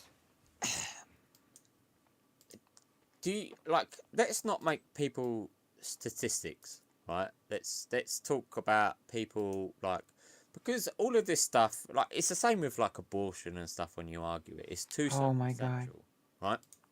The whole argument is not left and right. It's too circumstantial.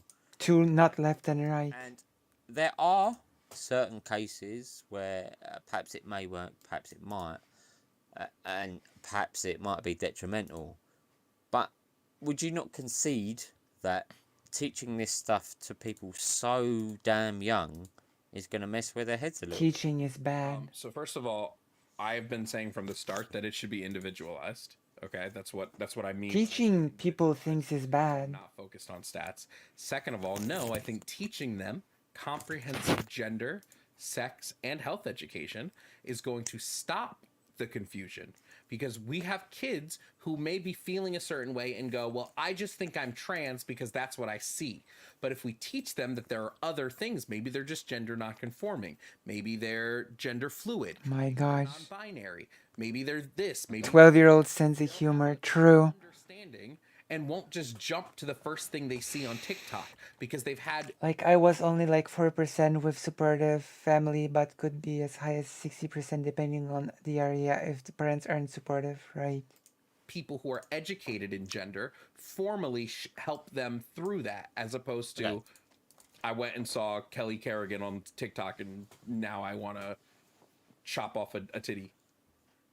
Okay, but would you maybe concede that, like, for example, Concede. age limits on things like the age of consent? You don't let people smoke until they're of a certain age. You don't let them vote. You don't let them drink. But yet you let them believe their gender. I think that's fucking barman. Wait. Mental. Yeah, so I think they're two vastly different things. Wait, hold on. Is this person advocating unironically for an age of consent for what children are allowed to believe? What does that even mean, and how would you even enforce that sort of thing? Unfortunately for him, British people, particularly the young ones, are becoming less and less religious, so the abortion thing won't get you very far.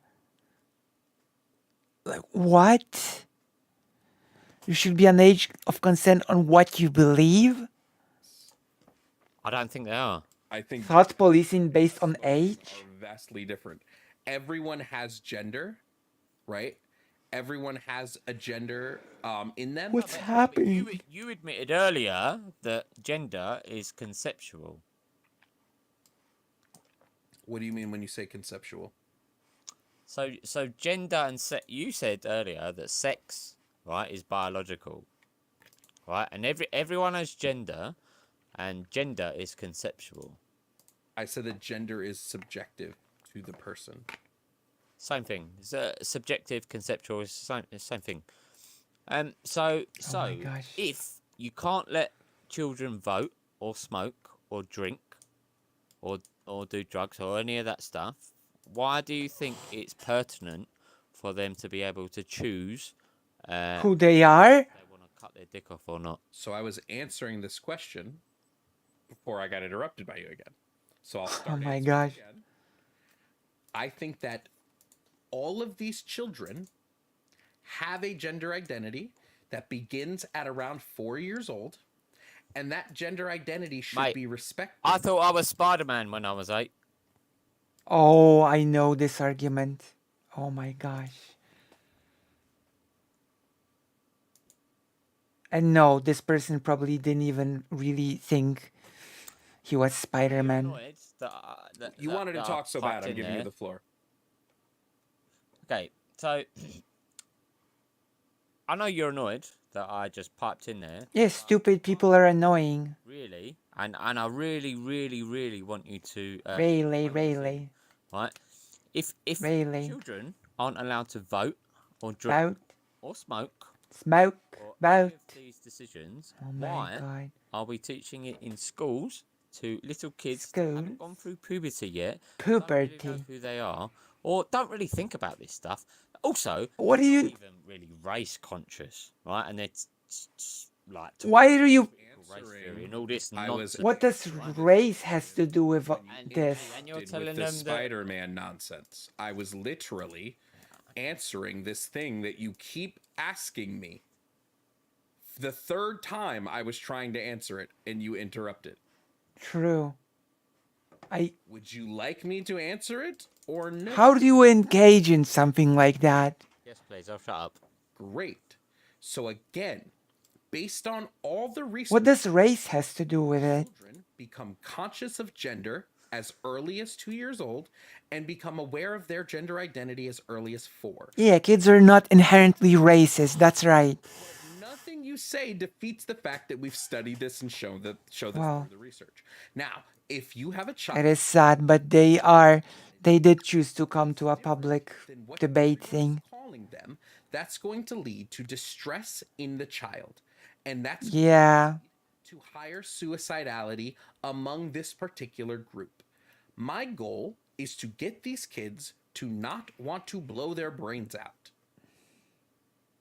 So I'm going to allow them to explore their gender and try to understand comprehensively what they're feeling so they don't blow their brains out.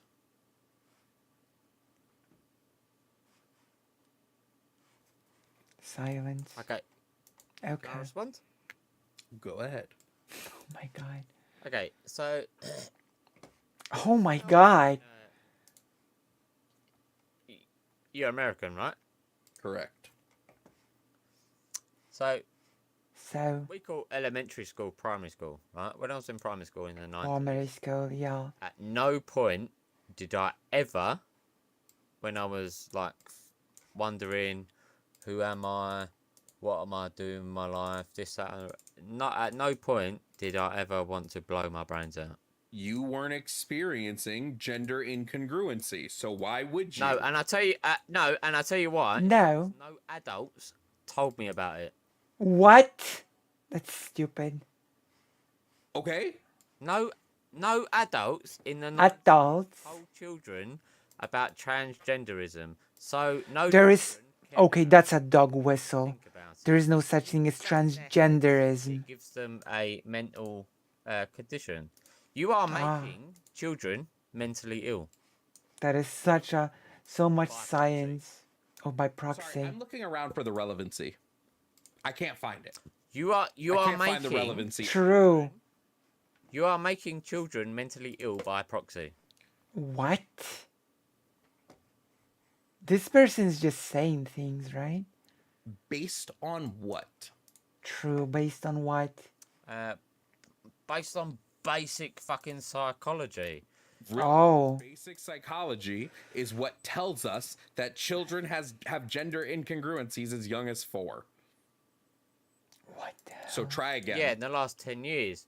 In the last 10 years, when this is all this cultural Marxist bollocks got. Cultural In Marxism? the 90s, when I was in primary school, no one Oh in my school god. ever felt like they was in a different body, or they was Oh, come on. or the other. They did. And They did. and no, and You're I'll tell you telling what, me. the Wait, people wait. that Stop, did. stop, stop, No, stop. listen, You're listen, telling me. listen. Shush, No, shush, no, no, shush, no, no, shush, no, listen. no, no. The people that did. No, I'm The not people gonna that did shush. I'm grew literally up. not gonna shush. The people that grew up, Oh my they fucking grew up God. to be perfect. True. Oh my god. You're telling me that every single person, Cultural Marxism. one of them is cisgender. Right now, you're telling me every single one of them is cisgender. Some of them grew up to be perfectly normal gay men. That wasn't what I asked. What are you asking?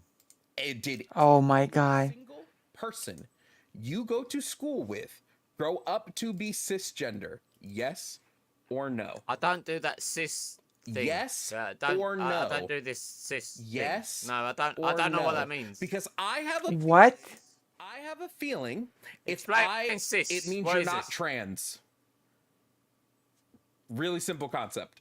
So I have a feeling if So I just say went men or and- say man or woman. no, I have a feeling if I went and interviewed What's every the single relevancy let of me cis? let me finish. I have a feeling if I went and interviewed I'm not using the word every cis. single, I'm not using the word cis, so mask off. some of them Yeah. would be trans.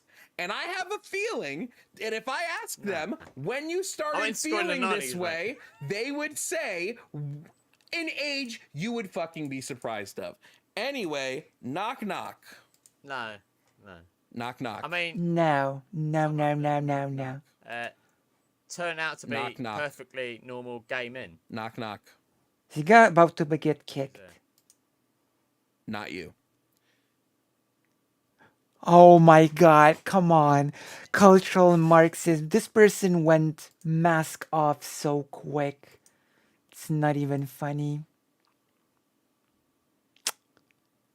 Well. How did you like that? How did you enjoy that? What was that all about? Oh my god.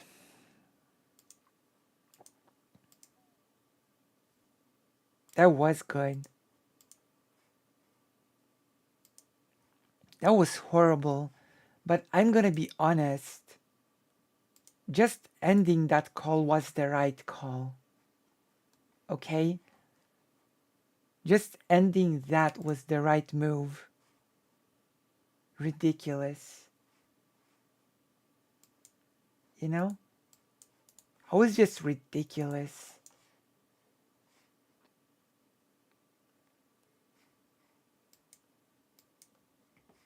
I don't know what to say.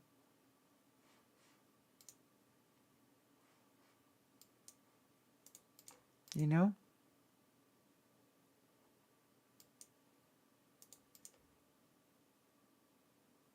Yeah, I love them as well, but that was just ridiculous. God.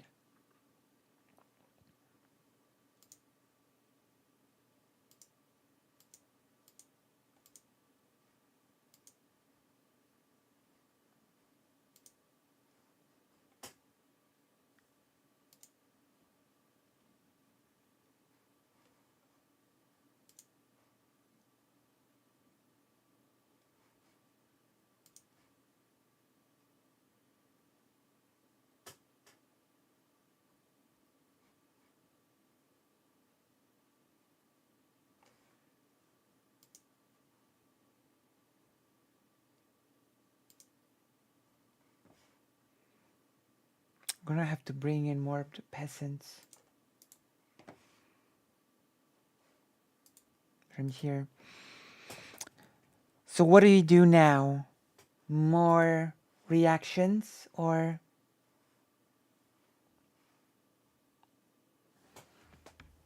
let me check something real quick.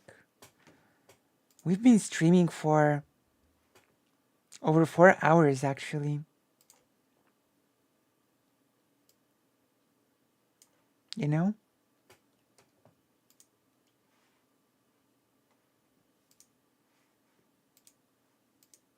So I'm gonna ask you.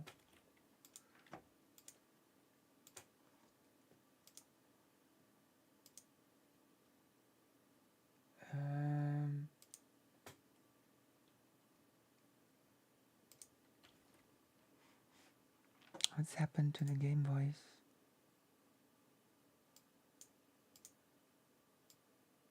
Game audio doesn't seem to be working for some reason.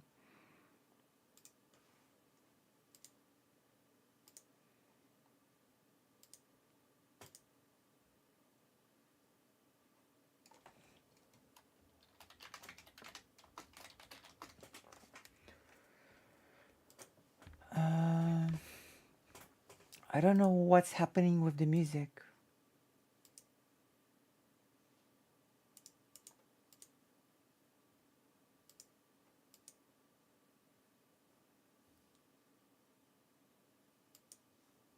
So what do you think we should do now?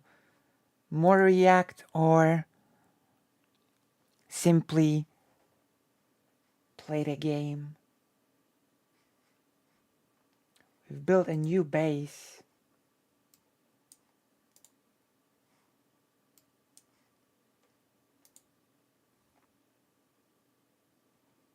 Are there any more videos you would like me to react to? This is the Cossacks free. This is the game that I've chosen for today because of the Anastasia talk. It's the game about the Zaporozhian Cossacks. Can you link it again?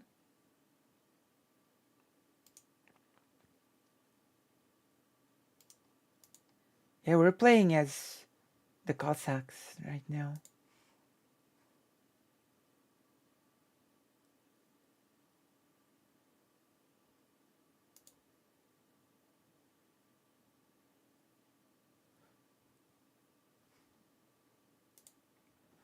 I think we're doing pretty well.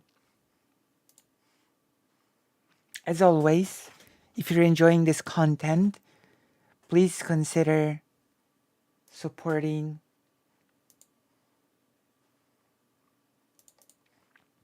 this channel in any way you can. It means a lot to me. It allows me to do what I do. It allows me to prepare better and better content. And many other things.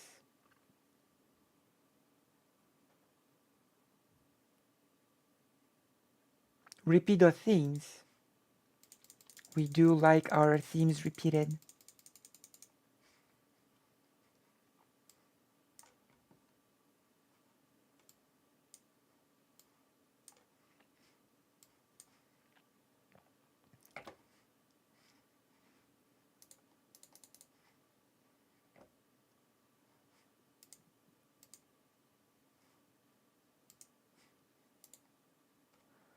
If we took much time ransoming the captives, the priest will think we run off with this money.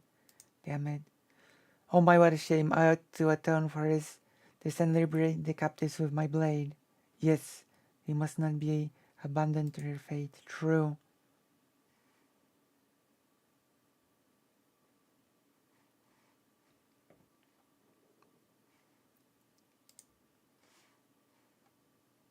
So many enemies.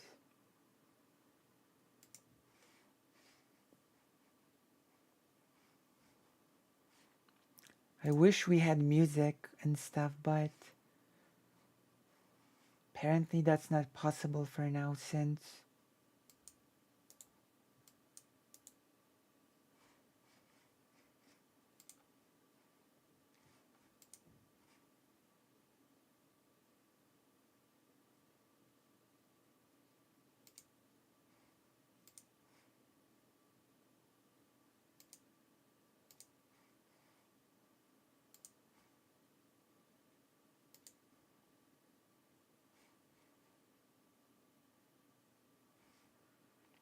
I'm gonna build an academy here.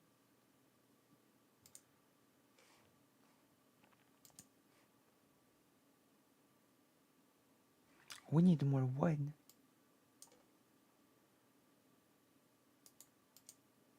Okay.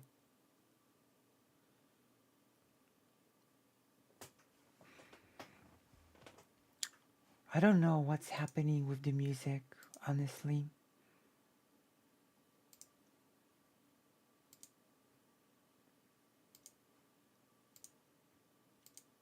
Should I restart the game?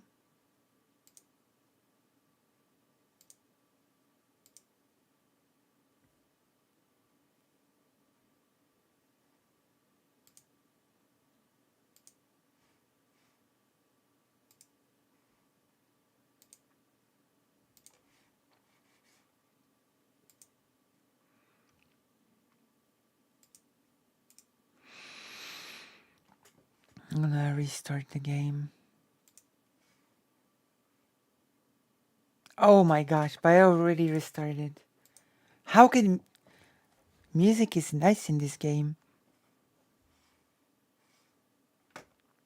Okay, let me see the link. And we're getting into this video. Sure.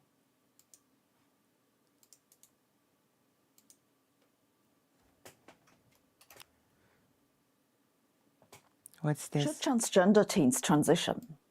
This Yes. rather personal question occupies a prominent place in the American culture war. On the one side, you have people claiming that it's a socially contagious fad among the brainwashed woke who want to mutilate your innocent children. On the other side, there are those saying that it's saving the lives of minorities who've been forced to stay in the closet for too long. True. Then there are normal people like you and I who think both sides are crazy. And could someone please summarize the What? Okay. That is a really weird thing to say, but okay. facts in simple words, which is what I'm here for. So what's going on? Is it true that the number of teenagers who identify as transgender is rising rapidly? What's gender-affirming care? Does it work? And why are some countries like Sweden, Finland, and the UK rolling back gender-affirming treatments for children? That's what we'll talk about today. Oh no. Have a bad feeling. The vast majority of humans are born with an unambiguous biological sex that's either male or female. While there are some intersex conditions, they're rare. For the most part, biological sex in humans is fairly simple. People with XX chromosomes are biologically female, have ovaries and grow breasts. People with XY chromosomes are biologically male, have testicles and leave the toilet seat up. It's more difficult for some fish who can change their sex, but there are few fish among my subscribers, so with apologies to all fish who may be watching, I'll leave this complication aside. Gender identity is as Humor. as sex is simple. Gender refers to our internal sense of being female, male, or something else. As everything internal, it's subjective and hard to properly define. I mean, this video is not as bad. About by a mix of genes, acquired biological traits, environmental and social factors, and cultural expectations. When someone's perceived gender doesn't align with their biological sex, we've come to call them transgender. The other case, when sex aligns with gender, is often called cisgender. Transgender people may feel like they're trapped in the wrong body. Not all, but some of them are distressed by this experience and develop what's called gender dysphoria, a recognized psychological condition which might severely limit their quality of life. Some transgender people prefer not to draw a distinction between sex and gender and instead distinguish between their experienced gender and the assigned gender or the gender assigned at birth. For the rest of this video, we'll do the same. Being transgender is neither new nor necessarily detrimental to mental health. It's just a not very common variation of normal human development. Personally, I find it highly questionable there. Sounds like a skill issue. Sounds like a skill problem. Have you ever seen a normal human? I haven't. More seriously, records of transgender people date back thousands of years. Several cultures This is not a bad video, to be fair. have communities of a third neutral gender.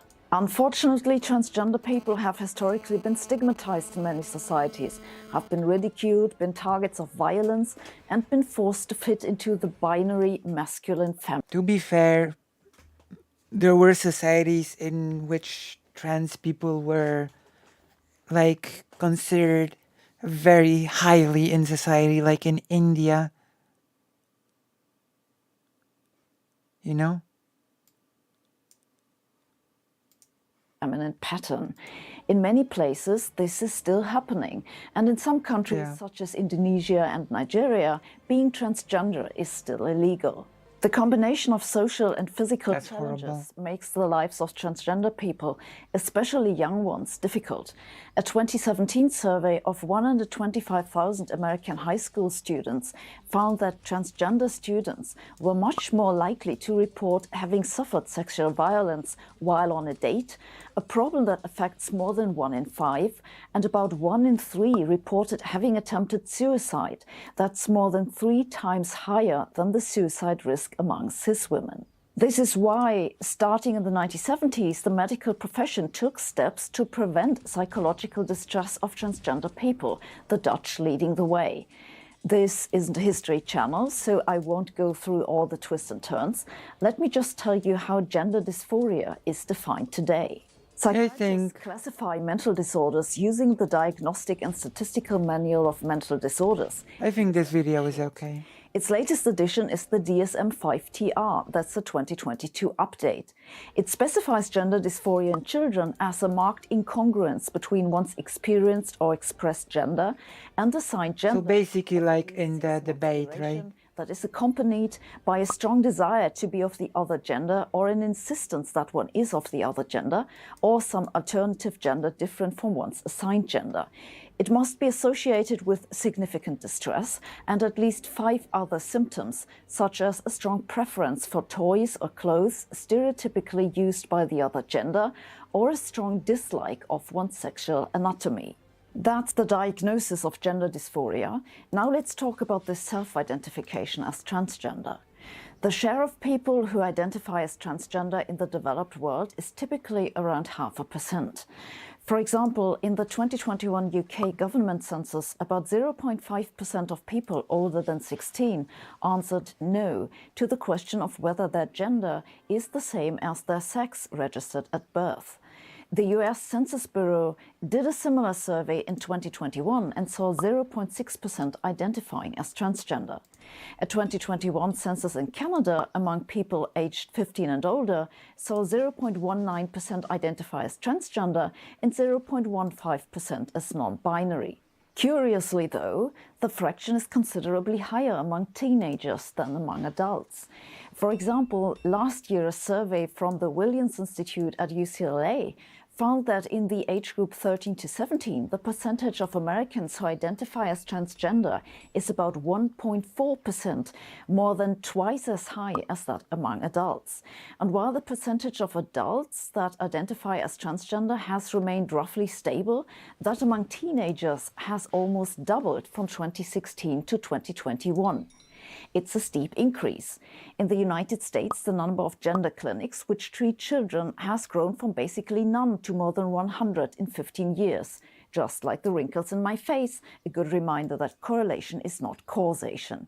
According to data collected by the American health tech company Komodo Health for Reuters, the number of insured children aged 6 to 17 diagnosed with gender dysphoria in the US has increased from 15,000 in 2017 to 42,000 in 2021, so roughly a factor 2 to 3. About 6,000 of them are either on puberty blockers or undergoing hormone therapy. One expects the two numbers to be somewhat higher because they didn't count cases that were not covered by insurance, but it's probably not a huge difference. To put these numbers into context, there are about 25 million children in the US in that age group, which means we're talking about roughly 3 in 10,000 children who are taking medication for gender dysphoria. So we may be looking at a steep increase, but the total numbers are small. Still, it's puzzling and not an exclusively American phenomenon either. The same has been observed in the UK, where the number of referrals to the British Gender Identity Development Service has increased Curiously. by a factor of 20 from Curious. 2011 to 2020.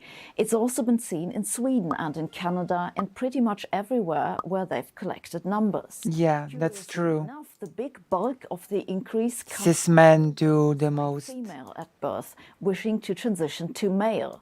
This is weird because in earlier generations the ratio was the other way round, or approximately equal. The same thing has been observed in Oh the no. Netherlands, in Spain, in the There's UK, gonna be the in social Sweden, contagion and is thing. also the case in the USA. Most of the increase in gender dysphoria reports comes from girls. Pretty much no one questions this. What's more controversial is the question whether the typical age of girls to report gender dysphoria is also changing. And if so, Controversial. why? In 2018, the American physician Lisa Littman argued in a paper based on survey results among parents that the girls being referred to gender clinics in recent years are different from those of earlier generations. They show an onset of gender dysphoria during adolescence, but without prior symptoms, a combination that was previously basically unheard of. Littman dubbed it rapid onset of gender dysphoria. Yeah. And that it's a case of social A contagion. made-up thing. Adolescent Made-up girls get thing. the idea from social media, BS. or peers, or both, and come to believe they want to be men, hoping it'll improve their lives. Superficially, the hypothesis makes sense. According to data from the World Superficially, well said. adolescent girls are twice as likely as boys to suffer from mental health problems such as depression and anxiety, so they're more likely to have a problem to solve in the first place. Littman speculates that girls that age are more vulnerable to social contagion than boys, though there's little evidence to back this up. Littman's paper was strongly criticized for not being a scientific study, but a collection of experience reports from parents. The parents were recruited among frequent visitors to websites who are skeptical that transgender self-identification among teenagers is genuine. This means the sample is unlikely to be representative. Indeed, True. Littman herself writes in a paper that it's a descriptive exploratory study. She describes what those parents say. What to conclude from that is a different story.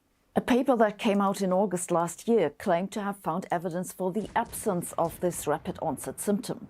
However, this paper was also strongly criticized for severe shortcomings, such as, most importantly, for phrasing their survey questions in an ambiguous way and creative methods of interpreting their data. The brief summary of this controversy is that at the moment, there is no conclusive evidence neither for nor against the existence of rapid onset gender dysphoria, though it seems to be supported by anecdotal reports from doctors working in clinics who treat the children. The steep increase in the number of girls reporting gender dysphoria is, however, clearly evident in the data. Another issue that physicians have brought up is that many of the adolescent children assigned female at birth who are now presenting... There is no evidence of rapid gender offset whatever thing. There is So what none. happens to those children who are diagnosed with gender dysphoria? The treatment regime is called gender-affirming care. It starts with the child adopting a new name and pronouns that fit their chosen gender. They begin to change their appearance and join groups that belong to that gender. For example, if you want to be a girl, you join the physics club.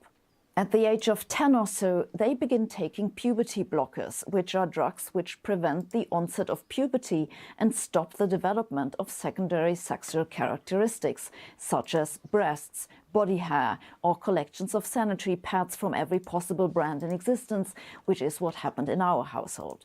Puberty blockers are used to prevent the dysphoria from getting worse and also to give the children time to make up their mind.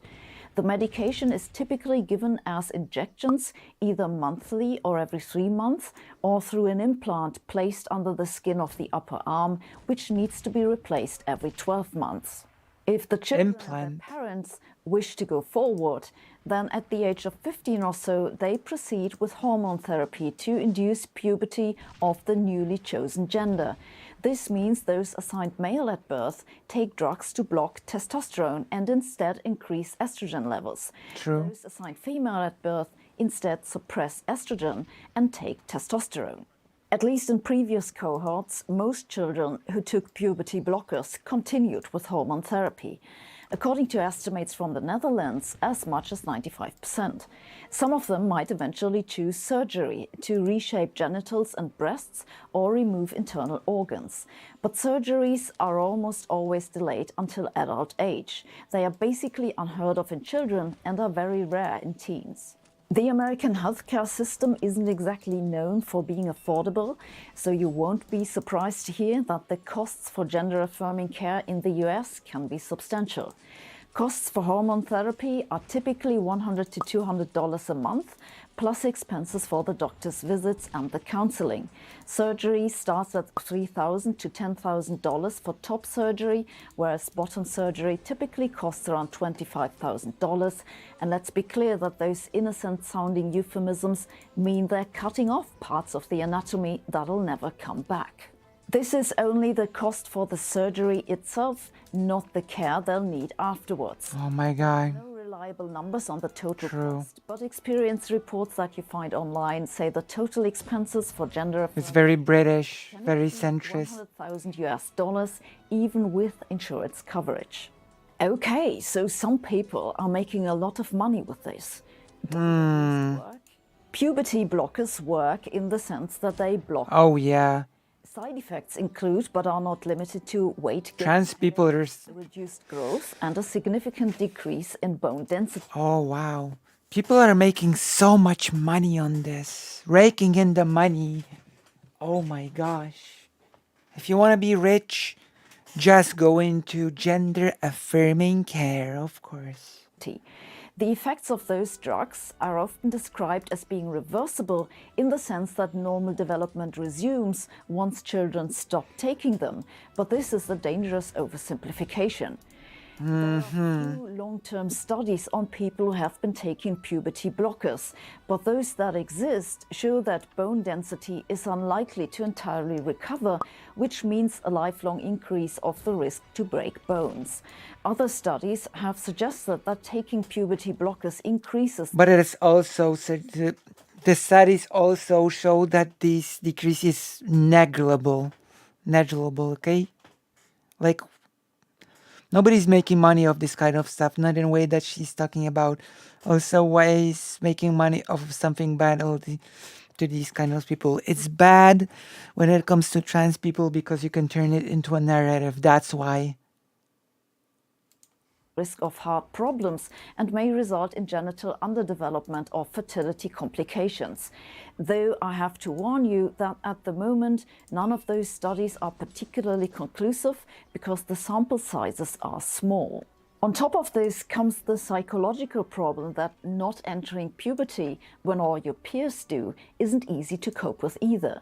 In 2016, the American Food and Drug Administration ordered makers of puberty blockers to add a warning about mental health problems to the drug's label after they received several reports of suicide. All drugs have warnings on the labels. So clearly you want to have a good reason to put your child through this.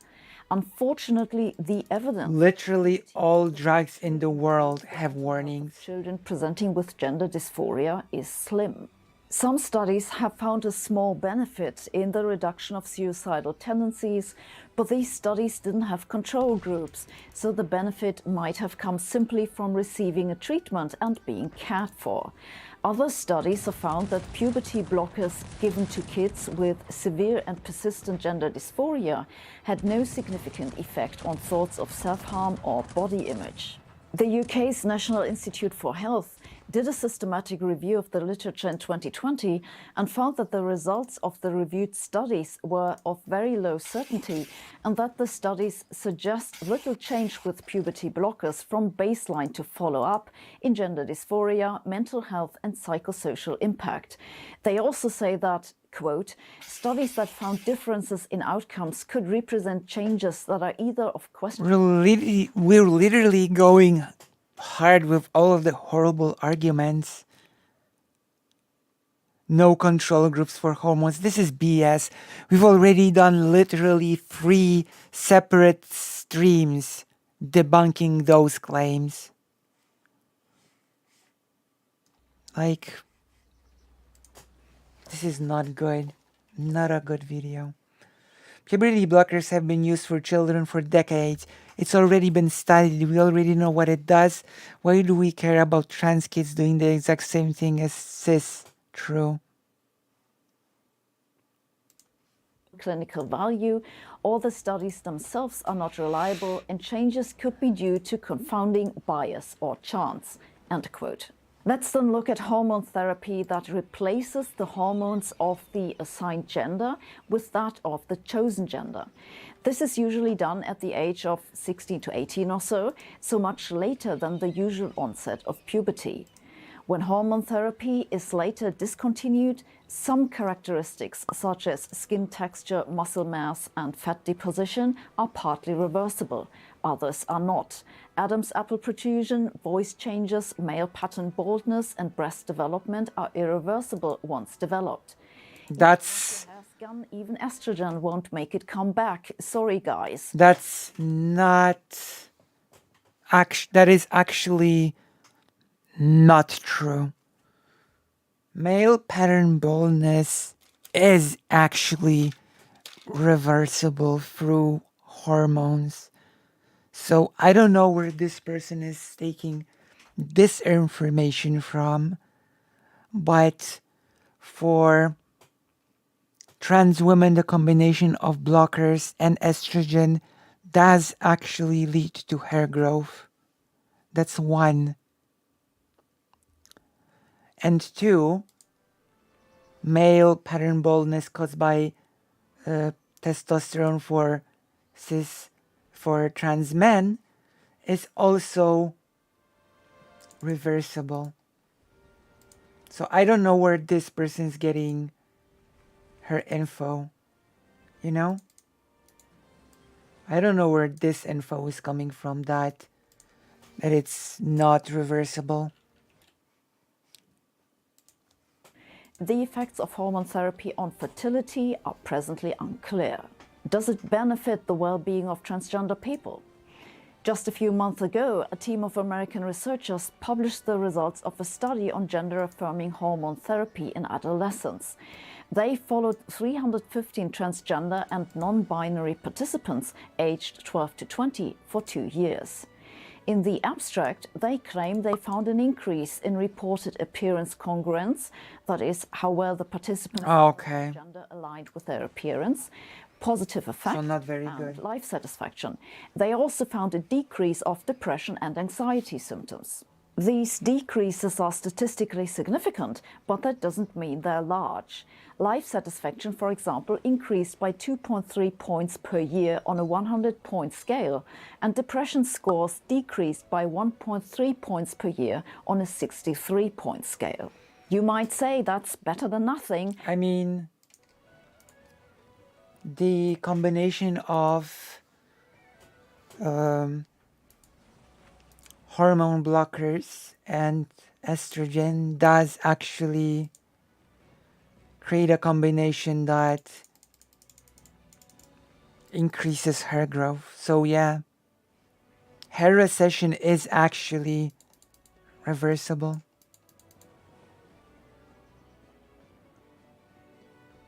Yeah, that's true. Neil deGrasse Tyson does give facts and not nonsense. These That is numbers true. in and of themselves don't tell you anything because the study didn't have a control group. Many previous studies have found that life satisfaction in this age group on average declines, which makes you think they either had a non-representative sample to begin with, or the fact of being treated itself had a positive effect. If you look closer at their data, it also turns out that the researchers only saw the psychological improvements for anxiety, depression, and life satisfaction among those designed female at birth, but not among those designed male at birth, a fact that, interestingly enough, isn't mentioned in the abstract. The authors speculate that the reason may be that they only followed the participants for 2 years, but it usually takes longer for trans girls to grow breasts of a decent size. So maybe it just takes longer for the benefits to become apparent. They also point out that social acceptance of trans women and trans men is different. Maybe that's the right explanation, or maybe not. As we've seen previously, young women on average suffer from more mental health problems than boys. And a 2019 meta-analysis of 27 randomized placebo-controlled trials found that testosterone treatment is associated with a significant reduction in depressive symptoms in men. So maybe the hormones did it, but does it have anything to do with a gender transition? Another issue pointed out by Jesse Singal is that the variables analyzed in the paper are not those they'd said they'd analyze in the pre-registered protocol. This means they had an opportunity to cherry-pick their results, which makes their measure of statistical significance obsolete. I'm not saying that that's what they did, but since they didn't adhere to the protocol, which they themselves pre-registered, it's a possibility that their results are just random noise. Another paper that is often presented by people favoring hormone treatment is one that was published in 2022 in the journal Pediatrics. They followed about 100 young Americans that were either transgender or non-binary, or at least they tried. By the end of the trial, only 64 were left. So we're talking about a really small sample. About 2/3 of the participants began a therapy either with puberty blockers or gender-affirming hormones during the trial. The remainder served as a control group. The researchers observed 60% lower odds of depression and 73% lower odds of suicidal thoughts among youths who had initiated puberty blockers or hormone therapy compared with those who had not. They saw no effect for anxiety. In case that sounds good, here's the fine print. The mental health of those who were treated did not improve. What happened instead is that the mental health of those who were not treated got worse. And in the end, the untreated control group totaled 7 people. I know as a particle physicist, I may be used to unreasonably high standards of statistical significance and sample size, but I'm not impressed. Aren't there any better studies? No, there are not. There are at present no high-quality studies that conclusively demonstrate these treatments are beneficial. The British National Health Service looked at this in 2020 and found evidence from 5 observational studies which suggest that gender-affirming hormones Somehow we were able to find a lot of nice studies. and may also improve depression, anxiety, quality of life, suicidality, and psychological functioning. Somehow we were able to find them. Studies didn't have control groups, and that all results were of very How did that low happen? certainty. An often made comparison is that between transgender identity and left-handedness, which was recently popularized by the British comedian John Oliver. Until the 1970s or so, children were forced to learn to write with their right hand, until it occurred to someone to just let them write as they wanted. Rather suddenly, a lot of people switched to writing with the other hand. This had nothing to do with social contagion. It was just that now they could be who they had wanted to be all along. You True. expect a similar thing to happen with transgender identification, that as it becomes socially more acceptable, Yeah. you see more people being comfortable being True. who they really are. And so the argument goes, no one would put themselves or their children through a gender transition if they didn't think it was really necessary. But for one thing, this doesn't explain why the gender ratio of those seeking treatment for gender dysphoria has suddenly changed. And also, as much as I like John Oliver, it's an extremely unfortunate comparison. You can switch a pen from one hand to the other and back within a few seconds and without lasting consequences. Puberty blockers and hormone therapy. I don't think this person understands the point of the whole left hand analogy. It's not like, it really is not an unfortunate comparison. And it is this whole argument of it's easy to switch from one hand to the next is stupid. Like, this person is pretending to be even-handed and neutral and a normal person that doesn't know what's going on, and both sides are crazy. But it's clear basically where this person's bias is. Are not as easy to undo, and we don't understand the long-term consequences. We do. Summary. What I take away from the data is that the sudden increase in the number We of do. teenagers identifying as transgender is both real and substantial. It's also clear that the demographic group is markedly shifting, now heavily skewed towards those assigned female at birth, many of which present with other mental health disorders. Evidence that those children would benefit from puberty blockers or hormone therapy is slim, with large uncertainties. The side effects can be substantial, and the long-term consequences are mostly unknown. We've actually... What is going on, no one really knows, but the reasonable... That is not true. And we have actually looked on studies on puberty blockers on stream. And no, it's not as inconclusive as this person would like to present it to be. I think this is gonna be the next big video project that I'm gonna undergo, debunking this sort of nonsense. Expectation is that the current increase in reports of gender dysphoria is caused by a mixture of two causes. Young people are more comfortable being openly trans, and some of them erroneously believe they are trans because they've heard so much about it. I'd say that anyone who insists that Yeah, this person is peddling nonsense. exists is pushing an agenda and shouldn't be taken seriously. The question is, how do you tell these two possibilities apart? This is currently unclear, and this is why countries like Sweden, Finland and the UK are asking doctors to hold back with prescriptions, because at the moment they don't know how to deal with the sudden surge of girls presenting with gender dysphoria, and they don't want to do any harm. So what do you think? Do you have children in that age group and are worried about them? Are you I think you're peddling nonsense. differently? Let me know in the comments. Gender dysphoria, like most questions of mental and physical health, is a sensitive topic. And if you're looking for information online, you sometimes don't want to leave a trail. Our sponsor Oh my god. protect your privacy. For real? Do your research. Is this for real? It's an app that you install on your phone or laptop. You use it to create a safe connection to one of their She is more like Jordan Peterson, isn't from she? there.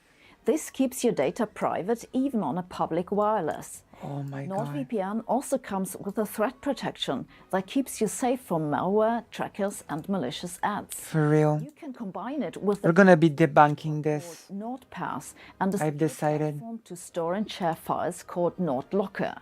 If you get them all together, you'll get a better price, and they all have a 30-day. I've decided we're debunking this. You can make nonsense. use of our special offer if you use the link nordvpn.com/Sabine or the coupon code Sabine.